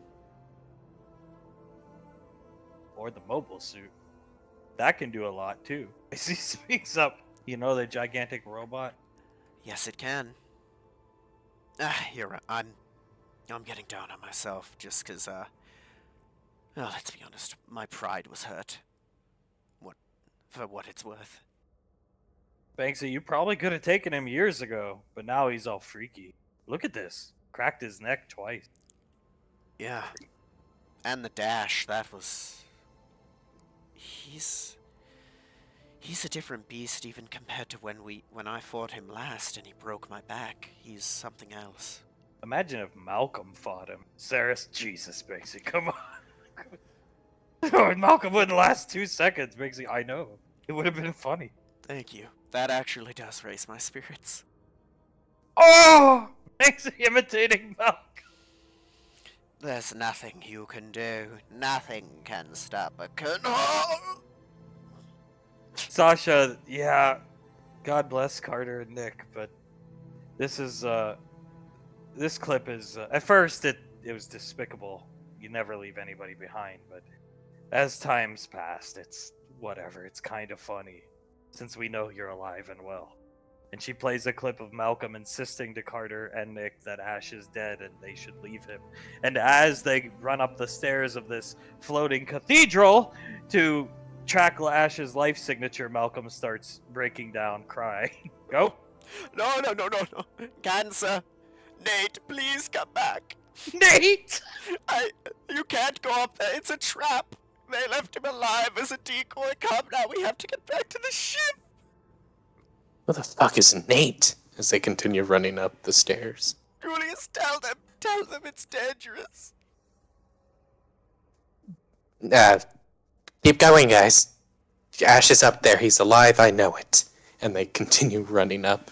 No, oh, you little bitch. Oh, I came so close.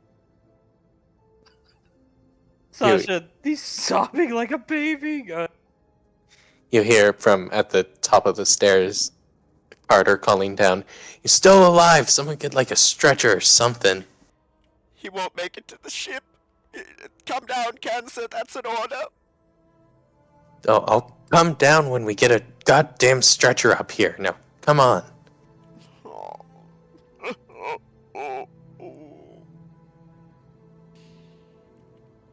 Huh. You know, I'm somewhat happy I wasn't awake to hear that. He started crying like a little baby. Sasha, leave no man behind and all, but my god. It's actually pretty funny. Nate Banksy starts. Nate. Yes, poor Nick. Nate. I believe he called him Newt at times. Nike. Sasha, they showed up, basically saved you guys' lives, then insisted on going to save Ash, and Malcolm turned into a sobbing child. Look, Globnock trying to hold Carter back, and he just rips his arm away from Globnock. Don't go up, man. Fat load of good that armor did him.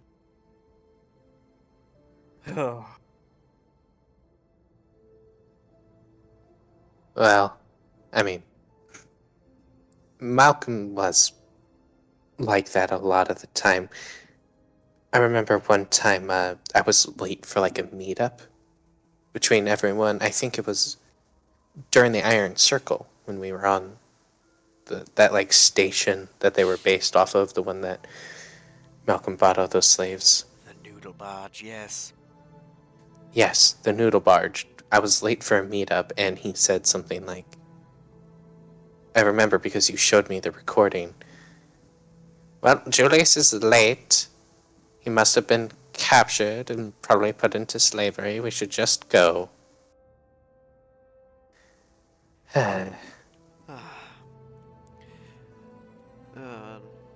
Even worse, I'm pretty sure when they got back, I remember... You'd need to tell me, because I was on a cocktail of drugs, but did he refer to Nick as Narlethatep? Yeah, I actually think he did one time. I don't even know who that is. I don't either. But there's that. Malcolm was something else. I wish we could have seen him fight Tewaz, but then again... I think he would have just bowed down to him. Asked to join the cult. I see. Ebenezer said Malcolm didn't even recognize him when he first saw him when you guys rescued him. Huh. Malcolm forgot who Ebenezer even was, which goes to show you how bad the curse was. No, that's right. That's right, because when we got That's right. We were on, what was the planet called? The one with the time distortion, Julius. Time distortion dinosaurs. That's Yes. that big zombie dinosaur thing. Yes, we got to Ebb, and Malcolm told him to put his hands up in the name of EarthGov because he was trespassing on government property. Because what? Like, yeah. Apparently, he had decided that because the testing that had been done that caused that on the planet could maybe be linked to EarthGov somehow. That means it's obviously government property. And so Ebb was trespassing because he didn't know who he was. Banksy plays a clip of you guys at the pre-Calamity Wars base where the spider tank shoots Ash with some type of flamethrower device, and you hear Yes! Woo! Yes! Pequod, you know, it wouldn't be funny if Ash wasn't sitting here alive. But the fact that he is makes those clips amazing. Banksy, it gets better! Then Ash gets tethered by some weird technology thing to somebody else. He was, Sasha, stop! For God's sake! he was laughing because I got tethered to him and he shoved me out of cover and wouldn't let me in. Sir! It's amazing to me Ash, you didn't just turn around and shoot him. If I didn't have the worry in my mind of getting sent to prison for it, or at least spending a long time tied up in court-martial, I would have. I should have. Ah, Icy puts her finger up. But you are forgetting, Ash, the most important thing. Oh, Silence is a second level spell. Silence is a second level spell, you novice. Sasha, what? you actually see veins start popping at the side of Ash's head. So, You're making the crime scene fit what you want, Julius. Icy looks over at Julius. Julius laughs. so we were sent by Gondar. You remember Ruga, right? Nice man. Yeah. We were sent to uncover a murder that had happened in the town Ruga was in charge of. We get there. One, Malcolm refers to Ruga as Reuben. Two, we get to where the crime scene had happened and we poked around for a bit, and residual magic combined with what had been stated made it seem that the spell Silence had been cast. So I said, whoever it is either has a magical artifact or is a decently high-level spellcaster. Because most spellcasters can't even get to the point of casting level 1 spells, right? And then Malcolm turned to me and said, well, he looks over, rewind it, and play it again. Silence is a second level spell. And then we ignored him and continued trying to theorize and figure out the mystery. And yeah, apparently trying to theorize based on information is trying to force it to fit what you want it to be, even though Julius was 100% spot on in what he thought was going on. Wait a minute, Pequod. This is the town he just went around and accused people of murder, Gondar said? Yes, he accused Reuben of murder, and a man named Bert Gummer. Malcolm made... So, it was a cursed crown that was making someone do it, right? He accused a man named Bert Gummer, asked him if he had any murderous thoughts lately, and made him take off his baseball cap to see if the crown was underneath it. Pequod. Oh, God. What a dumbass. Have you had any murderous intent today, Ash? Banksy? Not gonna lie, I have. That is fun. I knew it was you. He also accused one of the rangers on the colony of being the one who to do it. Now, Suletta's walked in.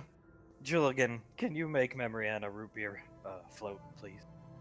Of course, Auntie. No problem. Thank you. She'll hand Memory Ann to Pequod, who happily takes her. Down here, Hunk, Davine's sitting on Hunk's lap. They're watching TV. Do you think she's okay? Davine thinks for a couple seconds. She is a strong woman, and I believe that she doesn't get her hopes very high for many things, but any hope that you have that is crushed still hurts. I will believe her when she says she's doing okay, but I will always be here for her, laying a comforting hand on hers and offering a shoulder to cry on. Julius and Nicole told me that you guys were acquiring animals for that egg you got in your room hidden under the unassuming blanket. She inhales slightly through her teeth. Yes, that. Well, Julius told me about some kind of frost ghost thing she'd like to have too. A Frostspectre, yes. I got a line on somebody who I think can help us get one. I can get it. You think maybe get her that too? And then present her the egg and this thing at the same time? She's got her dragon eggs, boom. I think that's a wonderful idea. Who do you have?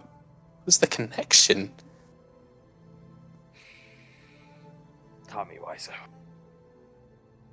Ah, I should have expected nothing less.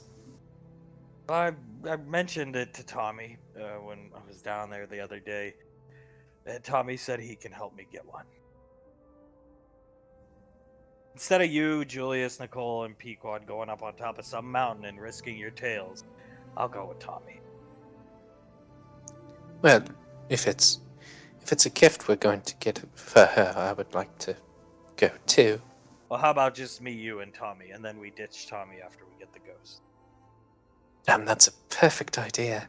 We ditch him right on top of the mountain, dear. He starts chuckling. Well, let's bring him back to Gateway first. He'll probably teleport ahead of us. He'll be the one that ditches us. Nicole says he has a sigil right here. Yes, he's teleported right there before early in the morning while I was working out. It was quite freaky. Not as freaky as Arnaki. No, nothing will ever freak me out that much. Well, come on, my beautiful director. He's gonna pick Davine up and carry her out here. We need to go down to Gateway. Let's round up the kids. I'm gonna go get ingredients to grill you guys kebabs tonight. Of course. Round up the kids. Let's head down to Gateway. Let's knock a grand slam out of the park in front of Lanaya before she's off duty. Davine scratches the chin of his mask. There's a man who knows my thoughts. Well, we'll teach the kids a thing or two. We'll show them how it's really done, if you know what I mean. Julius and Pequod don't got anything on us, let alone Nicole and Banksy. Damn right they don't. He'll carry Davine down here, or out here. Kids, let's go. We're going down to Gateway. Icy, okay. Gets up and walks out here with Banksy. Yes, sir? I'll put this in a to-go cup, I guess. Suleta, no, I'll stay here. Oh, okay. He'll walk over with a little nice mug, set it down, and put some, sprinkles and whipped cream on top of it for her. Our favorite drink. Our two favorite things, vanilla ice cream and root beer. Mixed together. Come on with us. Just bring her. Come on, you can come with us. Suleta, fine. Stands up. Comes this way. Julius will walk down and stretch a bit. So, what are we going down to Gateway for? To teach you guys a thing or two and groceries. As Pequod, can you guys watch the kids for a couple minutes, Largo? Oh, of course. We'd love to. It's no trouble. Here, Ash. She's gonna put Soul on Ash's lap and Carter. They do make you feel a lot better. Carter was already there. They do. They really do. Saris, yeah, they really. Looking over at Towns, of course. Can't Saris lastly. They really do. One day we'll adopt. Yes, we will. Yes, we will. Quad's gonna come out. Alright, let's. Why do we all have to go shopping together? Hunk's gonna turn, look at Pequod and Julius. You think you're real hot shit following up our act on the ship there. Trust me, you're about to learn. I'd like to see you try, old man. And the Rainfalls will make their way down to Gateway. And here you are. Hunk's taking off his mask. Icy, wow, he even takes it off on Gateway now. That's crazy. Pequod, that's the rainfall effect for you. Julius just nods as Davine hops into his arms. You know the deal. Hunk, yes, my queen, even though I'm not gonna get rid of that. Yes, my queen, as he takes her this way, it's let him. Why are we shopping together? It's so awkward, if you ask me.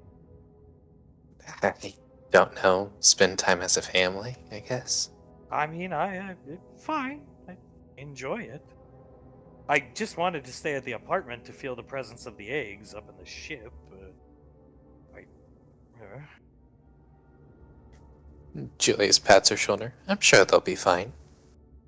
It's an amazing presence for a spellcaster to feel. Icy, yeah, it's like creation, actually. She blinks blankly, staring up at the poster. She let a pure and utter creation. It's fascinating, really. Where are they going? She's looking. Apparently to show me and Pequod how it's really done. Huh? At SIS. As you guys all come here, Banksy. I've heard they do this every day. Icy, this is great. Julius starts laughing as Davine jumps up into Hunk's arms, wraps her legs around his waist, and starts kissing him. Davine, even though the doors are closed, a super passionate kiss, Davine hears a thud of Lanaya's fist hitting the desk. Julius starts laughing harder as Davine smiles and deepens the kiss, leaning in further. Agent O goes down the elevator. Oh god, Lanaya, there's veins popping out of both temples of her head.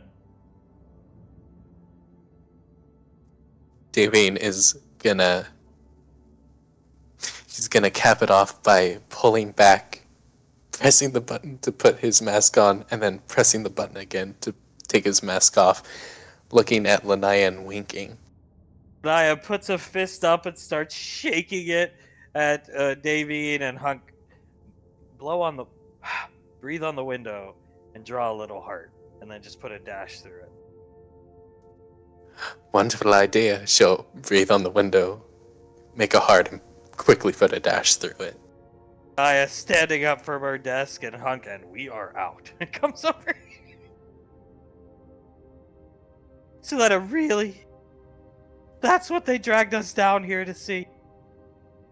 I guess they were just trying to show us how to make a woman jealous of a couple, I guess.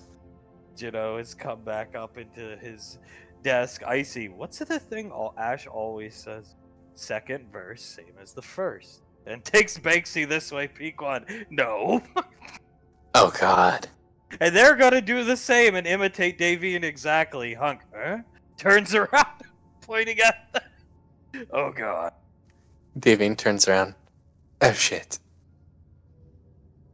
Well, I guess we did teach them, dear. Yes, I suppose so. They finish. Davine sees Icy drawing on the window and leaves a heart and wipes it away and comes. That was fun. Yes, it is. Quite fun to show Lanaya something that she'll never have. Suletta, oh, go ahead, Julian. Do it. Just do it. Julius just picks Pequod up and brings her over in front You of us. may as well. I mean, at this point. Agent O standing just glaring at Julian. Julius mouths at, "Oh, I'm sorry," and then goes kissing Pequod. Icy, look, Davine. Look, Mom. And she moves, has Banksy move out of the way so Davine can see Julius. Davine pinches the bridge of her nose and then looks at Hunk. What have we done? Hunk, we taught him, didn't we? Yes, we taught them. We set the example as good parents, in my humble opinion, dear. Right, we are good parents telling them to kiss in front of SIS. Not just kiss, make out. Lanaya comes out. Would you get out of here? Pequod starts. Julie starts laughing too. Yes, ma'am. I'm sorry, ma'am. Get the hell out every day! Icy, you guys really do this every day? Looking at. Davine looks at Icy. You have to drive the point home, dear. It's most important. Icy nods. Note taken as Pequod and Julius come over. Suletta walks by and just dismissively hand gestures Lanaya back into the room. Okay, this is what we've come down for, yes. Yes, shopping. Yes, shopping. Shopping in Hunk's mouth. Shopping, yes. Kebabs. We need stuff for kebabs. Letty. What type of kebabs? Hunk, chicken. Lamb, I prefer lamb, but chicken, lamb, anything else anybody want? Anything special? Pequod, that sounds good to me. Yeah, no, that sounds perfectly good to me, too. Davine nods and steps out of the way so Hunk can go in.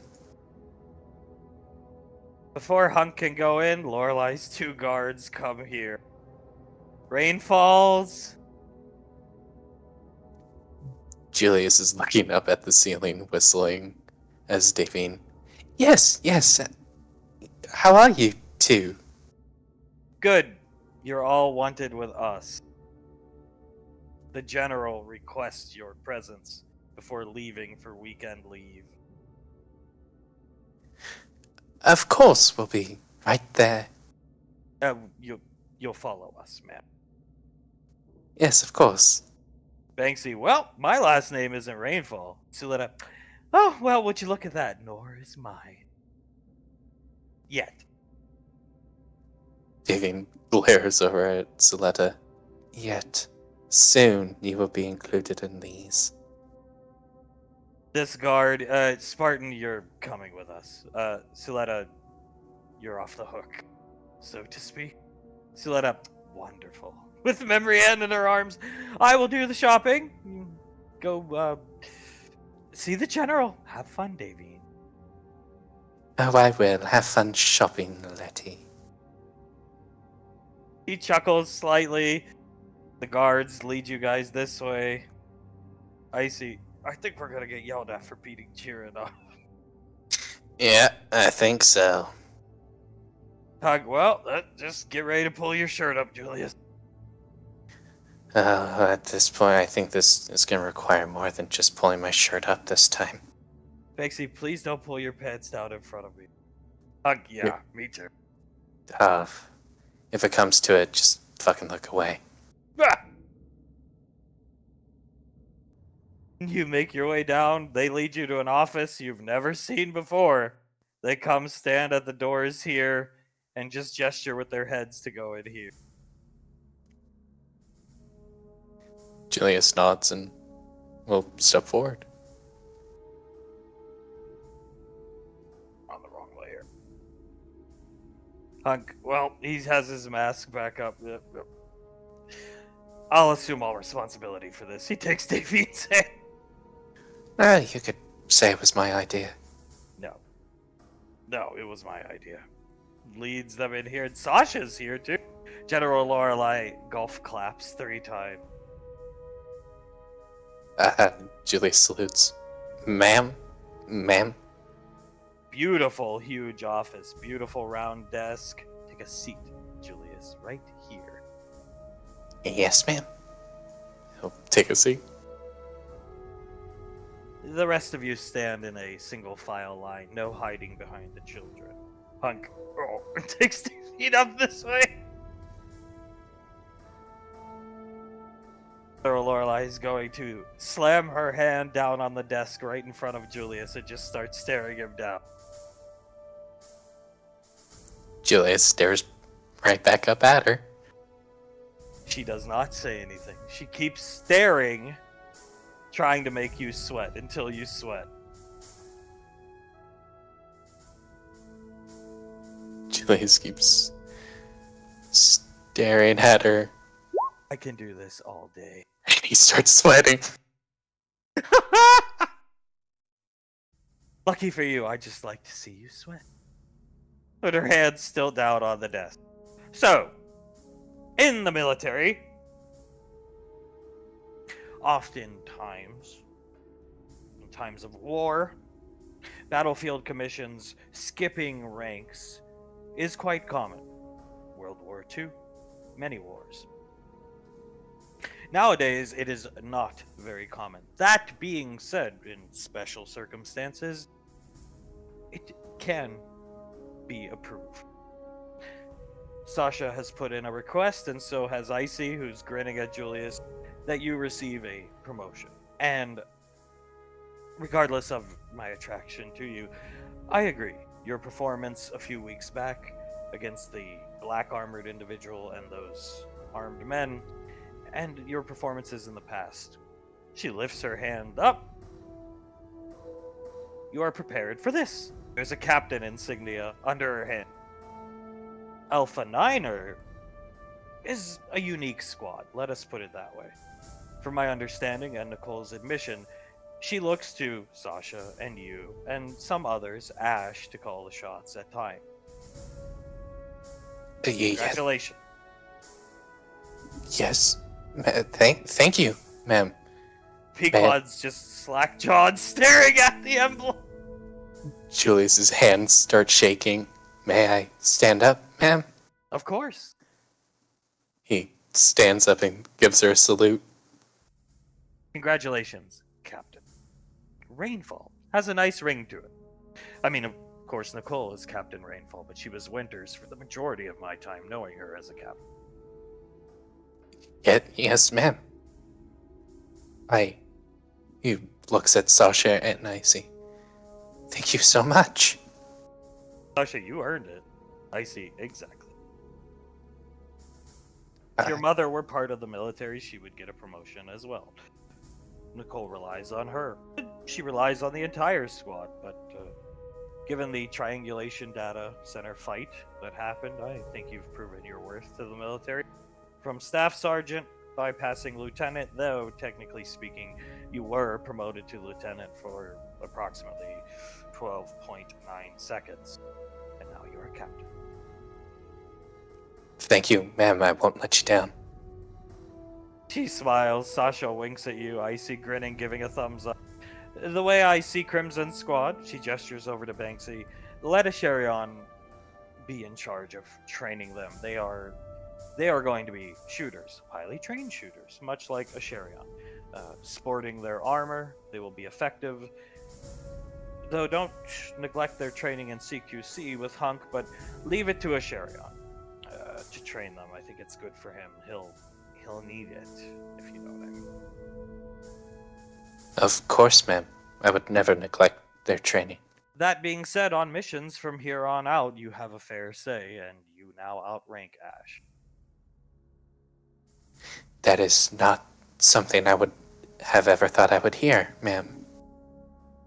Well, I honestly never would have thought you would have made a commissioned officer rank either when I first met you.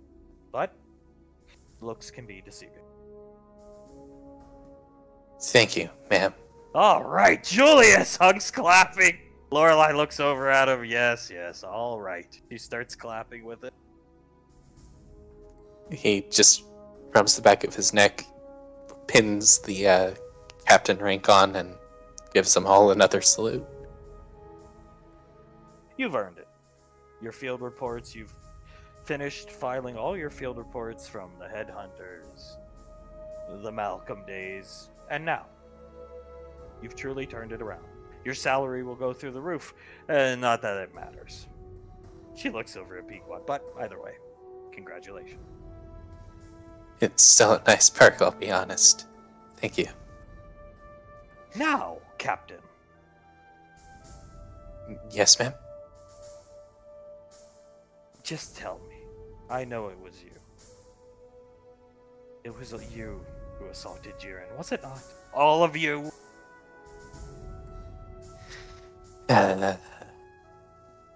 Julius looks at Icy and Hunk. Oh, screw it. She's just gonna read my mind anyway. Yes, we kicked his ass. She looks at Icy, who and shrugs and smiles at her. Did you know? She looks over at Sasha, and Sasha, kind of, yeah. Lorelai, fine. I really don't care. The man was useless. He was in charge of Crimson Squad, and they learned very little from him, unlike they learned from Asherion now. So, I don't think they could have successfully completed their first hostage rescue mission if Jiren was still in charge of them, unlike Asherion. So, the man was put out of commission. Did you have to go that hard on him? Truthfully, ma'am, yes. Fine. The only other question I have is, who hit the bartender on Ring 8? I see Zanzibar with the power bolt. He was supposed to hit Jiren, but he just hit the first woman he saw. And Sasha starts laughing. Sounds like Zanzibar! Yeah, yes, ma'am. It was Zanzibar. I got it on tape, and Zanzibar smacking the lady over the head with the power. Lorelai, oh, what a wonderful POV. 3rd degree concussion for the bartender on Ring 8. I assume she was there to meet up with Jiren. Hunk, that's what we figured. Lorelai, oh well. Don't do it again. And she glares right down at Julie. Yes, ma'am. Enjoy the weekend. She throws up her hand. Captains. Of course, ma'am. She's going to leave with Sasha. Sasha's going back to the apartment. Yeah, I think I'm gonna faint. Pequod sits down, slumps into the chair. Why Julius a captain? I'm a captain, and he has to sit down. That's not something I ever thought that was gonna happen. I mean, every promotion is a surprise to me. I never feel like I deserve it or anything, but this one's a big surprise, honestly. I am so proud of you, Julius. She grabs your chin and kisses you deeply. Banksy clapping. He returns the kiss. Hunk leans into Davine. I told you he was in line for big things. I always foresaw him doing big things with his life. She walks up to Julius and kneels down next to him and holds his hands. I'm very proud of you, son. And when she says that, Julius starts to tear up and he gives Davine a large hug. Icy's smiling, watching. Hunk, jokes aside, you are now technically the same rank as Malcolm Chance was. Think about that. Julius pulls away, wipes away some of the tears that were building up, and starts laughing. I am officially as good in rank as Malcolm Chance. Oh, and you'll be better. All in as Lorelai likes to say, good time. He laughs. Maybe I'll actually get to be a colonel unlike some people that I've met. Hunk, yeah, trust me, you will be. Today, I think probably just cemented it for Lorelai. Julius nods. I hope it did. Well, it must have, because it paid dividends as he gestures down to the rank. We gotta go back and tell Suletta. Yeah, we do. Hunt, Hey. make sure she is not holding Memory Ann when we tell her. Because if she drops that kid, dear God. Yeah, someone will. Maybe Icy teleports her into our arms or something. Actually, I'll carry her when we tell her. Good idea. Hunk's gonna, move this out of the way. Come and give Julius a. Julius gives him a hug and pats Moving his up in back the a couple world. times. Moving up further than I ever thought, Dad. You'll go higher. Let's go back to the apartment and get the hell off this day. It's not often we get early leave. We got the whole day ahead of us, actually. Yeah, it's, all things considered, pretty damn early. Let's get out of here. Yes, sir. Rainfalls will leave. As Sasha comes back and sits back down in the kitchen with Towns, Ash, and Sarah. Oh, welcome back. Thank you. Jennifer's coming, getting something to eat.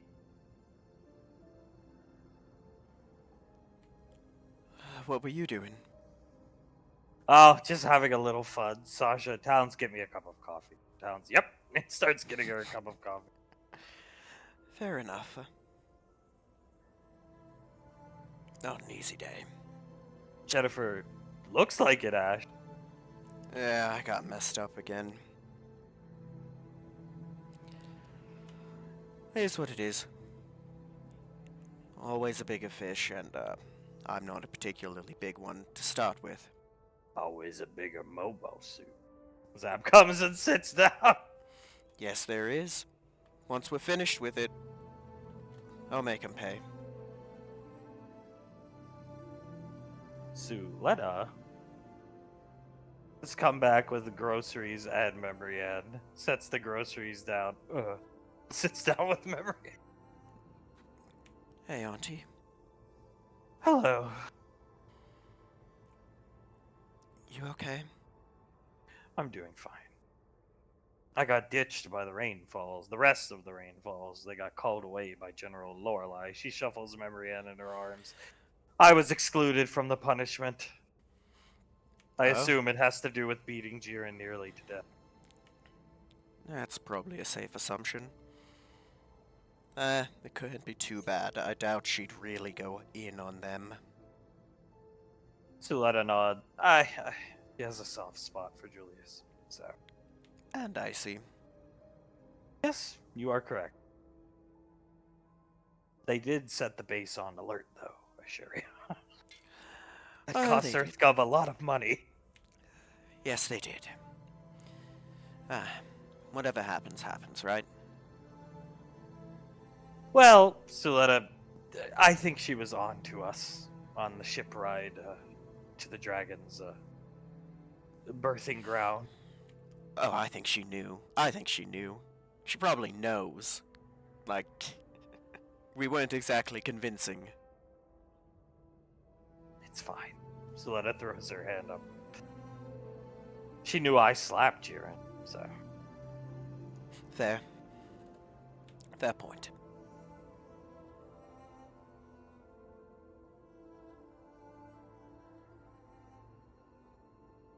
Everybody just starts eating. You gotta carry a conversation.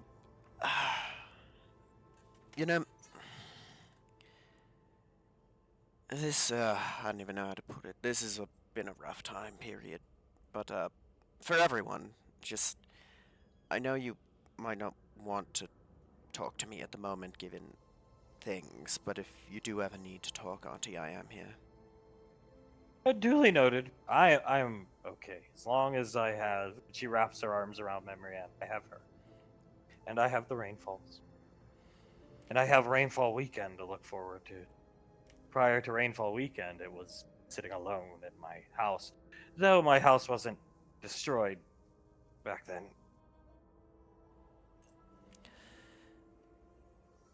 Yeah, and being with family is a lot better than sitting alone, trust me, I get that much. In a bunker. Bunker, a garbage apartment in Gallia, anywhere. Towns, unless you're cursed. When I was cursed, I didn't even know what alone was. I always had Dale in the back of my mind. That is fair. That is very fair. Oh, I can only imagine that. It was bad enough for the few weeks I was seeing Malcolm. I can't imagine literally having him there. Sasha, you... Oh yeah, you were seeing Malcolm. Ugh. Yeah. It was not fun. Blaze, I heard you got into a fight. Fisticuffs with this Tewaz fellow. Any of your weapons do anything? Shredder rounds from the Garant did nothing. The Mala glanced off. It at best stunned him by hitting him in the head with it. It did nothing. Sasha, my only guess is that whatever he's wearing is probably some type of. It's probably similar to whatever you want to call that black suited dude. Yes. So, plasma's my only choice. I can't. I Just can't. step on him with a big robot. I mean, come on. I can do that. Although I get the feeling when the time comes, I'll be elsewhere in the big robot. So let him. Oh, who knows? You never know. Oh, I hope so. Like I've said before, I'm only as good as the gun I'm wielding, and a mobile suit is a very... Well, the stick I'm wielding and the mobile suit is a very big stick. Suletta, that is an understatement. And it's quite enjoyable. I haven't killed anybody with the aerial in years. Not since... Oh my, all those years ago. When we rescued Sunny, right? Yes. Yes, in fact. It was a long, long time ago. It was, and yet I remember it like yesterday. I really, to this day, have so much admiration for what Hunk did there. Suletta, Master Chance. Ugh. Scum. Beyond scum. Malcolm was evil, through and through.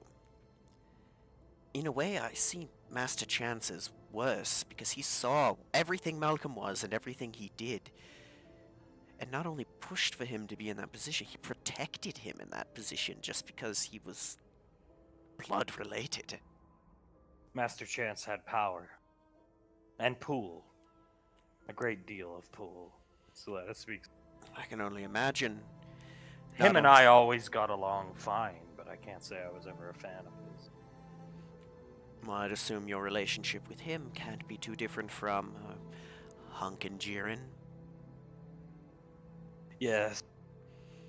Both showed their true colors in the end.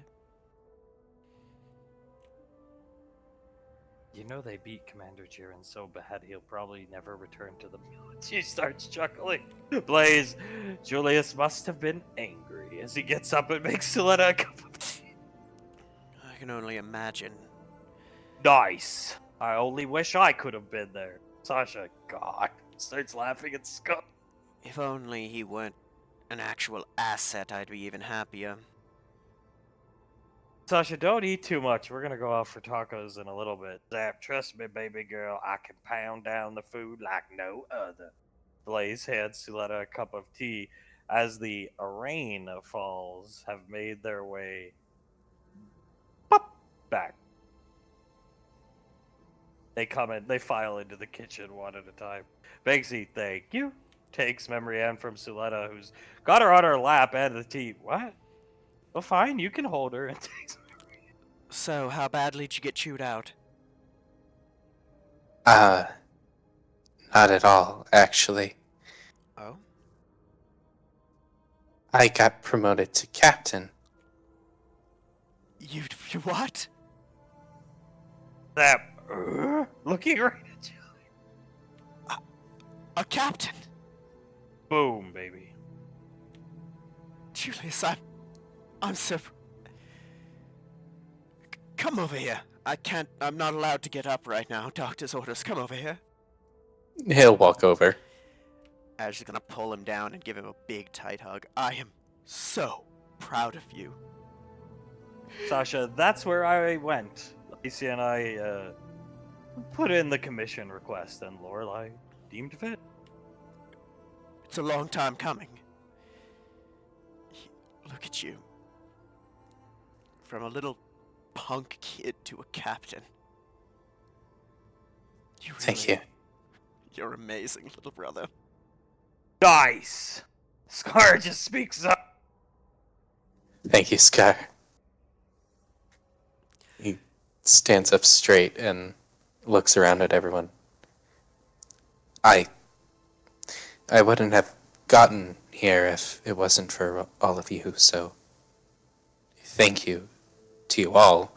And he gives them all a little bow. When Julius said he got promoted, the shock hit everybody. Everybody failed to notice except Icy, Davine, Hunk, and Banksy. Suletta was sipping the tea. Spit take all over the wall behind. Julius picks up one of the napkins off the table and hands it over to Suletta. Captain, she drops the napkin. Captain, I thought she was going to chew you guys out as well. I thought so too. Trust me, I thought it was going to be really bad when I saw Sasha there with her. Sasha, when we fought the dudes at the relay station, that's when my mind was made up. Triangulation station, science talk. I'm not an egghead. Suletta gives Julius a big hug. He returns it to her. Well, I suppose I'm gonna have to refer to you as Sir now, as he salutes Julius. I see. Lorelai did say he's moving up faster than you think. She did. She did. I'm beyond proud of you. You'll be a colonel in no time. Colonel Rainfall. Suletta looking right at Julius. Colonel Rainfall. You know what? I think that is like my minimum goal. Of course, I want to get higher than that, but Colonel is my minimum goal. Pequod puts her hands on her face and drags them down. It's better than a sex fish, honestly. Blaze, not in front of the children, thank you. Pequod, yeah, right. Later, we'll have our own private tent. Hunk starts chuckling. We're gonna take the RV, so yeah. Yeah. Julius looks down at Blaze and he puts a hand out to him and gets on his knees, so he's eye level with him. He's gonna reach up and hug you. He hugs him back. You know, you've always been a little too nice to me, I've always thought. But I have to thank you. I wouldn't be anywhere without any of you, and honestly, you're probably one of the bigger ones I wouldn't be here without. Blaze rubs your back slightly, and I have you and the others to thank for being here. So we'll call it even there. Congratulations, my boy. He chuckles, pats his back, and stands up straight. Captain Rainfall. Blaze! Well, I'm part of the military now, too, so I'll be taking orders from both the Captain Rainfalls. As I see, gives Blaze a thumbs up. Saris, Ranger, and a Captain. Nice. Incredible. Incredible. He chuckles, rubs the back of his neck. Before we go, there's one more person I have to thank. Zap, I know it's me. I know it. Come over here, give me a hug. Of course I'll give you a hug, Zap. I know you like a son to me, 'cause baby girl like a daughter to me. Same with Chili. I see. Julius has to hide his laughter as he hugs Zap.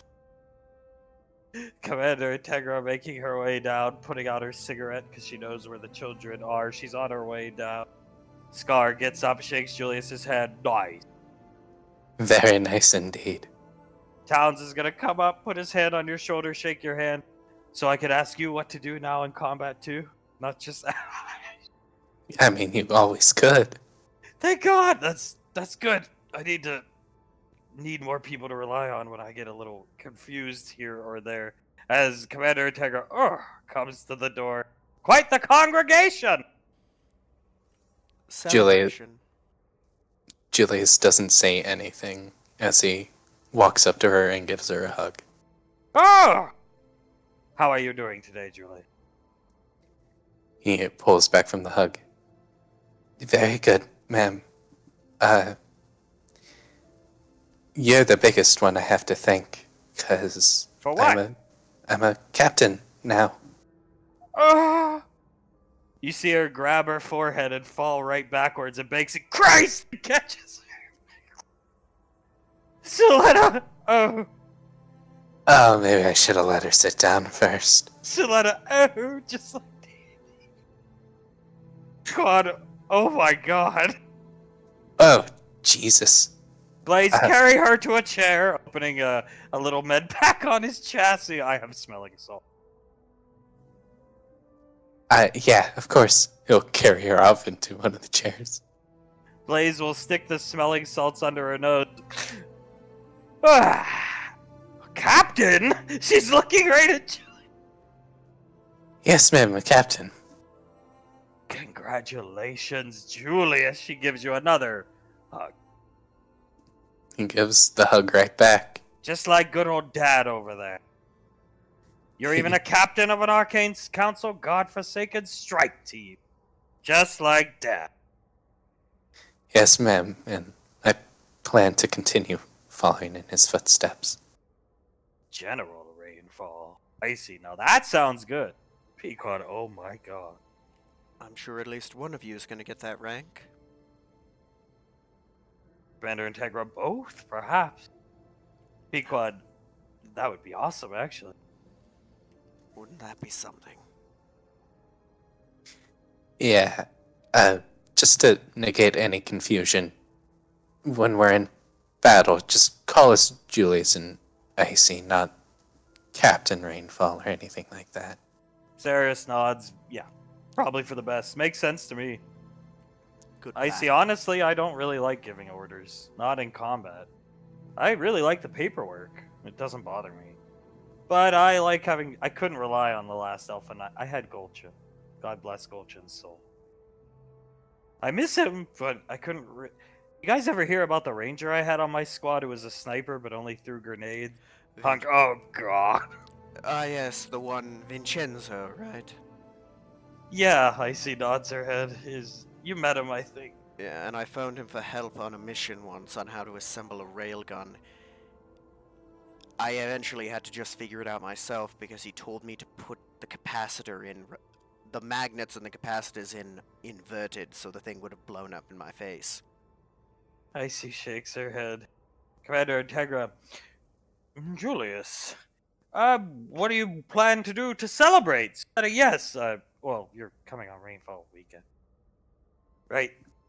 Of course, I think Rainfall Weekend is celebration enough, honestly. That's good. That's good. Julius, there's a pesky fly I need you to help me kill in the other room. Soletta, yes, I need your help as well. Of course, I'll help you all with anything. They're going to lead you this way. Boom, boom. As Pequod tries to come and they... No, you don't want to be here for this. It's a horsefly, big fly. I see, huh? Watching them leave. Suletta and Commander Integra, what do you need for the Escalade? Suletta, yes, you read my mind. The thruster engines. And sealant, anything else?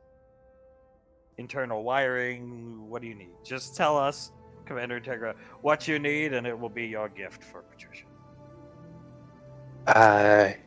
Internal wiring, yes, and then the air intake to create the self-sufficient air system inside the Escalade. Commander Integra gives you a thumbs up as Suletta's typing it all down. Consider, well, Suletta looking at her wrist computer, suppose it depends on when you find the time, you and Towns, but consider the Escalade complete. Thank you so much. And he'll bring both of them in for a big hug.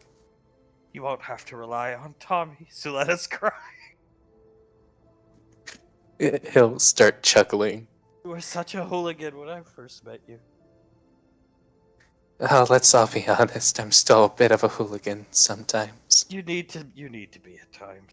It's always been endearing. He chuckles and lets go of the hug and puts his hands behind his back. And I'll have you both know, no matter how high I get in the ranks, you'll always be ma'am to me. Commander Integra smiles, rubbing your shoulder. Suletta, one day you'll probably even surpass me in rank. Hi. Maybe. What is your rank again? Colonel. Maybe I will get to Colonel, ma'am, someday. Ah, Colonel Julius Rainfall. Leading you back into the kitchen. Beat out old Malcolm. Suletta, well, he already technically has. She sits right down next. Yes, you have? Malcolm Chance is probably rolling in his grave. Blaze starts. He sits down. Besides, I was way younger than him when I got to captain, so that should count for something. Suletta, well, how old are you right now, honestly? 26. Malcolm was what a Sharion? 34? 32, I believe, at the start of our doomed... 32. Yes, 32 at the start of our doomed journey. Hunk, I made captain at 30, so you got me beat too. Julius looks at Icy. Damn, don't got you beat. I see, well, I just... Not like I wanted to be. And she starts laughing. He pats her shoulder. Suletta, you have me beat as well, actually, though I've been around much longer than you, but still, yes. Pequod, it's tugs at her collar. Getting hot in here. Jennifer, uh-oh. Looking at Julius looks at Pequod, and you could see like a blush start to creep up on his neck. Yeah, yes, I think someone turned up the thermostat. Pequod, yeah, it's it's quite attractive actually. Is it now? Icy looks over at Davine, whispers to Banksy, Banksy whispers to Davine. Should we break this up? Davine Not looks in at front of the kids. Davine looks at the two of them and puts her hands on Pequod's shoulders. There are kids around. Pequod, yeah, Davine, kids. Great. As she's looking right into Julius's eyes, and Icy snaps her fingers and polymorphs the word.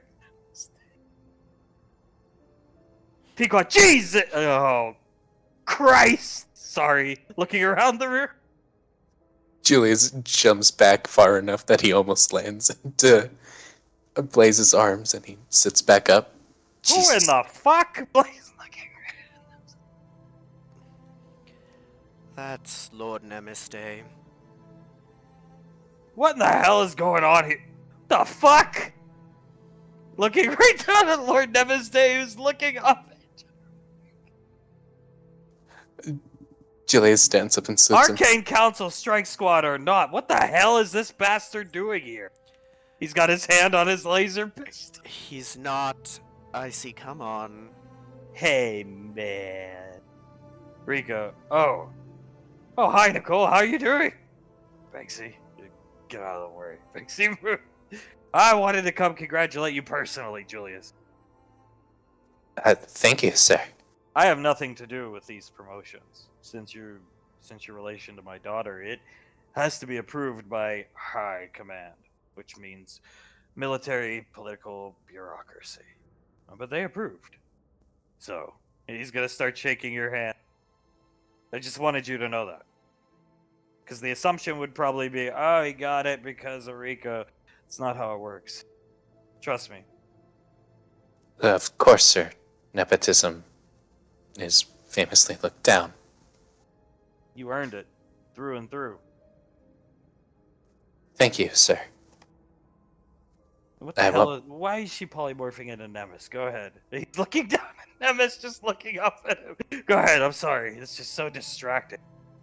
I won't let you down, sir. No, I know you won't. I just found out you got promoted. Lorelai came into the my office and told me. I didn't even know. I was shocked. I was too, ma'am. Sir, I'm sorry. I was expecting to get chewed out by her because I was taken down to a special office, and when that happens, it usually isn't the best track record for me. Yeah, well, hey. You didn't get chewed out. What would she chew you out for? Well, I don't know, just something I messed up on that I didn't even think about. It's happened before in the past. He's gonna pat your shoulder. I'll get you a nice bottle of something. I know you don't like to drink, but just something you can kick back on these rainfall weekends. He's gonna pull out a chair and sit down next to Namaste, staring at Namaste with his one eye, who's just staring back. I swear to God, I thought I saw this guy on the news getting shot at a comic shop down Earthside. He just looks around the room. That was his nephew, grandson, whichever, Darth Namaste. Namaste. Is the day the surname? I think so. I think they added it after Malcolm told them it sounded cool. Banksy, every day is Namaste if your last name is Day. Rico. Yeah. Right. And what are we using Namaste here for, Nicole? And I see movies, man. Rico, right. Any sign of Harnaki lately? No, Oh, sir. no, sir. No, sir. Everything's okay, Davey? Yes, sir. Everything is perfectly good. Good, good. I like to check up on the apartment every now and then. Very much appreciated. Yeah. And, how's everybody handling the Lasley thing? Julius just scoffs under his breath when he says that. That good, huh? I, truthfully, sir, couldn't care less. Rangers? Sasha, yeah. Saris just shakes her head. Banksy just shrugs. Icy, she didn't really care for me, man. Rico double takes. Can you please? Yeah, sorry. How about you, Ash? It wasn't easy at first, but after talking to her again, it is what it is. Yeah. Unfortunate. It is. She doesn't get that she did it all to herself. No, she probably never will. And from my understanding, I hear, Davine and, how you doing over there, Rick? And Hunk, I'm good now. Thanks. And he's going to try to pull Davine through the crowd of people closer. I mean, she'll help him as much as she can. Banksy will get the hell out of the way. All right, well, good. If you need anything, you know where to find me. Let me know. Anything I can do for you guys before I bounce out of here? No, sir. Pleasure to see you as always. Likewise. All right. Last thing, just gotta, check up on all the small details here. Is there any reason we like to suck each other's faces off in front of SIS command building window? Is this just a Elfinine pastime, or? Davine looks up at Hunk. You explain it. Hunk, look at it this way. We're driving the point home, like Lorelai told us to. It's my idea. With Lanaya. Hunk, or Rico. That's right. You guys were together there a long time ago. Yeah. I get it. Trust me, I get it. The wife and I did something similar a long time ago, but why in the hell are you, Julius, and Patricia doing it? And even more so, why are you? And he looks down at Icy and him doing it. Well, sir, we are following in the footsteps of our parents and the example that they set for us. To let a good example, if you ask me, John. So, and Rico. Yeah, I suppose so. All right. You guys let me know if you need anything. You know where to find me. He's going to get up, walk to the door. Congratulations again, son. Thank you, Dad. He goes to turn and hear, What the fuck? He starts looking around the apartment. Did you guys hear that? He turns around, Blaze, trying to fight back, chuckling. I'm not the only one that heard that shit, am I? No, sir, I heard it too. What was that? What in God's name?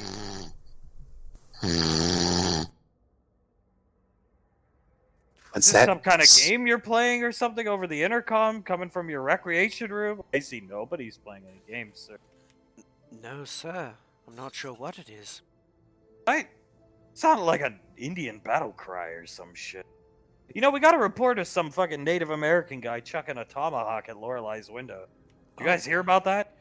No, I did not. That sounds dangerous. How could someone like that get on Gateway?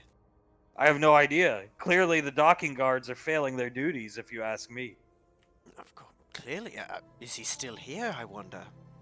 I don't know. I tried to ask Lorelai for comment. She said he just looked like the most horrific Native American she'd ever seen. Davine hugs around Hunk and pulls him in tighter. Maybe an investigation should be put in place. Yeah, I think so. I'm not sure what the snoring was all about. Kind of sounded like Malcolm, if you think of it. It sounded like Malcolm. It did sound a bit like Malcolm.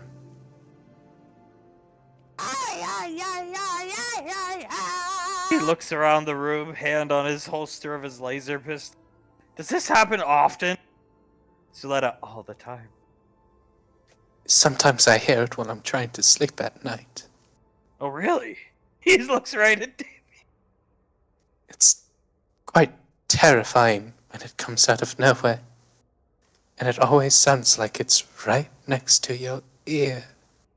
He looks down at Icy. You're the wizard here. You need to have some insight. Yen didn't train you for all these years so you could sit on your hand. Icy, I believe it's the curse of Cornstalk. Curse? Oh, He just looks around the room. Yes, I believe Malcolm was infected by it at some point, wasn't he? Don't tell me Malcolm Chance is haunting this apartment. Oh no, could you imagine? Davine Sure sounds like it. Alright, well, keep me informed on the... How often would you say? Suletta, at least twice, 3 times a day. Usually early in the morning when people are trying to sleep. I see. Yep, always wakes me up. Me too. Rico looks at Davine. Go. For me, it will usually happen in not just those short bursts, but prolonged chanting almost.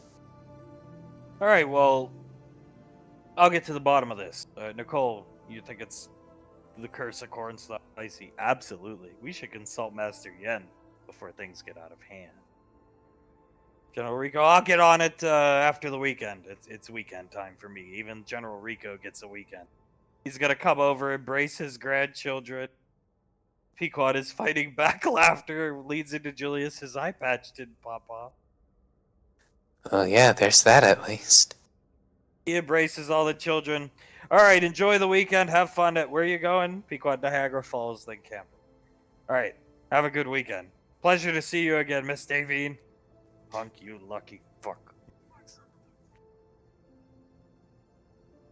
I disappeared. Davine starts laughing into Hunk's chest. Ricardo, you lucky fuck. She impersonates him. Hunk, I mean, hey, he's got a thing for elves. I had a thing for elves. It's not like he married a slacker. Look at what she produced. He points at Pequod. Pequod, yeah, but you know. He loves my mom. Love of his life, but he always liked elves. Had a crush on Lorelai, my mom told me. Now he Well, gets yelled at by General. Had a crush on Lorelai only for her to end up having a crush on his son-in-law. That funny how things work out that way. Yes, it is. Stiletta, we need to head down to my house. The RV is there, loaded up, and what do you say we leave for the weekend? I think that sounds wonderful. One suggestion, if I may, can we amend the sign at the beach house to include no Darth Nemesis Day? And Hunk picks Davian up. Absolutely. Yes, we'll get right on it. He turns. Ash, you gonna be good? I'll be fine. You guys Okay, Ash. go and have What? fun. Well, you know, Ash, we got some things planned here for the coming weekend, so stay on top of that. You know what I mean? If you can. Will do. Sasha, what's he talking about? As Hunk takes Davy. Just Hunk planning on spying on people again. No, go figure. Pequod, come on, Captain, carry me. Yes, ma'am. He stands up, picks her up, and starts walking her out. Rainfalls are all going to leave with the children. Blaze bidding them farewell. They go up to the ship. Commander Integra. I fainted. Yes, you did. I mean, let's be honest, who could have imagined it at the start, right? A captain. Sasha, he's come a long way. It's night and day. I'm incredibly proud of him. He always As had it. am I. He always had it in him. He needed the right push. Sasha, and I think the push was a little bit of Lorelei and a lot of Pequod. I agree. Look at Sasha, him. imagine if Pequod had just told him years ago to get his act together. He'd... Oh, dear God. He'd outrank us all easily. He'd be a colonel by now. Sarah's Colonel Rainfall over my dead body. Ash. Well, I'd say that's about what's gonna happen, Sarah's basically already happened, I think. He might not be Colonel, but he's the same rank as... Yes, he is. Yes, he is. And right after him successfully driving back and defeating one of the scariest men in the galaxy.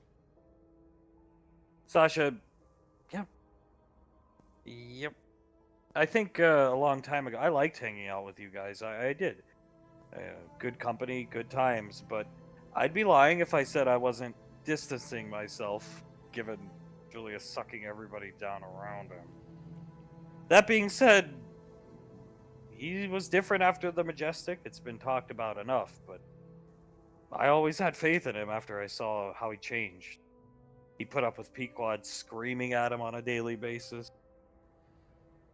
He did. He grew up, is what happened.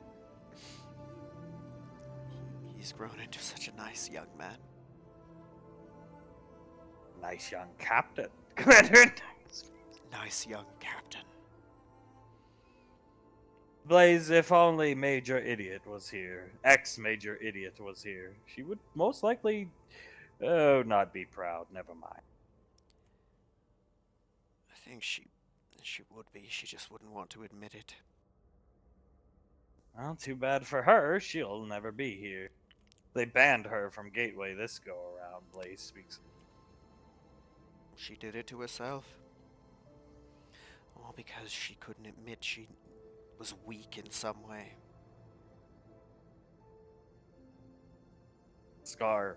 Her loss, if you ask me. I agree. Her loss. Zap still wiping tears. I know.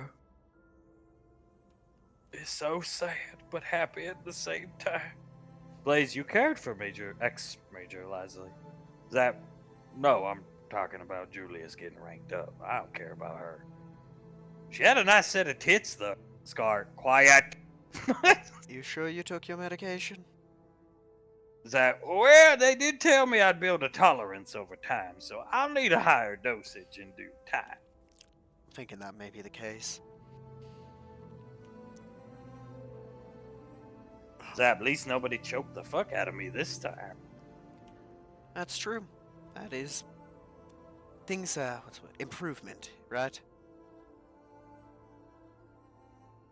And I know my influence on Julius truly helped him become a man. Sasha, Zap, you weren't even... Never mind. Just starts patting him on the shoulder. Ash will lean over. Just let him have it. He saw how I took care of baby girl in her time of crisis and modeled himself after me. Yes. Saris, he modeled himself after. Never mind. Just looking at. I'm sure he did, Zap. I know he saw my hard work ethic working on that mobile suit while he was playing with that Escalade thing down there. Anybody ever wonder why that's down there? Please, dear God. Zap, we've told you why it's down there. Why is that? He's building it as a gift for Pequod. Oh. Well, it was probably my idea that I gave him. Right, Scar? Scar, I'll be going to get you some more medication. Stay here. He leaves the kitchen. Zap, yeah, it is about that time. That it is. Well, I've got almost complete feeling in my arm back, although I'll obey Sonny's orders and pushed around for the rest of the day. There's better safe than sorry. I don't think Icy has the money to pop for another back surgery for you. That's fair. Though he didn't go for your back this time. No, he went for the kill. Towns, well, just like I said about Globnock, these guys really hate you, Ash.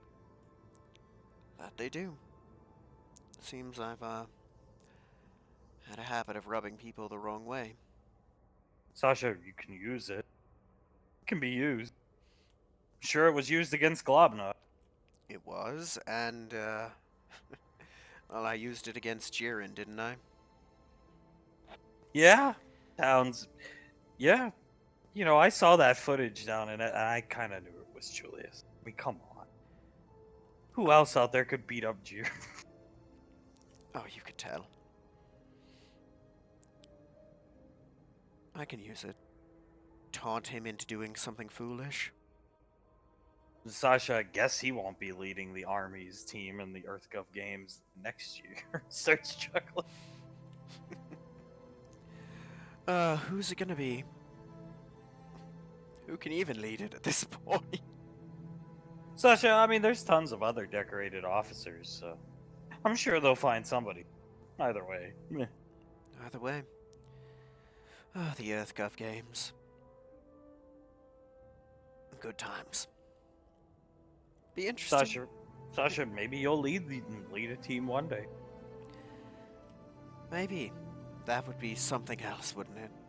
Technically speaking, you're Navy, and so are Rangers, and so are Spartans, so... Well, maybe I'll, see if I can bring Crimson Squad into one. It'll probably be good for him. Be better if Jiren was on the other team. I think they'd be chomping at the bit to get a piece of him, but... Ah, we might end up losing because everyone would be too busy kicking the hell out of Jiren. They'd spawn camp him. Towns, yeah, I saw some of the footage. You guys spawn camped some little wizard chick. Saris, that was great. Poor thing. She's a nice girl. She works on Gateway now. She's a good girl. Saris, I'm sure she didn't want to be on Jiren's team. To my understanding, she did it for her career. Well, Sasha had paid dividends. She's stationed on Gateway now with Marines, so hey, and Archfiend. Eh? That's something, ain't it? Jennifer, and now we just have to sit back and wait for the coming of Cornstalk and General Rico's final battle with Cornstalk. Towns, yeah. Remind me not to be here whenever that happens. You're always in some trouble, aren't we? Jennifer, I think it's great. It is. It's fun, isn't it? Commander Integra, nah, the Rainfall children, plural. I'm sure they will take this to the next level. It'll probably be Cornstalk and his Indians versus Rico and his Marauder. She's Cornstalk and his tribe. Oh, gods, I hope they don't ask me to reprise my role as Brother Ash. Sasha, Nicole's got a lot of tricks up that sleeve of hers, but what the hell was the snoring about? Was that legitimately Malcolm snoring? Scar comes in with the meds, gives him the zap, who takes him. Did sound like Malcolm, yeah. It was Malcolm. That sounded like him, at least. It sounded like the time that Malcolm passed out while he heard Julius and I talking about our respective spouses. Scar, he literally, if Ash talked about something that wasn't mission related, basically anytime Ash would talk about something personal related, he either vomited on command, got extremely angry and yelled at everybody, or passed out on command. Which begs the question why we didn't just strangle him. I know Globnock was there, but Jesus. Didn't want to see you get hurt, and didn't want to see someone go to prison for killing Malcolm. Fair point. Imagine that, throw your damn life away to kill Malcolm fucking Chance. My favorite was always when he vomited on command. Blaze on command. Oh, it was on command. All I needed to say was, I grew up in a small village, and he'd either vomit there or barely make it to the bathroom. Sasha, yeah, he was not a, as we say, team player. Scar, you're telling me. No, he wasn't. Zap, he never took your advice, Ash, even though you clearly more of a combat veteran than him.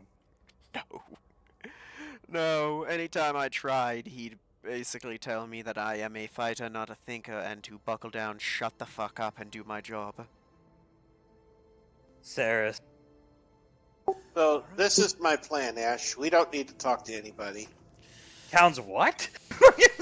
So, you remember when the Max Tech heads all were assassinated in the same day? Sasha, coffee. As Towns gets up and gets it, go on. That was us. That was Squad Sigma. Saris, right. We went in, and I was tasked with sniping one of them from a tower. And at the time, I had some nice toys. A cloak of the manta ray, slippers of spider climbing. I had some powerful toys. And my plan was talk to the fishermen, find out if there's mines in the area, see if they have any insight. Malcolm walked up to me, said that, told me fishermen, well, he's No fishermen are going to have the information you're looking for. told me that, and then when I expressed fear of, my plan was to swim using the cloak of the manta ray out and then walk up the side of the tower, right? I expressed concern over thermal imagery, seeing through the water, right? Because thermal cameras can do that. He looked at me, smacked me in the back of the head, and said, Thermal imaging doesn't go through water, Nick. Or Ash. Saris, Nick Ash! Nick Ash. So he grabbed me before I could do anything and teleported the two of us on the tower, where he told me to shut up or he would muzzle me, cast silence on me, and then we spent the next 4 hours sitting on that tower in silence. Who got the killing blow on your target, sire? I did. Mostly because Malcolm was angrily yelling that there was something in the way of him seeing Davine in that moment. Blaze, right. I believe Denaria and Davine, in an effort to distract somebody, flashed a guard, and Malcolm nearly jumped off the tower trying to get a glimpse. Scar, if only you'd pushed him. But it was nearly, 2 weeks later, we basically... Yeah. Yeah. I don't know how we got the killing blows and successfully completed the mission, but it happened somehow. Gurak. Gundar. Talent, or you could call it dumb Or luck. Gundar.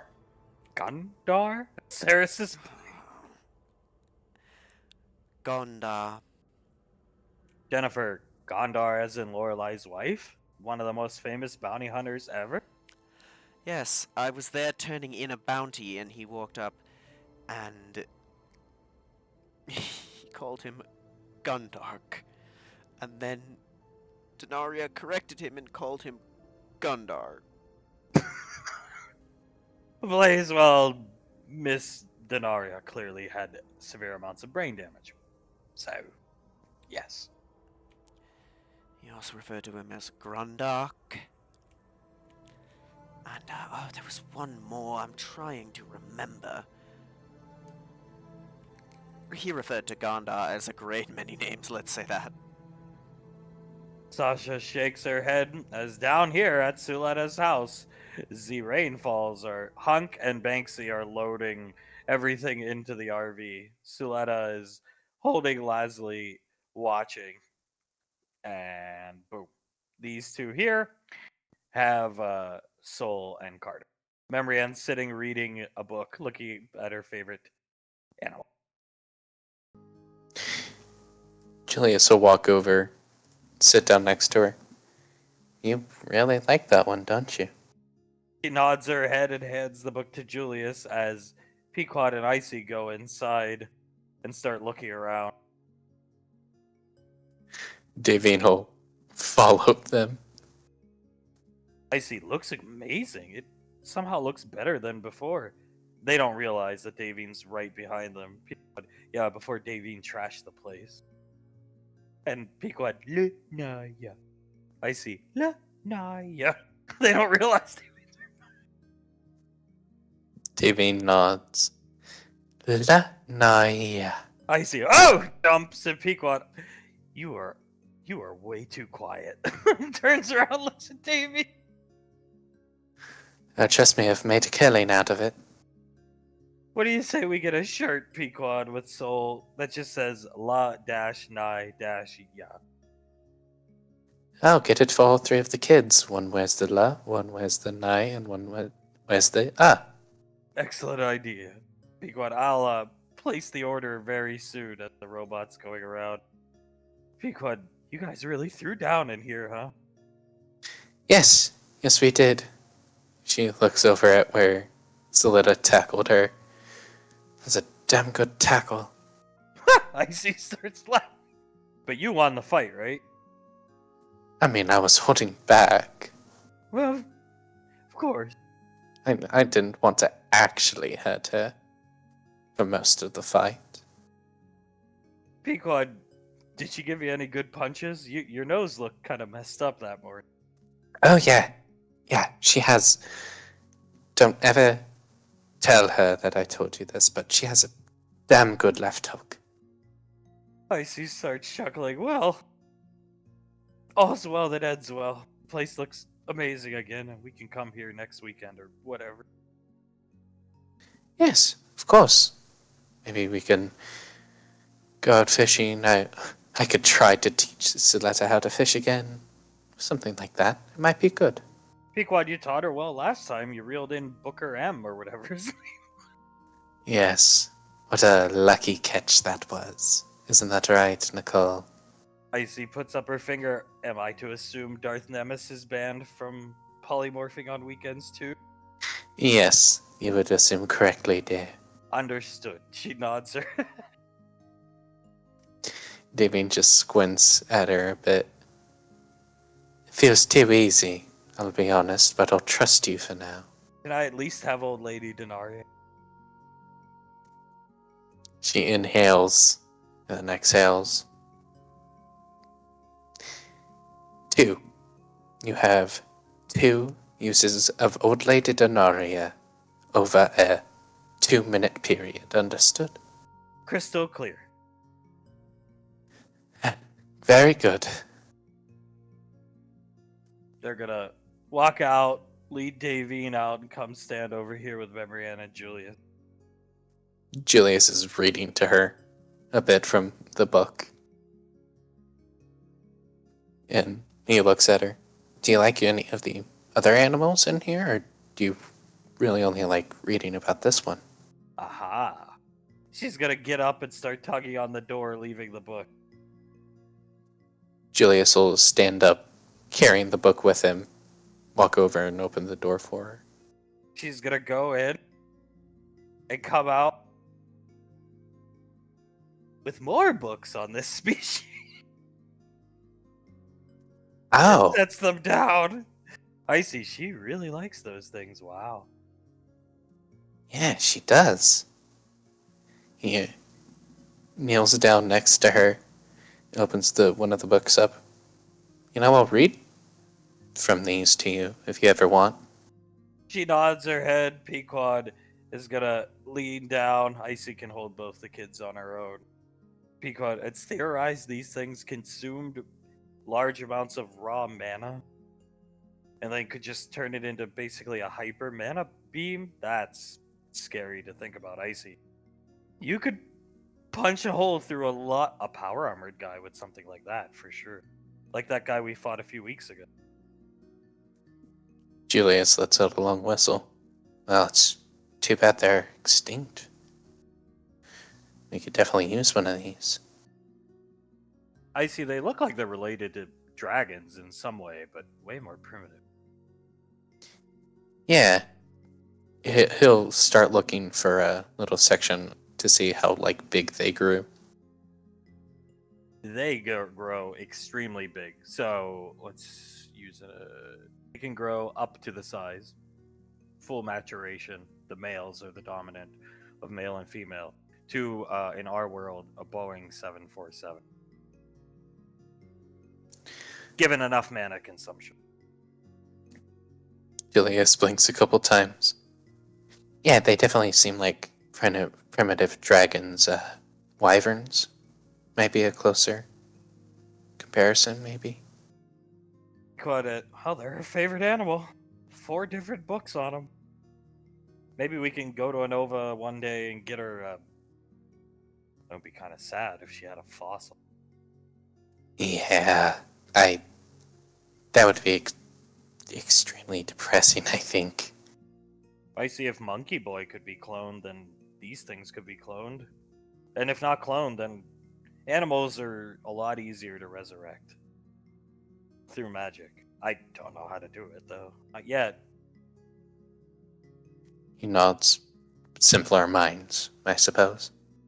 And simpler biology too.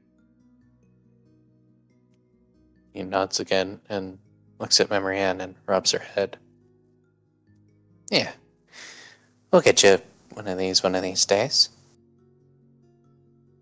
Be quite, yeah, we just have to go to one of the most dangerous places on Earth. Or in the galaxy, in the universe. It'll be fine. We've been there before and we've survived. But I mean, maybe we could pull some strings with Tommy. Tommy's launched a new TV show. But what's the TV show called? Oh, Pequod groans, picks up the books and stacks them up so there's only one. So she can bring all the books with her on the weekend. Oh, my dad wanted to consult Tommy on how to make a Malkimon show. Pequod pulls this up. Take a wild guess who that is. I see, somebody lifting a box. I mean, he looks a bit closer at it. Yeah, no, it just looks like a random guy. That's Saint Guillotine. Pequod starts laughing. Throwing what looks to be a toolbox over his head. I see squinting at it. Wow! I've never seen him in normal clothing before.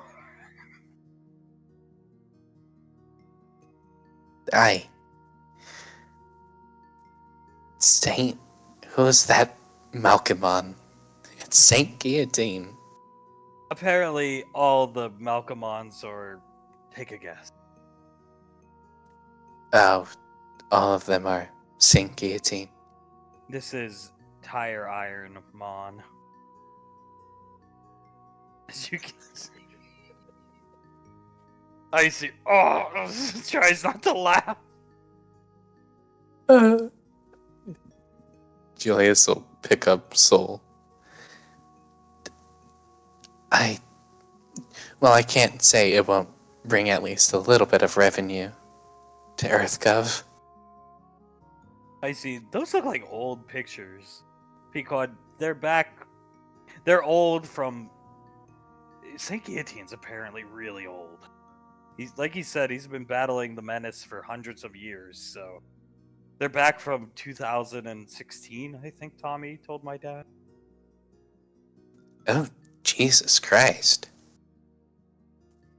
I see. So back then he wielded a tire iron, not a holy pipe. Well, I'm glad we've gotten the version of the Saint Guillotine where he wielded a holy pipe instead of a tire iron. Who the hell is he waving it at? I see. Looks Pequod apparently Sandra the Alley Walker and the Domestic Menace before they became Sandra the Alley Walker and the Domestic Menace, respectfully. Oh, Jesus. Yeah, Julius looks up at Pequod. That's the man who's going to be protecting our children. Pequod, that's the man that's going to be at our wedding.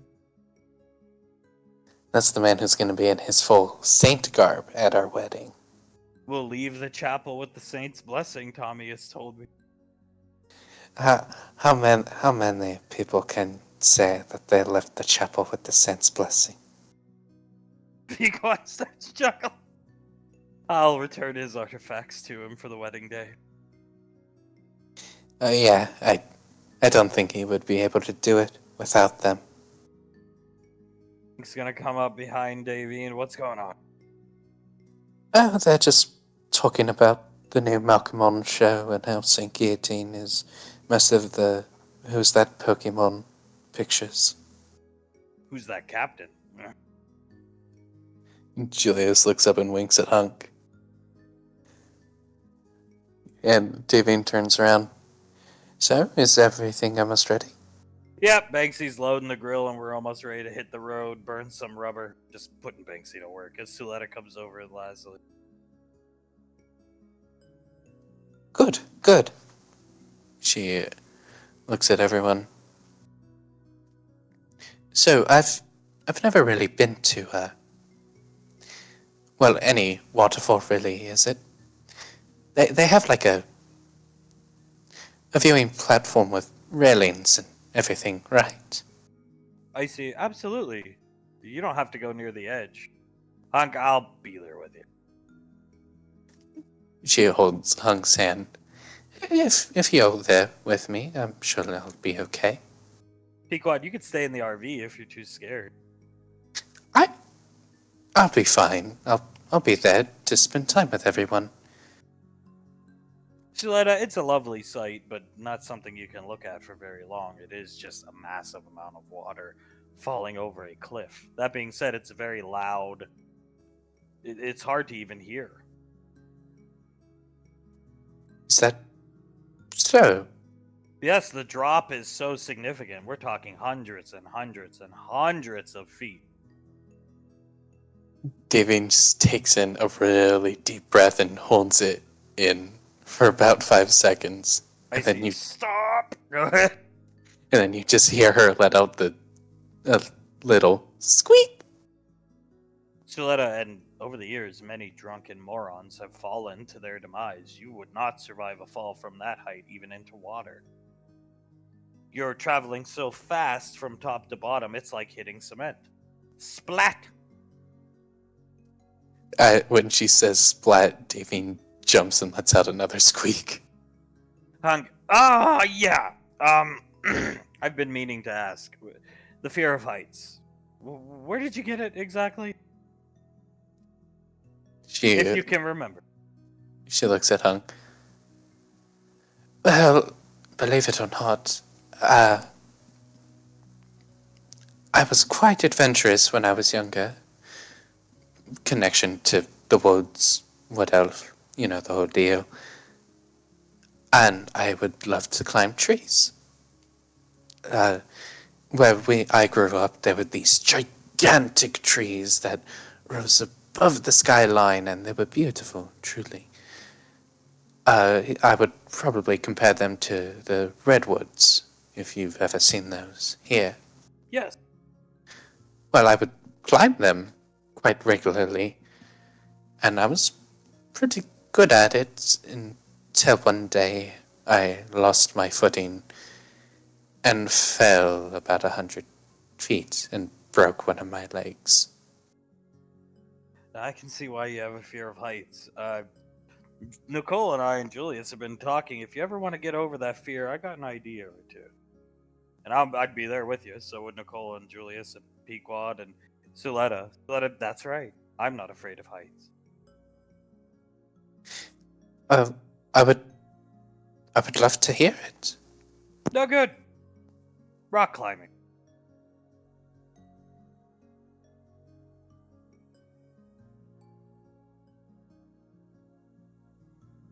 Can't hear you if you're talking.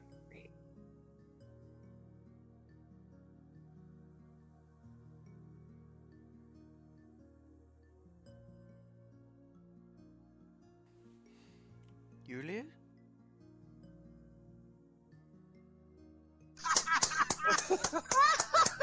Sorry about that. Rock climbing. Indoor rock climbing, we can take you. Rock climbing, of course. And they'll have harnesses and everything like that, just to help me out. Carabinas, harnesses, and all. Rappelling. Julius, Nicole, even Pequod, Suletta know how to rappel. Same kind of get up. Of course. Well, if you're all there to help me out, I'm sure I would have no difficulty with it. Pequod, sometimes you have to mix. So, yeah, trust me, we have a good idea. Yeah.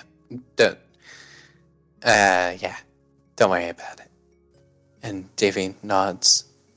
Well, I'll put my trust in all of you. It's actually quite detrimental at times, a fear of heights. I have difficulty even climbing up. During the fight where we were trying to get Dr. Morgan, I had to fall down and shoot my way across to the bounty hunter I was fighting, and it took quite a few seconds to pump myself up to do so, which can be detrimental in a fight. Hung, we'll help you get over it. Nothing will happen to you with me there. And now for the awkwardness. Okay?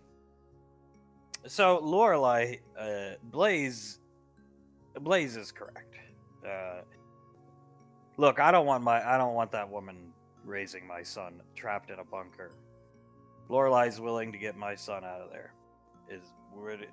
I know he's part Lazuli and all that kind of stuff, but could he be a Rainfall too? Of course. He's your son, and I'll call him my son and raise him as my own. He's gonna give her a kiss. Thank you. She kisses him back. It is of no issue, darling.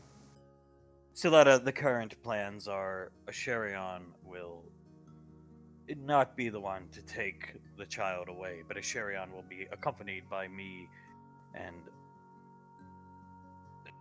a couple guards and Lorelei herself to remove the child from the premises.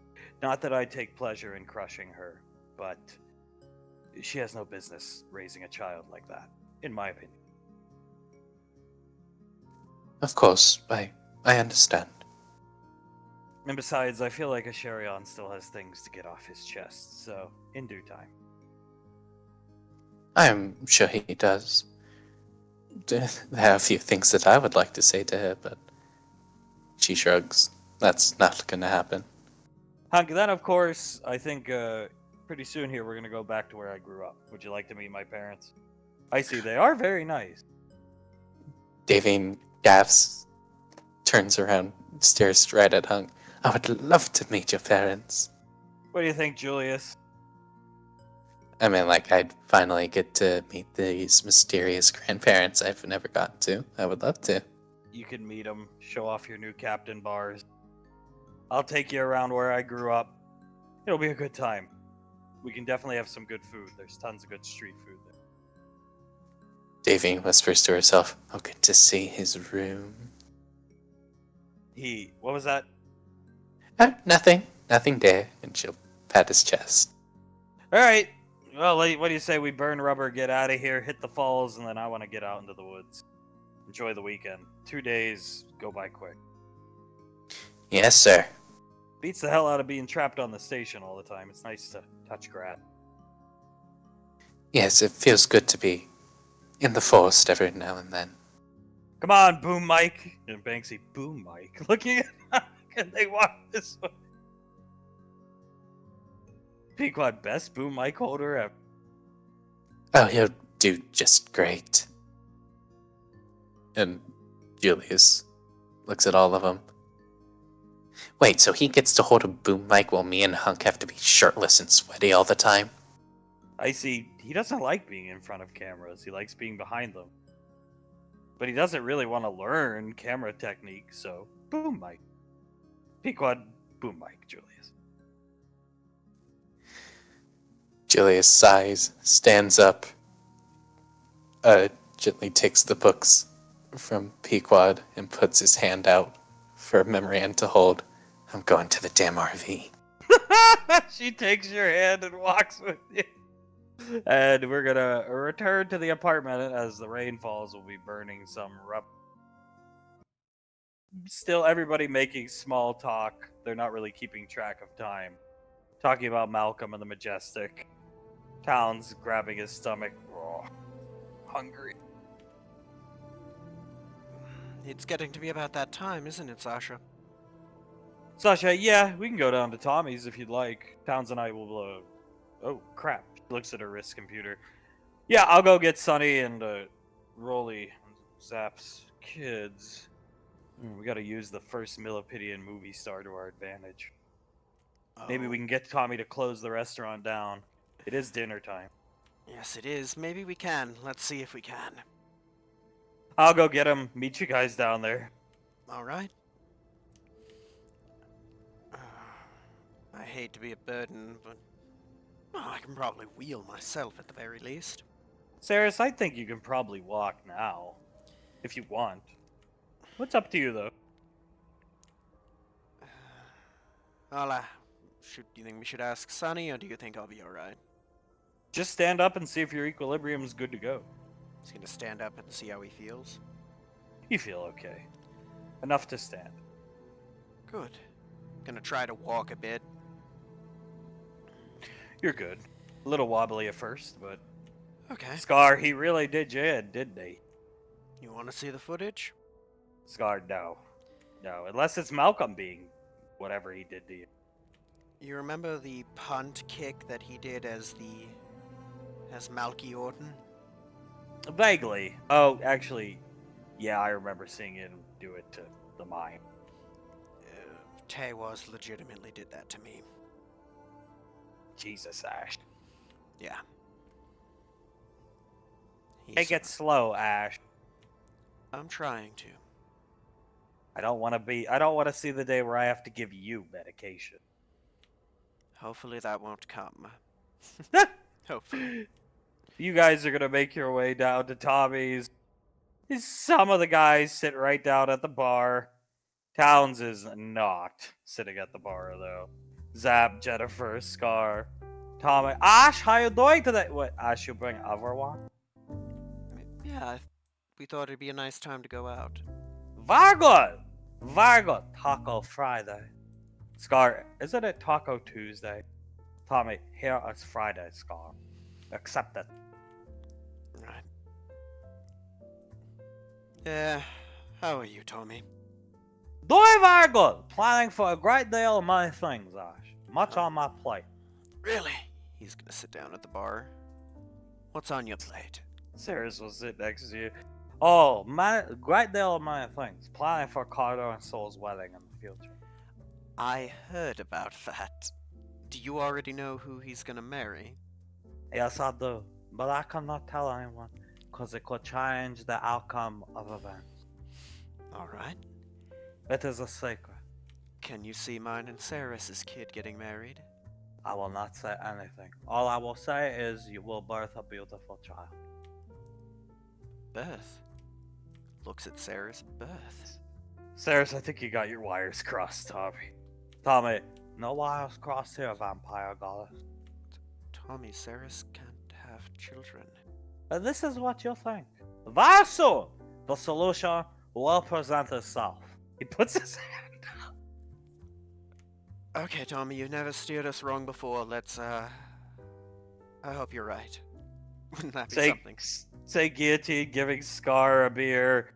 He's never steered me wrong, Ash. My life turned around when I met Tommy. I went from living in my godforsaken basement, eating out of cans because I was afraid my wife was going to poison me with multiple head trauma injuries, to the damn CEO of Cadillac.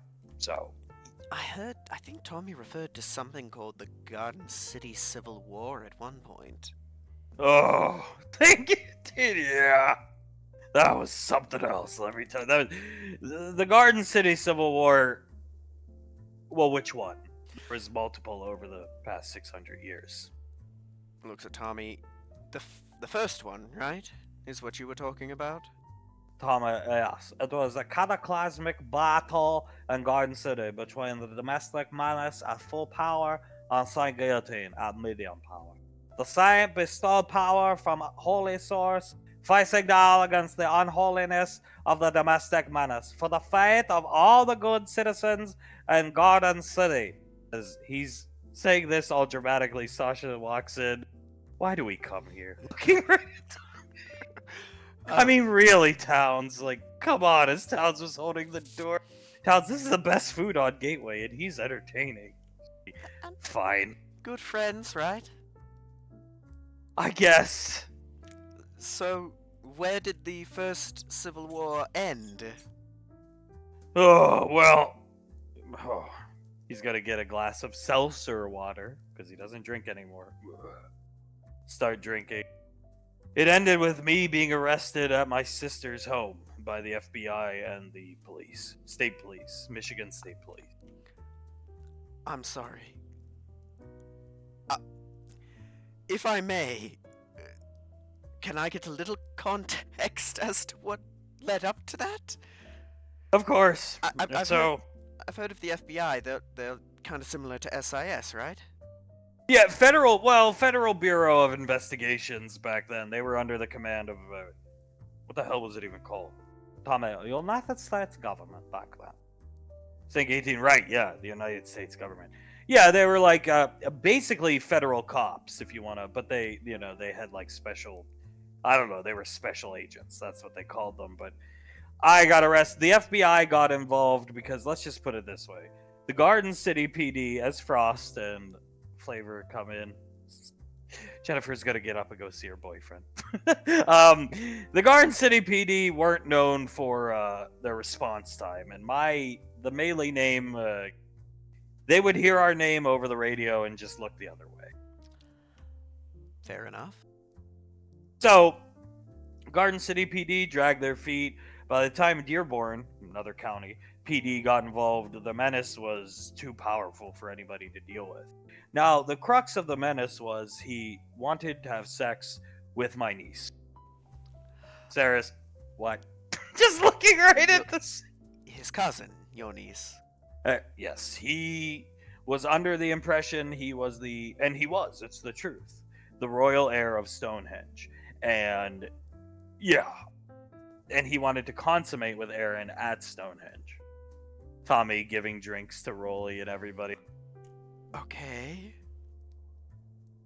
And so he ended up breaking into their house when my niece was on her bed talking to one of our friends on this computer or this cell phone thing they had back then. And she ran away screaming. He stole a bunch of her undergarments. And then near the end of the Melee Civil War, the first one, he called me and told me he had my sister and my niece hostage. So I went up to the house, broke a window, because the front door was locked. What was I going to do? Walked in. Little did I know, breaking that window set off like an alarm system like they have today. Only, I guess, a little more archaic, if you will. I went upstairs, didn't find anybody, came downstairs, and I saw 30 officers with high-powered rifles pointed at me. And I surrendered. The menace lured you into a trap. Yes, but during the second Melee Civil War, it concluded at the second Battle of Garden City High, where I got the better of him and he ran off and disappeared for 60 years. I'm sorry. Looks at Saris. You said second Battle of Garden City High, as in high school. Yes, the first one took place during the first Melee Civil War, where he got the best of me because I was more concerned about the civilians. The second battle, I threw my holy trash can lid at him, hit him on the bridge of the nose, and was able to almost beat him down, but he summoned his powers of Stonehenge to teleport himself away. Tommy, there has been 87 Melee Civil Wars over the past 600 years. Okay. Scar, why? And John, well, I wasn't the best dad, let's put it that way. Scar, could have fooled me. How did he become the menace? Because there's got to be some magic involved with what happened to him, right? Well, we talked about it briefly and we did some research. Apparently, some ancestor of these Darth Nemesis people put a spell on him, gave him power to defeat me. And from what little research we did through SIS, and I've General Laurel, I helped out a little bit. The Nemesis aren't great spellcasters, but I'm just a man. Even with sainthood, I'm still just a mortal. So the menace was more powerful than I. And more powerful than regular people, yes. Yes. Okay. And you just were caught in a never-ending fight. I'm guessing the sainthood kept you alive until he died. Yeah, until you and Julius took care of him, yeah. Remind me to pitch that trilogy of movies to the girls, Tommy. Tommy, damn it, I knew there was something I wanted to say at the meeting, but I was busy eating the hors d'oeuvre tray. That'll be a fun one to play in, won't it? Scar, I'm taking notes right now. Oh, I can just see it now. John Kevin. Final Wars. No, you could make a hell of a flick out of it, I'll tell you. I mean, the Menace launched fireworks, played psychology mind games with me, kept me awake. He'd set up traps around my house. I ran out of cigarettes and beer one day, got out, got on my bicycle because I don't have a driver's license because I lost it due to DUI, 3 DUIs. Driving down the driveway, and he put up this like clothesline, and I couldn't see it, and I clotheslined myself off the bike. Then he came out of somewhere. He was friends with a neighbor next door named Sean Gammons, and he came out of a bush or something, or maybe out of the Gammons kid's house, and he just started beating me with a 9-iron. Then he took my pipe and my bike. But then a couple of days later, I went and took the kitchen sink apart, and I was compelled to put the cross on top of the kitchen sink pipe. Ah, yes, the one we possess now. That's the exact one, yeah. A holy artifact, the cudgel of the saint. Scar, so did all the wars take place in Garden City? St. Guillotine? No, they spilled to different portions of the continental U.S. Because at one point I ended up trying to track the Menace down to kill him. Up until you and Julius came around, the last Melee Civil War concluded atop the Empire State Building. He knocked me off the edge. We were dueling.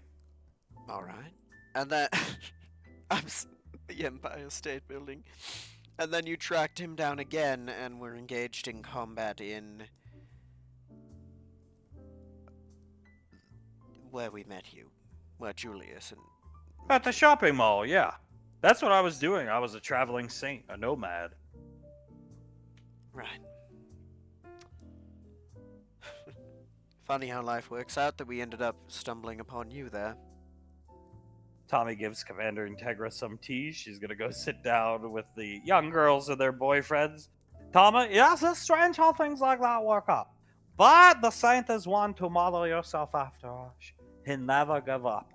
Ever. No, I can assume he hasn't. And then there's us meeting you, Tommy. We met all those years ago in Watertown, and I was watching back footage from our Squad Sigma days, and we went... I forget the wizard's name, but we went to some wizard's independent... His name was Damien. I was there to watch over you. I bloody knew it! I was there with my good friend Dargos. Darkos. Don't believe I've Yeah. met him. Would love to someday. Dargos, CEO of Jeep. Good friend of mine. So you were watching over Julius and I. Yes, I was. Incredible. You know what? Also was checking out real estate on that colony. Consider buying it, but no good. That Damien fellow probably didn't do good for the values. No, he really didn't. Did things like slavery and making young girls be wives. Very good he's dead. Yes, it is. And we got some nice things from that, from his vault. Too bad they're at the bottom of a sinkhole with Malcolm. You don't need them. Malcolm needs to stay there forever. Oh, he does. I'm sure someday some idiot's gonna try and dig him up. It's going to be orbital strike. They're planning on orbital striking it very soon, so. Good. Hopefully, after like I've said, the only shame is that we'll never be able to recover all those powerful and unique artifacts that he hoarded. Sasha waiting for her drink. Coffee Towns. Yep. Gets up and gets it first. Himself. Tommy, I can get it. Sasha, no, he can get it. Tommy, well, looks over his shoulder at Tom. Yes, very powerful artifacts, yada yada yada. Who cares, Ash? It's okay. No, it's fine. They rest with the evilness of Malcolm. Yeah. Good people do too. Fucking idiot. Well, generally speaking, very bad people try to take as many good people down with them, Ash. This is why they are evil. Yes, trust me, he moves his left shoulder. I still get little aches and pains in the morning from that, so I understand. Where is Julia? They're out on Rainfall weekend at the moment. I believe Oh, they said. very good! Yes, it is. And did you hear the news? No, what news we're talking about? Julius has been promoted to captain. Really? Yes, he has. I'm so proud of him. You know what, Ash? What did you guys come here for? You want tacos? Everybody want tacos? Yeah, I think that sounds good. Saint, close the restaurant down. We have the VIPs in here. And go back and tell them to prep taco bar. It's time. Saint's gonna go lock the door. Go get the chefs ready to start prepping the taco bar. Back here with Brandon Law. Tommy, he became captain today. Yes, he did. I'm so proud of him. It's been a delight to see him grow into such a fine young man. Yes, it has. I have watched him for many years. He's special. Him and Pequod both, but they're gonna be even greater someday. He'll be giving you the orders now, Ash. Yes, he will. Yes, he will. That's very good for him. He deserves it. He does. He's worked hard to improve himself, and he's finally seeing the fruits of it. If you'll excuse me, I'm going to make sure the salad bar is prepped and ready to go. We have reserves of your blood, Ash. We'll make blood tacos, though you will not need them for very long. Sirs, what? Looking at I don't. very soon, this blood will be useless. Sasha just sipping the coffee, staring at Towns clapping lightly. What do you mean, useless? There are some things you don't need to know the answers to. And he walks into the back. Okay. Looks at her. Do you think he's Tommying, or do you think he's right? I think he's got a wire or two crossed, Ash. Towns, I don't.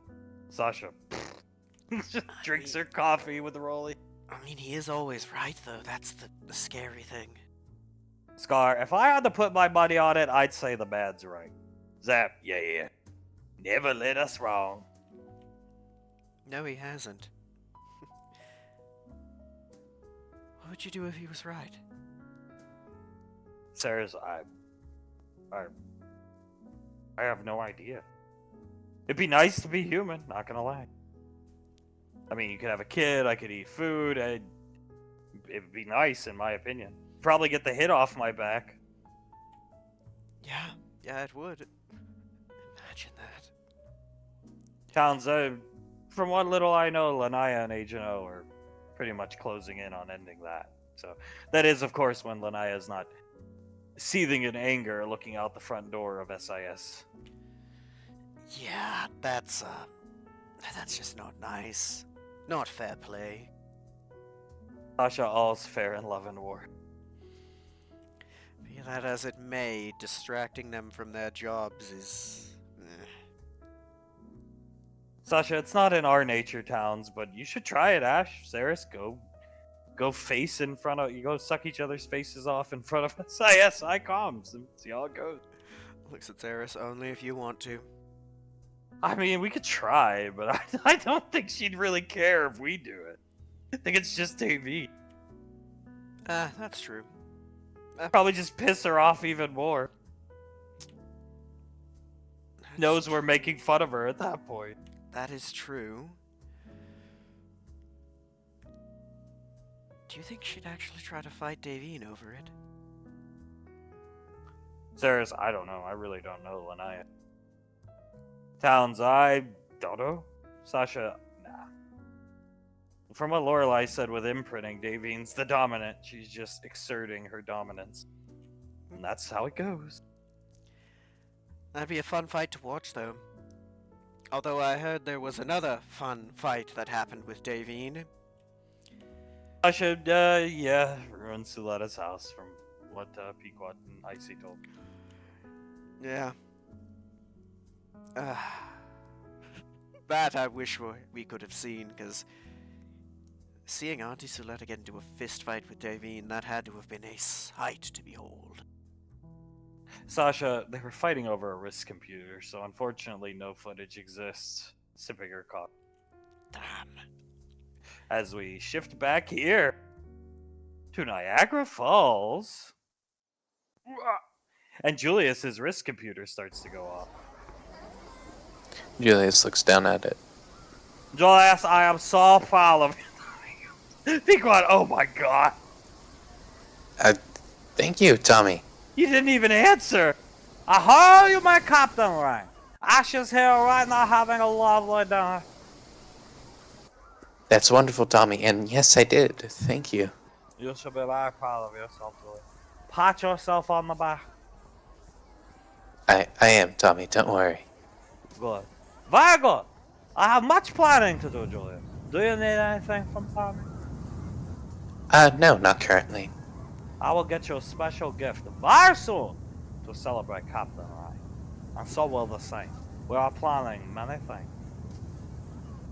Thank you, Tommy. It's greatly appreciated. Pequod, very appreciated, but how did... He didn't even answer the call. Tommy, a lot of things you don't need to know the answers to. Trust me. Have a good trip! There are things that we don't need to know the answer to. Banksy, cool guy if you ask me. Yeah, no, he's cool. He's cool. A little creepy at times, but cool. The fact that he just forced the fucking wrist computer to answer. Pequod walking up this ways. You think he has, like, some technomancy powers or something? At this point, I'm willing to believe he has anything, honestly. As Hunk isn't here, he's in the RV. What's Davine doing? Davine is, like, slowly inching her way up towards where everyone else is. Hunk comes out of the RV with the two kids straddled on his hips. I'm coming! She has both of her hands on Icy's shoulders, and she's sort of gripping up tight. Scared? She looks up at Davine. It's okay. You know, it's a large fall. Just turn around and look at those babies hanging off Dad's hips. What, babies? Turn And around. She turns around, I'm coming! He's coming up with the pig! She's just staring at him, holding the children. What? You okay? More than okay. He's gonna, and lift both the kids up to his chest. She takes a deep breath in and lets it out and just keeps staring at him. You wanna go up? Or you wanna stay back here? I'll stay wherever you think it's better for me to. I have to start somewhere. I'm not gonna force you into it. She'll put a hand on his abs. I'll stay here. As long as you're next to me, I'm sure I'll be okay. Alright. We can go a little closer if you want. We'll be okay. She breathes in deep. If you think so. Here. Nicole, she'll come over, take Soul and Banksy, take Carter. Come on. We can go up a bit. Of course. Lead the way. Pequod, look at that drop looking over the edge with you. Julius puts a hand on Pequod's. Jesus. I would probably have time to limit break and supersonic speed before I even touch the water down there. Suletta taking pictures. Holding memory and since Banksy's got a hold Carter and Icy's got a hold Soul. Hunk, make a little room there, Pequod. He's gonna by the way here. Wrap his arms around Davy. We just go up. One inch at a time. Okay. She'll slowly start going up to the edge. Hunk, do you want me to go first or just hold you back here? You could go first. Alright, come on. He'll take her hand and inch her up. She's holding on tightly to the railing. She just closes her eyes and opens one of them to look out across the water. He's gonna stand behind her and wrap his arms around her. And you're not going anywhere like this with me here, so you're fine. She puts her hands on his and lays her head back onto his chest. Yeah, I trust you. Not too bad. No, I don't think it is. Pequod, just- it sounds terrible, but imagine Arnaki falling off the waterfall. Evie snorts in laughter as she shakes her head. He's riding in a little barrel. I see with a smiley face on the bear. As he's falling, he says, "Mother." I think Nicole and I can, almost make that happen to Arnaki, not Narash. Aveen sees Arnaki and a vision, illusion of Arnaki.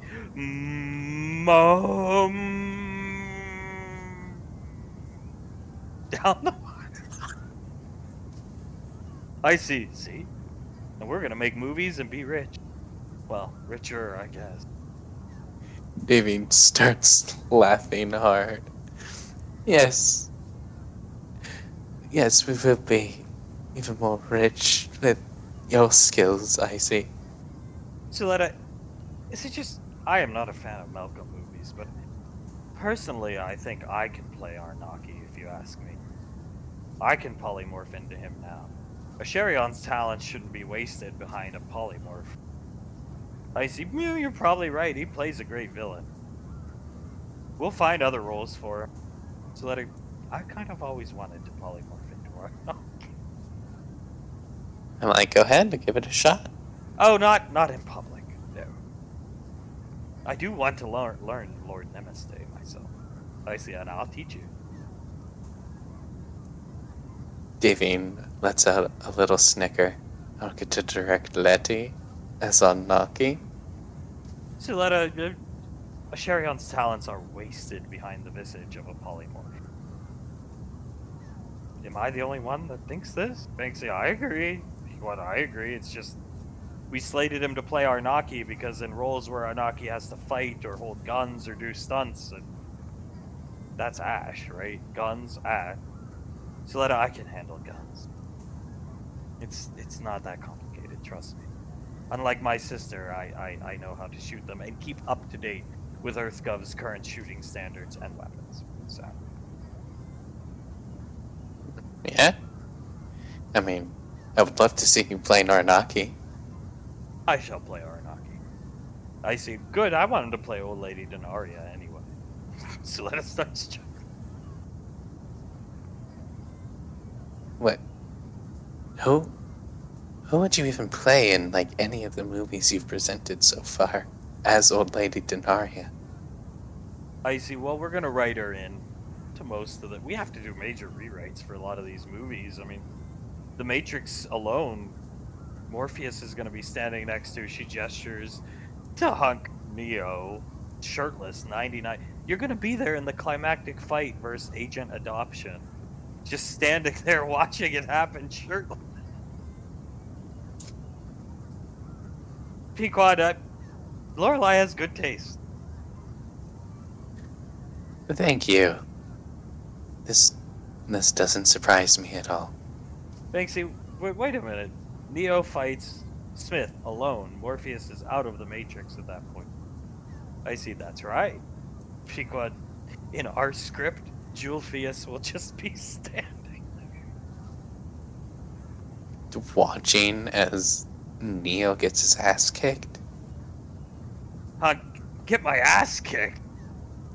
Well, I mean, he gets his ass kicked, like, for half that fight. Right. Great. And I guess you're gonna be doing the ass kicking, Suletta.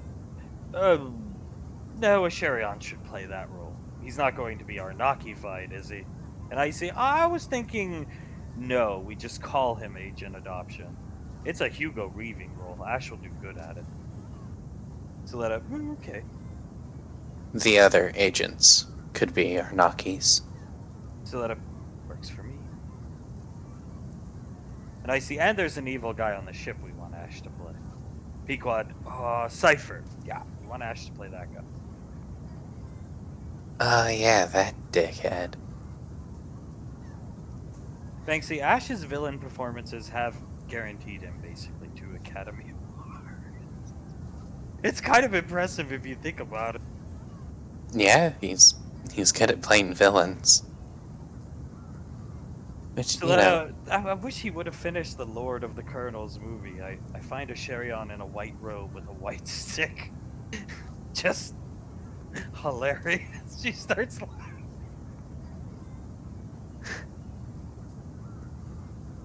Julius chuckles. It's probably because that's how we all sort of viewed him for a while. Hunk holding Davine, rubbing her stomach lightly. Malcolm knew how to utilize him, let's put it that way, in the movies. Not in combat. Yeah, he was always pretty smart. That's one comment that Malcolm always gave Ash. He was a good actor. It's probably the one reason he was kept alive for so long. Magneto. Yeah, Magneto was pretty darn good. Yeah, I'll never forget the face that Ash made when Scar was launched off of the Statue of Divinity. Suletta, no acting credit there given to Ash. That, I believe he even admitted to, was just a legit reaction. He literally thought Mr. Freetooth had died. Yeah. I see. Yeah, you can tell by the look of confusion, which quickly turns to shock and horror on Ash's face. I think it's that scene alone that got him nominated for the Oscar. Pequod, I didn't pull any strings, and yes, you're right. It is the best, quote-unquote, acting that Ash has ever done. Malcolm really wanted an Oscar. Icy speaks up as Hunk leans into Davine, kisses her elf ear. Still good? She's staring out across the water and back up at him. Still good. Malcolm! Malcolm!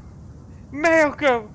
Denaria getting sucked over the edge as she passes Davy. Davy. She does it. Yvonne starts to chuckle as she shakes her head. Hank should be my man. She just hears her voice faintly over the water.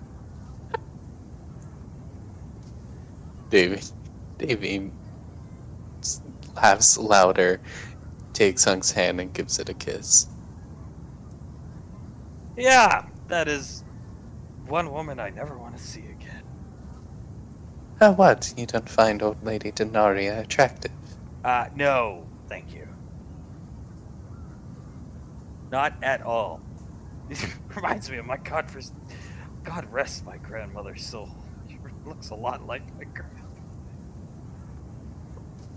Change the hair color and a little more wrinkles and it looks like my grandma. You'll see pictures of her when we go back to my hometown here. Oh, I'm sure your grandmother was far prettier than old lady Denaria. I'd say so. Yeah, she was a good lady. Good lady. Definitely didn't put hits out on people.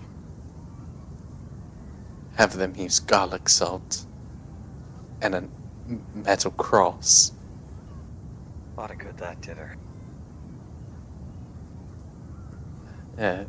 Julius groans and shakes his head. Ash will be mine. He'll forget all about that vampire hussy. Julius taught me how to fight. Julius taught me to keep my knife sharp. To kick Malcolm's ass. Be quiet, and then the old man runs away from Denar. Tripping on the power generator. Hunk. Yeah. I'm not a big fan of Malcolm movies, so I'll enjoy well, as long as Davian's the director. I'll be fine. Of course. I only really want to direct either you or Julius in the main character roles. Oh, works for me. I assume we're gonna be hot and sweaty 90% of the time. 95% of the time, honestly. Okay. That is great. Make Lorelai happy, make you happy. Can't ask for more. Nope. No, you cannot. She looks back at the waterfall and inches a bit closer to it. Getting brave? So, maybe there's a line of bravery and stupidity at times. You're fine. I've still got you. He's got his arms around. Unless you want me to let go. No, it's okay. I want the harness, so to speak. Oh, you've got it. He'll tighten his grip. Remember, Ann just looking over in amazement. She ain't scared. Oh, crap. She looks down at Marianne. She is not scared. Julia shrugs. I mean, at her age, I probably would have been scared of this. Hunk will take one of his arms off Davy and just inch her back a little bit and then wrap his arm back around Davy. I'd say that's close enough. So that, yes, picking up memory. Julius chuckles as Davine even leans over the ledge just a bit and then quickly goes back into Hunk's arms. Had your fill. He'll kiss her ear again. More than my fill. Hey, you're good. Here, he'll guide her away from the water. I see. That was amazing. She looked cool. Yeah, it's honestly impressive when it comes to her in heights. He'll take her place on the railing. Pequod looking over. Hunk, look cool. You hear that? Yes, she did say that I looked cool. He'll take Carter from Banksy and straddle him and Leslie on his hip. You can go back to the RV or get closer to it. Come on, he's guiding you. Oh, she'll let him guide her. One other thing. One of the reasons I want to go camping this weekend and not to the beach house is because there was a bad storm down at the beach house.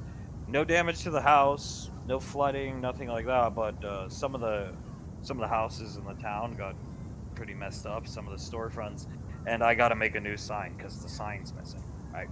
It got blown away. I swear to God, I put it in the ground. You saw me hammering it, but I guess I didn't do good enough. No, well, at least there's no damage to the house.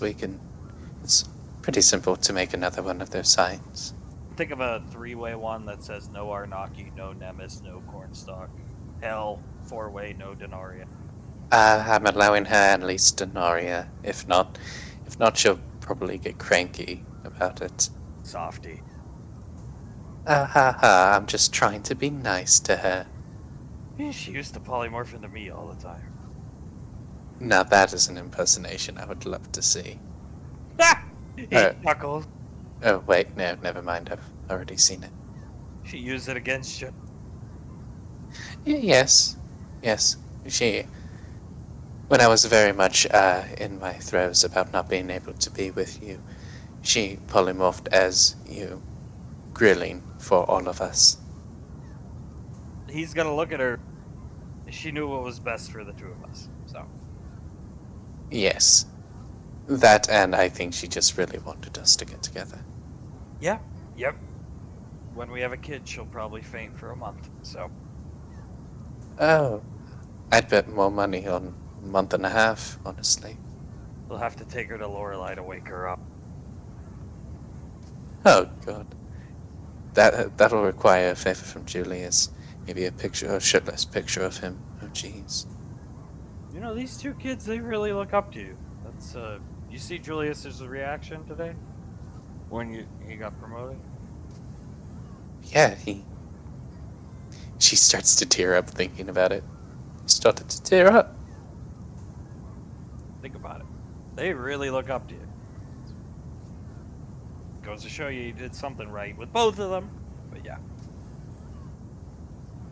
She wipes her tears away. Well, broken clock is right twice a day, I suppose. I somehow doubt Nicole would have been able to talk to old Banksy there. Apparently you taught her how to flirt. Not that she did too well, from my understanding. Well, I tried. Well, you did it. It worked out, even with me trying to stop it, which was stupid. Yes, that was quite stupid. If our child is a daughter, please do not do that. No, absolutely not, but we will keep an eye on her. Oh, of course, that goes without saying. I was thinking of, spying on Sasha and Towns here in the coming weeks.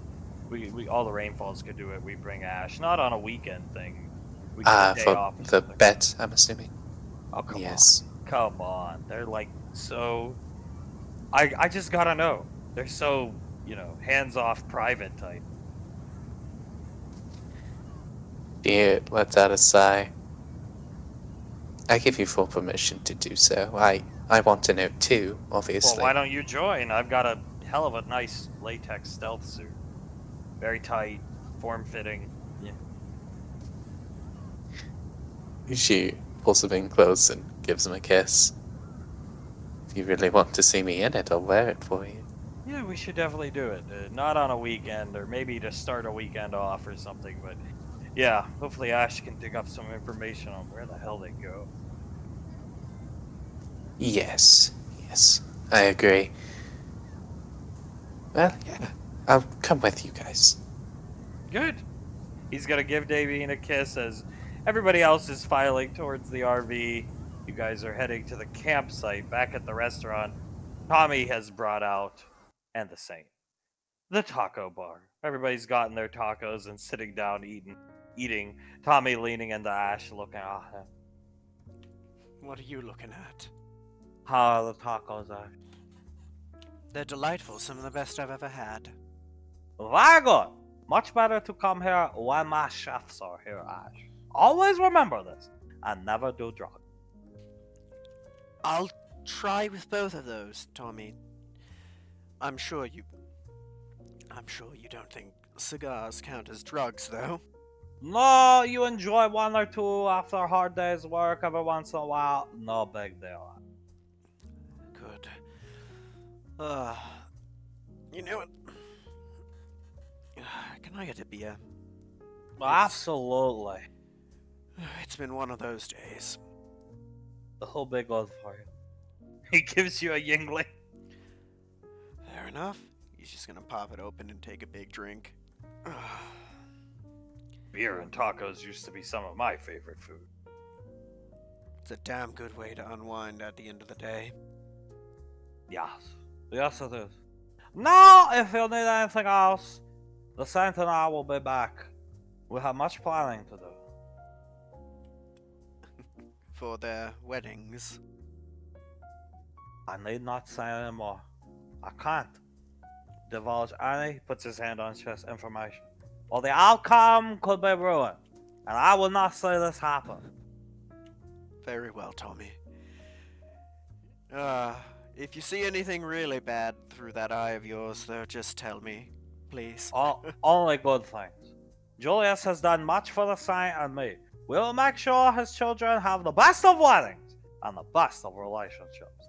Just like Pequod and Julius and Hunk and Davy. Now, if you'll excuse us, we have weddings to plan. Saint, that's right. You vaguely hear Tommy and the Saint as they're walking away. Now, Saint, tell me more about these fossils. Show me the research. What portion of the planet do you think the highest concentration of them are? And Sasha just watches them leave. Whatever. Yeah, whatever.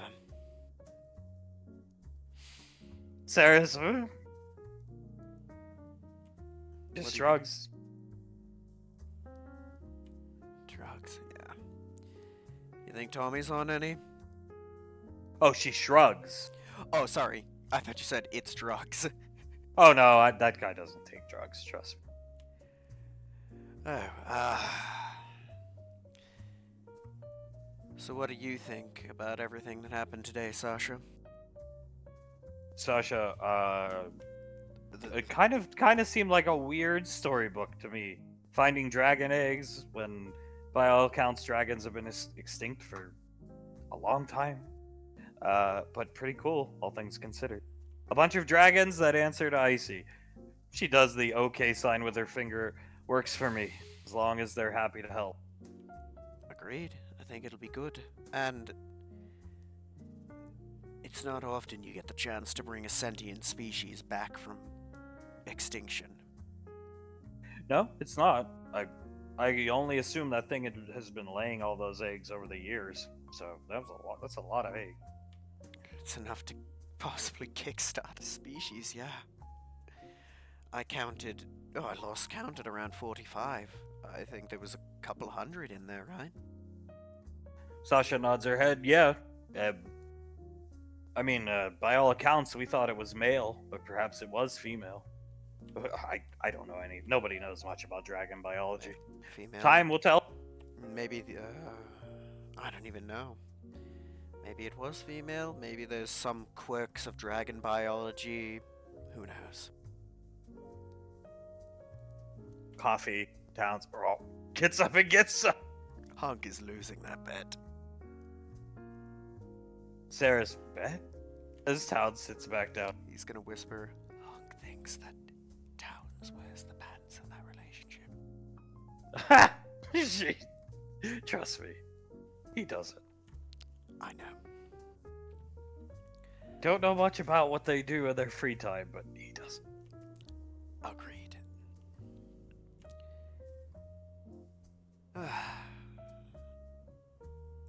I will admit, I know what everyone's saying about, everyone has their strengths and weaknesses is, true, but I can't deny that, gods, is it disheartening to always be the one who's got to get patched up after getting brutalized. Townsend, that was me when I first met Dale. I know the feeling. Yeah. Can't say it isn't disheartening. Times it almost feels like I'm holding the squad back.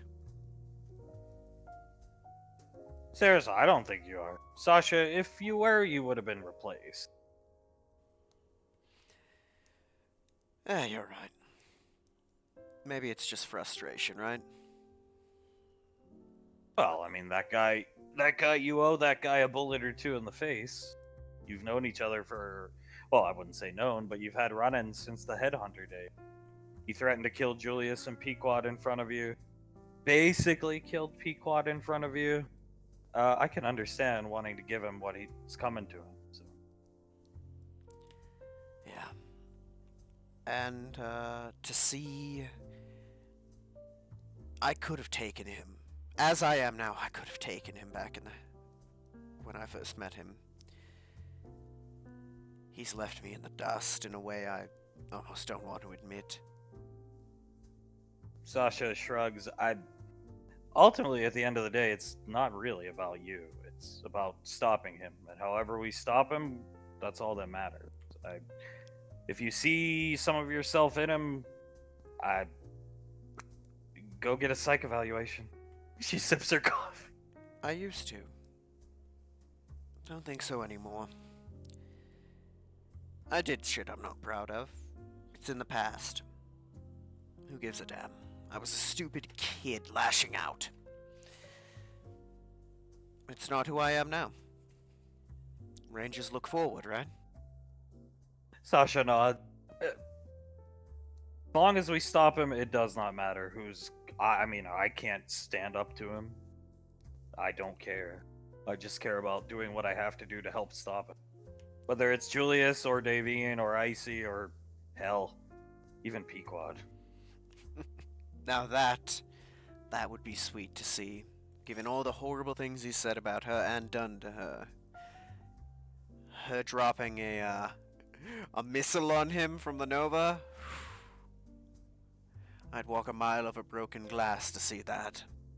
Saris, if Tewaz was a female and she tried to rub up onto Julius, I'd say the problems are solved. But unfortunately, I don't think Tewaz is attracted to Julius. Yeah. Do you think Pequod would be able to limit break were that to happen? Sasha, nah. I don't think she can. She never really applied herself to train or anything like that, and it's not her place. Nah. Although I could imagine her sees that, erupts in an angry aura and tackles female Tewaz off a cliff, knowing her. Towns, yeah, she did give that one girl the what to and how for. Oh, she did. And the other one that she nearly knocked out by throwing the sign to Malco at. Sasha, when was... Oh, I remember at the convention. That's Yeah. right. The girl who won the sign thing from... Yeah. The only woman who can get away with flirting with Julius is Lorelei. Sasha, yeah, for sure. For sure.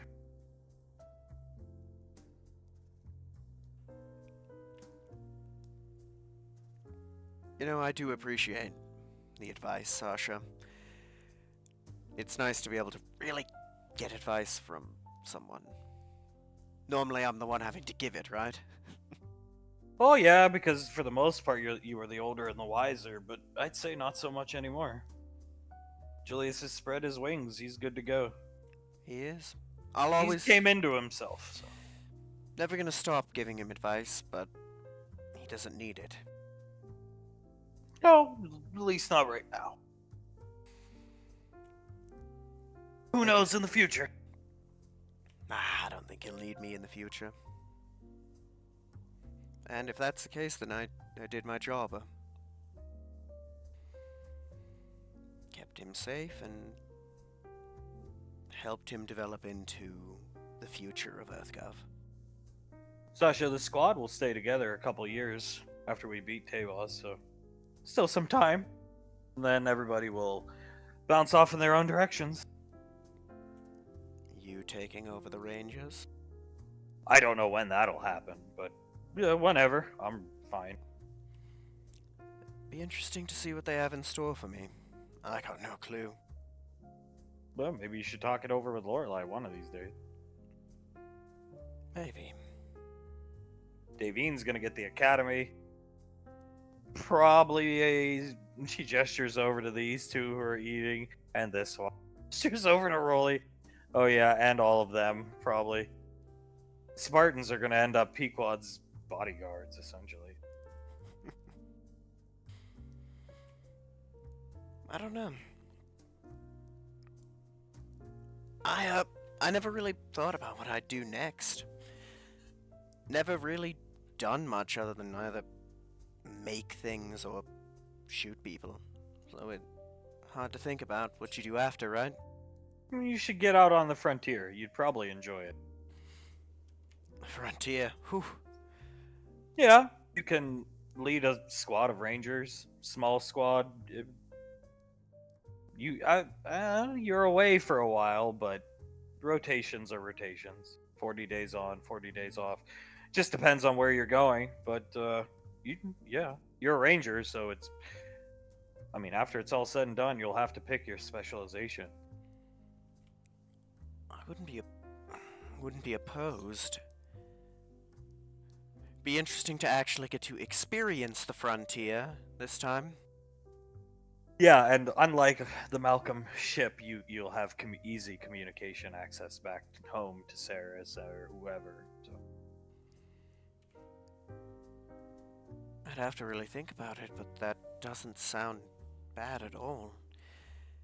Frontier Rangers get to help people quite a bit. They scout out new colonies, right? Colonies, new life forms, fuel resources, you name it. That'd be something else. Maybe. Saris, I enjoyed my time on the frontier. So. If you think it's alright, I might pursue that. If that's what you want to do, you make your choice when the time comes. Sasha, yeah, you don't have to pick now. You and Julius are in. Most people who become a full-fledged ranger got to pick right after they become a full-fledged. You guys are in special circumstances, given, Yeah. you're part of Alpha 9 until it's over. You know, I don't know. This, an Arcane Council strike squad, an actual one, it was one of my main end goals. I've achieved both the goals I had when I first was in the Headhunters. I'm a ranger, and I'm on an actual strike squad. It's, almost foreign to make new goals after so long. Sasha, well, you're gonna have to. Well, yes I will. What about you, Towns? What's your long-term goal? Towns, oh, shoot. Stay in SIS for sure. I wouldn't mind being in Agent O's shoes. Sasha, yeah, yeah, a senior agent, for sure. He's gonna stay in the military. Towns, wherever she goes, I go. I assumed so. I think you'd make a good senior agent. I think you'd do well in O's position. Towns nods. I don't know if I want to sit on my desk and stress about Malcolm stuff all day, but hopefully that's all said and done by the time I get there. Oh God, imagine if we're still unraveling the depths of what he did. What, 5 years from now? Sasha, probably 10, maybe 9 years, probably. Oh God, imagine that a decade later, you finally get your promotion, and you get a file of here's the new Malcolm things we discovered. Go through them, champ. Towns, at that point, I will request Ranger training. As Rolly starts laughing at it. And the saddest thing is, I wouldn't be surprised. He really fit. Sasha, his shooting standards are up to ranger training, not so much battlefield awareness. Sounds, yeah, I know. Ah, you got time to learn that. The best way to do it is through experience, right, Sasha? She nods. And, well, you're stuck with us, so you're gonna get plenty of that. Sasha, yeah. Yeah, we're gonna see more hard fighting, I'm sure. Yes, we are. We're gonna beat the odds. And we are gonna... Oh, we're gonna do the impossible and stop whatever the hell that thing behind the black hole is, right? She nods her head. Although I've been getting a sinking feeling about that as of late. It being sealed behind the black hole was just delaying the inevitable, right? Why do I get the sinking sensation that one way or another we're gonna have to fight that thing after it gets out? Sasha, I mean, if we stop it from getting out, don't gotta fight it. That's true. I don't know. Maybe it's just me overthinking things like I always do, but it's a gut feeling. Sasha, our priority really should be to somehow gain access to all the cubes. They have two, there's one missing, we have one. And everything from the field reports from the Majestic, you find the composer, use the cubes, dematerialize the black hole. That's what Krellin said. That's our priority. Just right now, we have nothing to go on in terms of finding them. But once we do, that's what we're going to be doing. Yes, it is. It's a shame. If only we could have caught that black armored guy. Oh, we'll catch him. And when we do, we're returning that armor all to Gateway. And that will be a boon for Earthgov, won't it? That armor is... I think Bleeding Edge may be downplaying it, right? Yeah, it ate a 357 Lapua, so 375 Lapua. So It took full powered punches from Julius and it didn't give. Zap, everything cracks eventually. Everything does, but could you imagine could you imagine Marines, Rangers, all of them wearing armor based off that? Sasha nods her head. Exactly. That's why we're going to bring every suit of armor, because there's what, 9 of them? 10 of them? Something like that. All back to Lorelei. Good. I just wish we could have caught him alive. Hell of a lot that Icy and the General could have learned from, and he's gonna tap his head, playing in that guy's head. Rolly pulls out a disc. Oh, Towns, by the way, here you go. And he slides down the disc. Towns catches it. Golden kernels. Nice. Oh, God. Scar, do not talk about that. Towns, okay, fine, and puts it away. Sasha, we're gonna watch it Earthside. Trust us, we're not gonna watch it. That's preferable, thank you. Trust me, it wasn't fun to be stuck in drag with Malcolm Chance. The episode of that's only about 40 minutes long. I was stuck in drag with Malcolm Chance for 8 hours. Towns, I've always wanted to see it, and we watch movies on the weekend, so. Oh, that's wonderful. Hope you two enjoy yourselves. Maybe presumptuous, but where are you guys set up on Earth? Wherever it is, it's got to be beautiful, right? Sasha, yeah, it's a very nice place. She takes a sip of her coffee. Orange Twist City is where we're from. It's a small city in Virginia. It's General Lorelei's hometown. We have a rather expensive place there. Town's big. Sounds delightful. I've had the suckers from there. The lollipop suckers, whichever you want to call them. Very good. Sasha nods. We go back there on the weekends with Lorelei and Gondar. That's where we're always going when we say we're off station. She lives in a much bigger home than us. And Town starts laughing. I would expect. It's like 4 mansions, basically. Gods. That's good for you. It's very good. I don't think I've ever been to Virginia. I heard it's gorgeous, though. Sarah's Googling it. Doesn't show up on Earth Cove, Sasha. It's private community. It's gated and all that jazz. And guarded by rangers, so maybe a misappropriation of military assets, but can't complain. Nice small city, everybody knows everybody. And what are you gonna do? Tell General Lorelei no? Exactly. Not even General Rico can get in without asking. Incredible. Oh, that sounds good. Sounds like a delightful place to raise a family. Towns, it's really cool. Somehow, crazy old Lorelei, Sasha, Towns, I mean cool, not old Lorelei, keeps the weather patterns of that small portion of the town like constantly at like 60 degrees. Very nice. No winter, like Gallia. That is beautiful. For me, it's the summer. Never been a fan of heat. Don't know though. Sasha nods. Nice 60 to 61 degrees at all times. Towns even got arrested the first time he tried to get it. Oh, Towns. Poor guy. Poor thing. Towns, I showed up. I said my girlfriend Sasha lives here. They laughed at me. I said, can I go in? They said, try it. Moved out of the way. I walked through the gate and then they arrested me.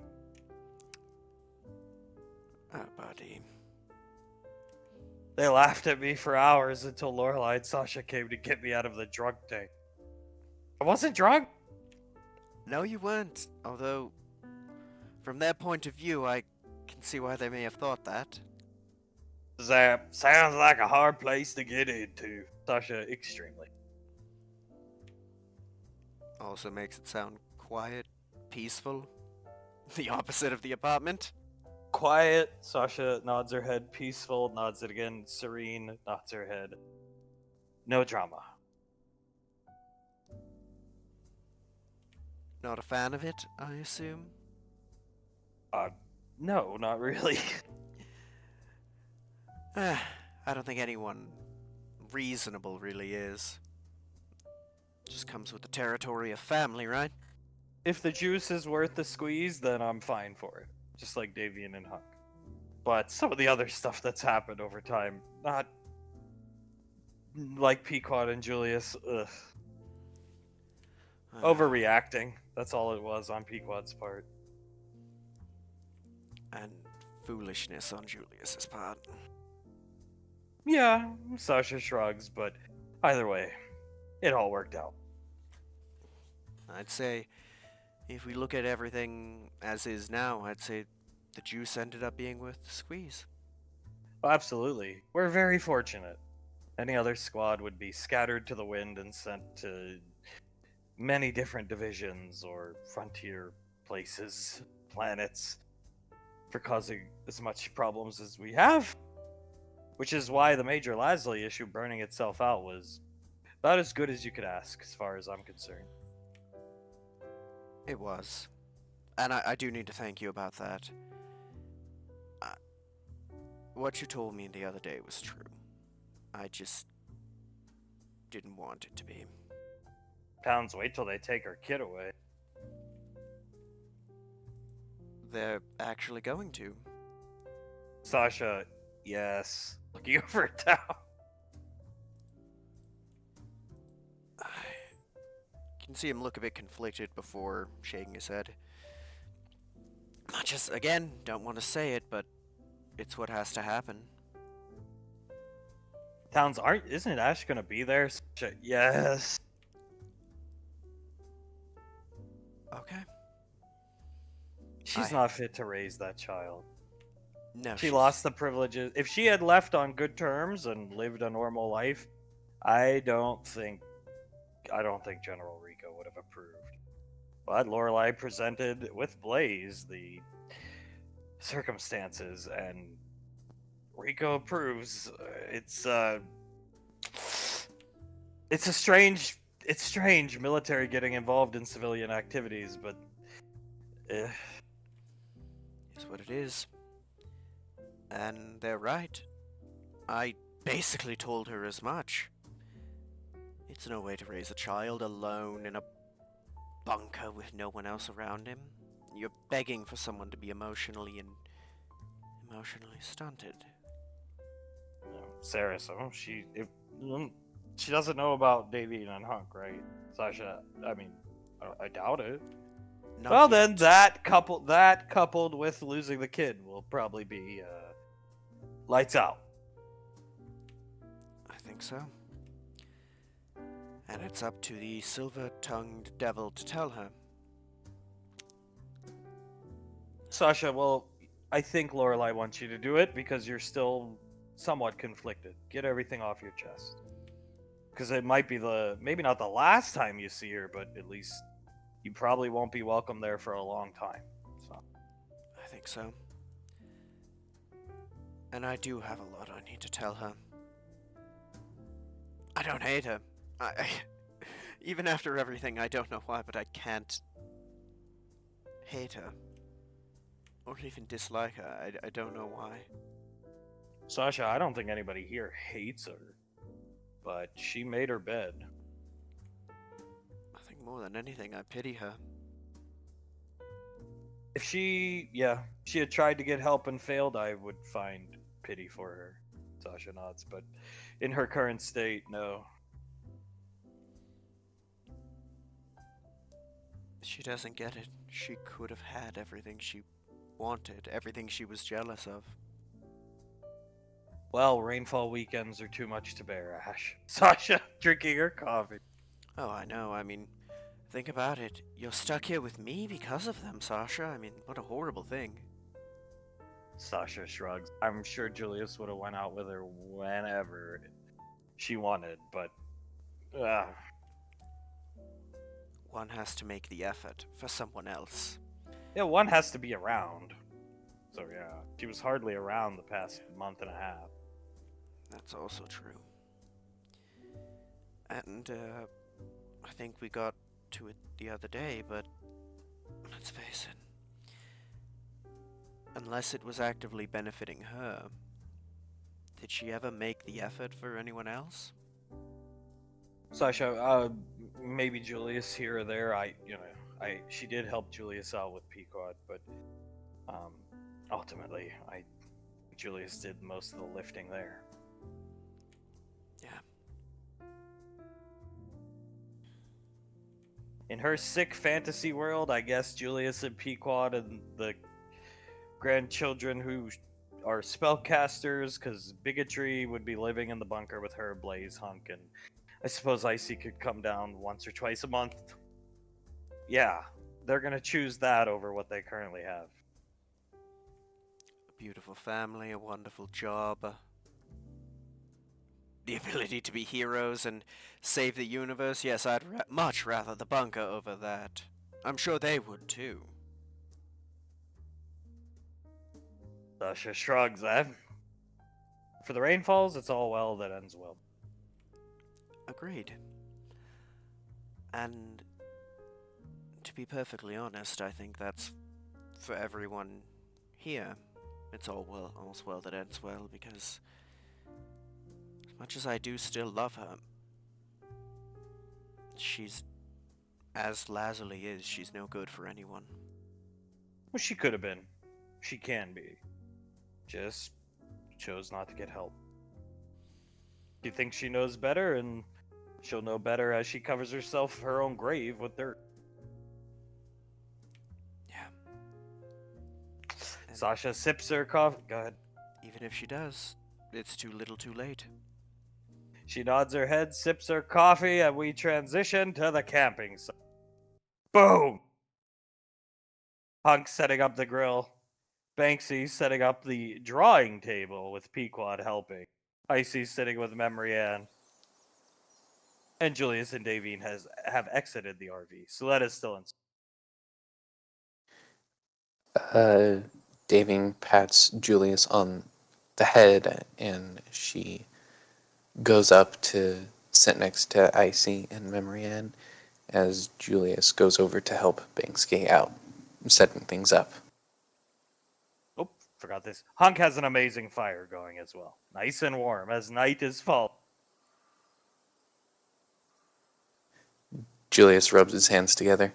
There's a damn good fire, Dad. Thanks, as he's starting to put stuff on the grill. Icy looks up at Davy and pretty cool, Niagara Falls. Yes, it's very beautiful here. Very. She takes a deep breath in and out. Very calming. Other than the hundreds and hundreds of feet of free fall. If you fall. Anyway, Icy nods her head twice at Davy. It'll be okay. yes, it'll be fine. Yeah, when I'm in the woods, I feel much better about it. You know what makes me feel better? What's that? Knowing that someday maybe you'll have a kid with Hunk. Hunk, I told you. I told you.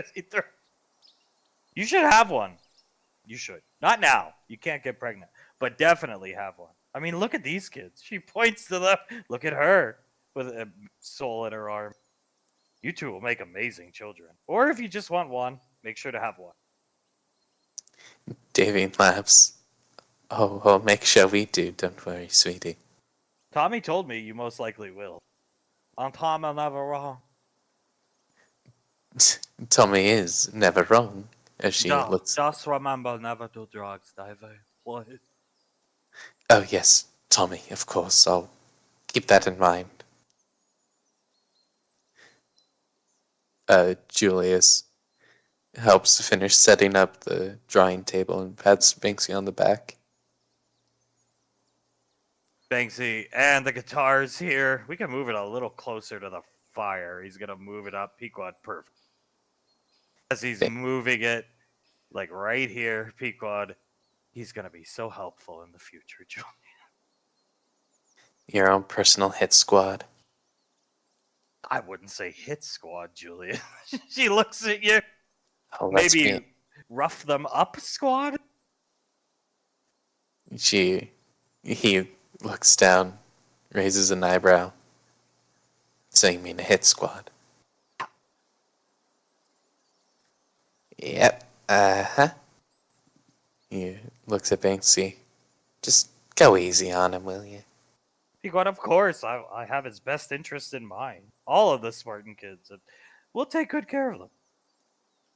Good. Very good. Well, we can get some of them jobs at the ODM Academy, guarding it. Some of them will be protecting you.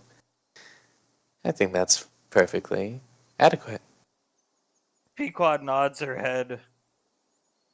Gotta go here. Nods her head. She's gonna guide Julius a little closer to the fire because it's cold. Very cold. Getting a little chilly, I should say. I see. Did you see how Suletta was looking at those dragon eggs? Yeah, she was staring at him with stars in her eyes. I see nods. I think it's a good thing Lorelai let her have them. Yeah, it couldn't have been easy to see the dragon dead after getting some like iota of hope. I don't know how much she really had. You're doing good though, for sure. She looks up at Davy. Davy nods. Yes, the best I can do now is to honor him as best I can. Good. Just making sure. She starts paging through Memory Ann's book with her. As she does that, Davy starts brushing some of the hair out of her face. Julius sighs and leans a bit on Pequod. Pequod s'mores, pulls out graham crackers, Hershey bars, and marshmallows. What a perfect idea. He sneaks one of the marshmallows and just eats it raw. Oh, come on. Pequod, at least wait till I get it on the stick. But marshmallows. You really like them? Here, she'll hand you the bag. Oh, no, it's okay. Yeah, he'll hand it back to her. Go ahead and kick some up. She starts putting them near the fire as Suletta comes out with the dragon eggs, just holding them on her lap. I see. Yep. Devine blinks a couple times. Hey, Letty. I wanted to bring them with us. That's fine. I respect that. I see. Like children to you, right? Suletta. Yes, mind reader. Oh, of course. Well, you can bring them on any rainfall weekend if we're not going to an extremely public place with you. Suletta, I don't even know what I'll do when they hatch. I look forward to the day. You'll let them live on your little reserve, I assume. Oh, absolutely. But I don't know how to train a dragon. It'll be a learning process. I see. Yeah, me and Pequod don't really know either. We'll figure it out as we go. We'll all help each other to figure it all out. She's gonna snap her fingers, and the final hors d'oeuvre plate that wasn't touched from the production appears here. Suletta, oh, excellent, reaches and starts eating off of it. Devine laughs and takes some of it and starts picking at it too. Huck, don't fill up on too much. I've got the kebabs going. Yes, He looks around. This is very nice. yeah. It's, you know that feeling you get when it's quiet but loud at the same time? Yeah. Yeah. I've always liked that feeling. And he looks up.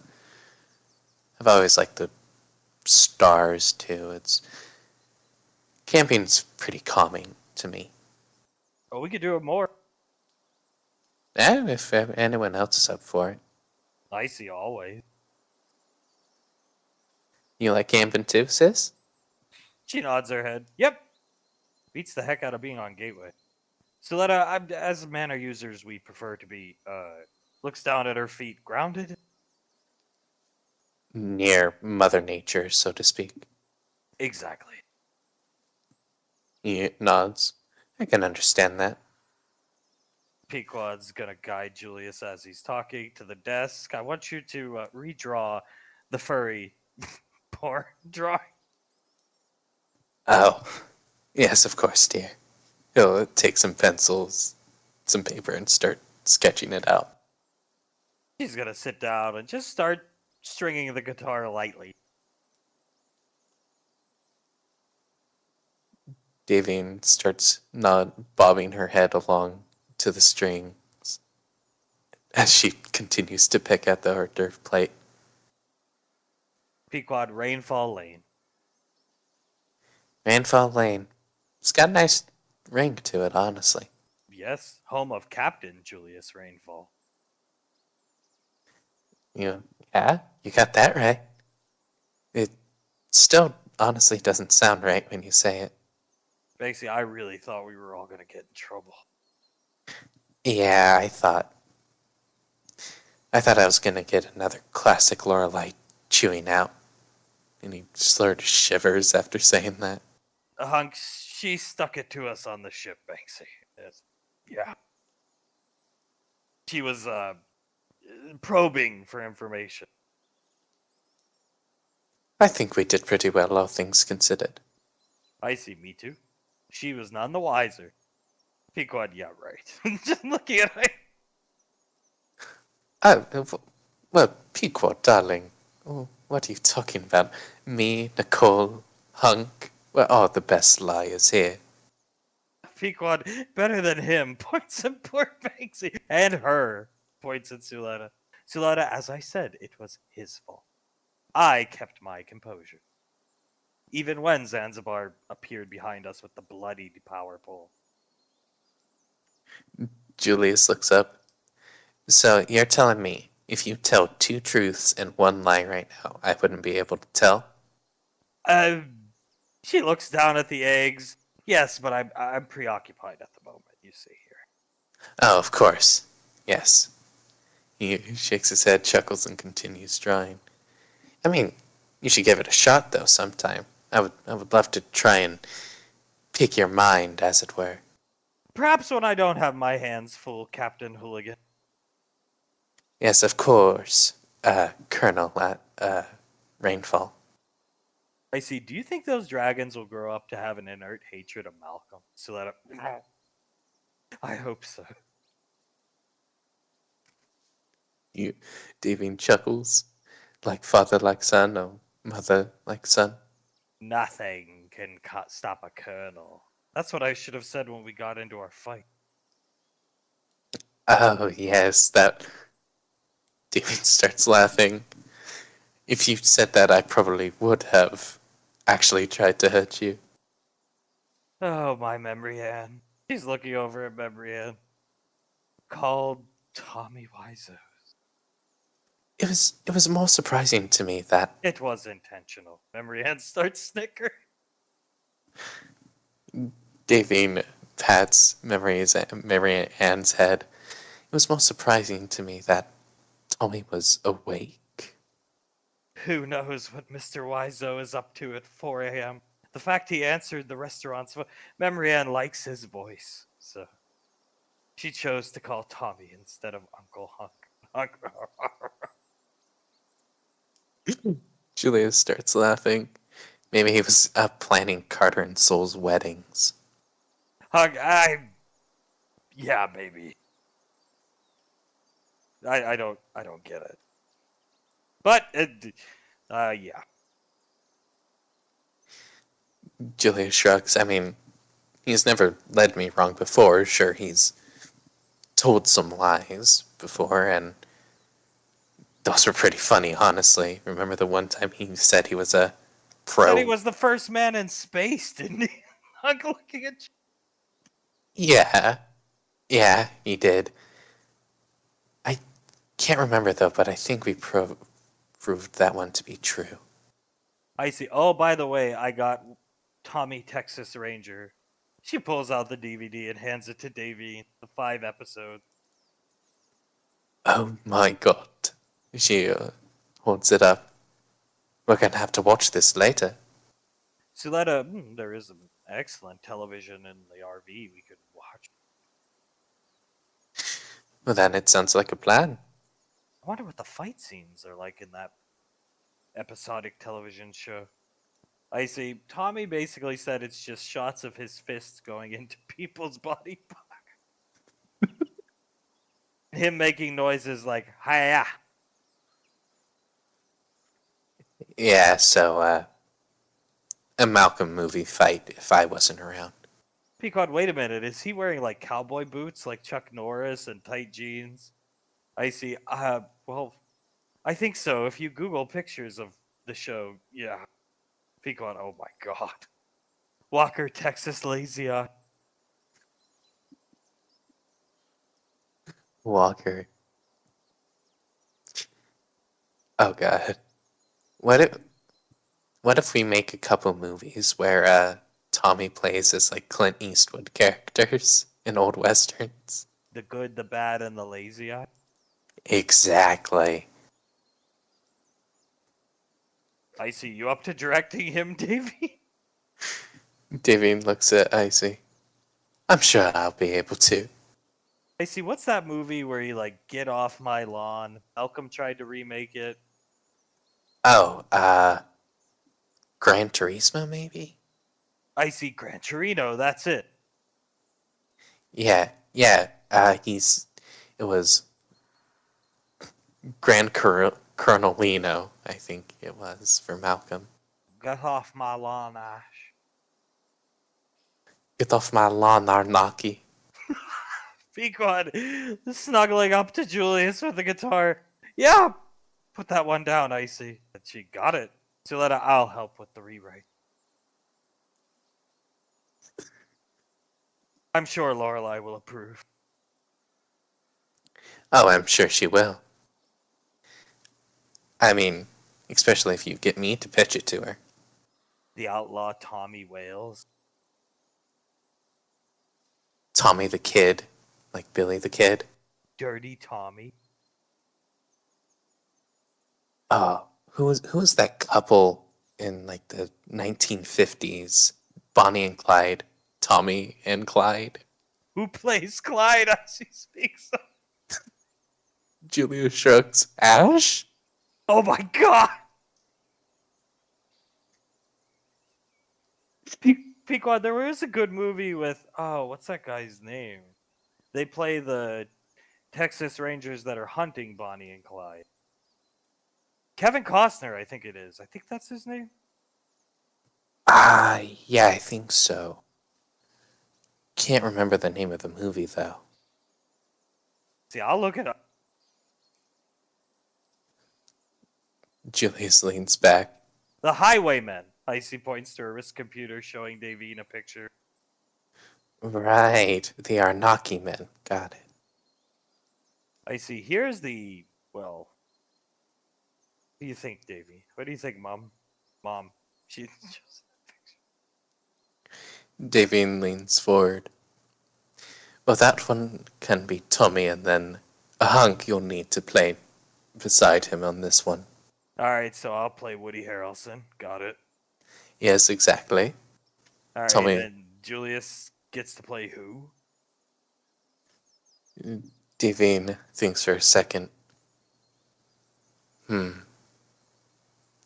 mean, either Clyde in the Bonnie and Clyde. Pequod and Julius could play Bonnie and Clyde. Well, you have to play Woody Harrelson with Tommy as Kevin Costner. Oh Christ! I'm looking down at the grill. I see. I think Lorelai will probably demand we make significant rewrites to basically add a third Texas Ranger character who will probably be shirtless most of the movie, hunting Bonnie and Clyde. So let us start snickering. Shirtless with one of those older vests men would wear during that time with a fedora on. Hunk sucks to suck, Julius. Looks like you're gonna be shirtless. Oh, don't you think that I'm not going to make you wear exactly that? He looks up from the grill. Well, I guess I willed it into existence. That you did. The Highwaymen, the Arnaki men. The Arnaki men. I see. So my proposed idea is Arnaki and Clyde. And well, this movie ends with Bonnie and Clyde getting shot like 800 times. So oh my.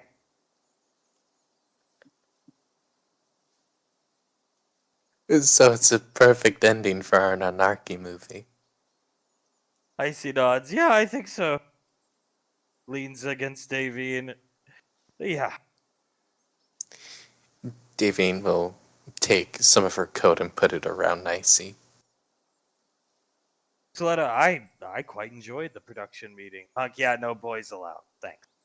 But you invited every other boy in the goddamn apartment. Soletta, I invited no one. The general chose who was to be in the meeting. Right. I mean, like, we can't even say it was no husbands allowed. Towns went in there. After everything Ash has fucking been through, you even locked Ash out of the goddamn room. I see. Ash doesn't need to know anything right now. It needs to be a surprise so he can method act when the time comes. You can't tell me some of that acting wasn't method acting, especially the scenes when he was angry at Malcolm. Pequot starts laughing. No, I'll tell you firsthand, most of it was honest to God reactions from him. I see, exactly. So we can't tell Ash ahead of time. We'll give him the script a couple months in advance, but not right now. Besides, we don't want to show Ash the Academy Award winning Adoption Horizon poster when he hasn't won an award yet.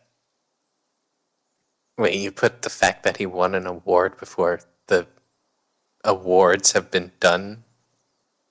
Pequod, yeah, kisses you on the cheek. I see. He's gonna win. He's a shoo-in. Come on.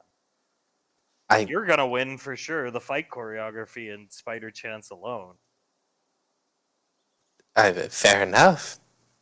Thank you for your vote of confidence. Icy, besides, it can easily be changed to Academy Award nominees if you don't win. Julius laughs. Hey, if we don't win, I'm perfectly fine being a nominee. I never thought I would be even nominated for anything. Quad, I can go give the speech for you if you want, Julius. Or at least come up to the stage with you. Come up to the stage with me, yes. Maybe not give the speech. Icy, and I can accompany Ash up as old lady Denari. That is a perfect idea. Something Don't- tells me he won't want me to. I don't even tell him. Just Just- appear on the stage with the award. Yeah, just teleport right next to him. Huck's gonna start passing out kebabs. Eat. Thank you, Dad. 2 for her. Gives 2 for Pequod. Pequod 3. Julius will hand her his. There you go. He starts passing them all out. Gives some to Suletta. Icy. Hand some to Davine for Icy. And Banks. Davine will hand off some to Icy and Banksy. Hunk's gonna sit down with the last 4. And these are for us. Very good. Here, he pats his lap. She sits down. He'll start feeding her. It's hot. Bite slow. She'll blow on it a bit and then take a bite. Suletta, so we're really going to go back to your hometown. Hunk, good. Whenever you guys want. Next rainfall weekend, maybe? Hunt gets up to mom. I truly want to meet your parents. Fine by me, the matriarch chooses. So that's where we'll go. Trust me, my parents are retired, relaxed, they'll be there. They're always there. And hopefully they'll like me.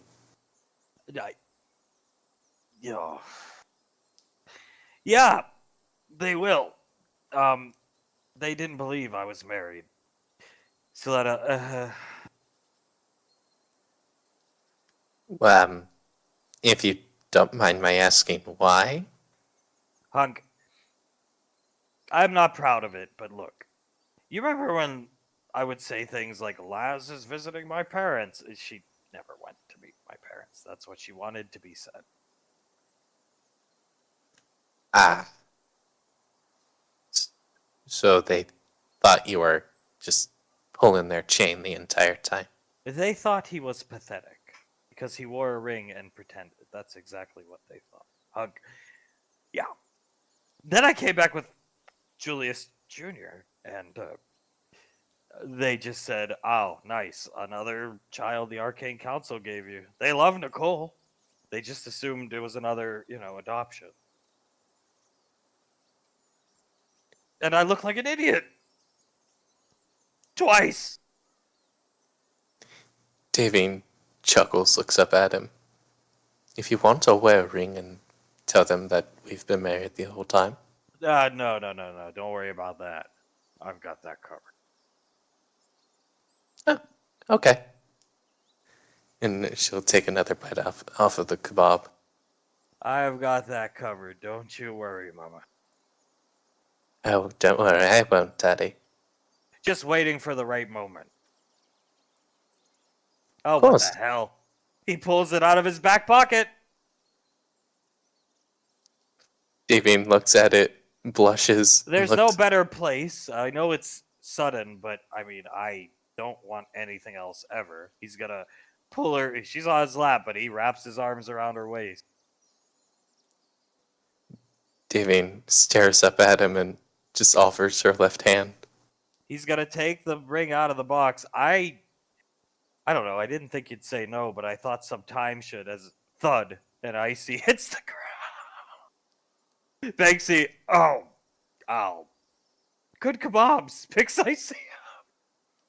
Pequod laughing at her. Julia's laughing. Hug, I don't know. I thought there should be. I've had this since like last week, so yeah. Davine just holds his face between her hands. I would like nothing more than to be with you for the rest of my life. I couldn't think of anything better. He's gonna kiss her and put the ring on her finger as Banksy just sits icy in his lap. Ugh. Well, she passed out. Another fun weekend for me. Alright, everyone, what's your bets? The whole weekend? Just half? What are we talking about here? Suletta, yeah, I will give her some smelling salts before we watch Tommy Texas Ranger later tonight. That will awake her, trust me. She'll wake up, see that Davine actually still does have the ring on her finger, and then she'll pass out again. I learned my lesson, as you can see, sweetheart. He kisses Davine on the nose. I wanted to wait to ask Julius's permission. That didn't go so well. I'm not gonna wait. I thought, oh, maybe I should give it some time, because maybe it'll be awkward if I don't give it time. Well, I'm not waiting. Davine giggles, gives him a big kiss. And I'm glad you did. I've sort of wanted this for a while. He's gonna hold her hand, and it looks perfect on you. And it looks perfect on you too. And she'll hold his hand. I the other morning last week, I had to do a favor for Lorelai. Do you really think I was just getting sandwiches? He looks around, Suletta. Fair point. Oh, so you were buying a ring. Yeah. Yeah. But off station, so nobody saw me or followed me or anything like that. Hmm. The spire knows how to prevent a spy from spying on him. Best there is. I'm the damn best at it. Pequod, yep. Tell that to the Coast Guard vessel. Oh. Davine chuckles, shakes her head, and just gives him another kiss on his cheek. He's gonna pull her close and enjoy the night by the fire. And we cut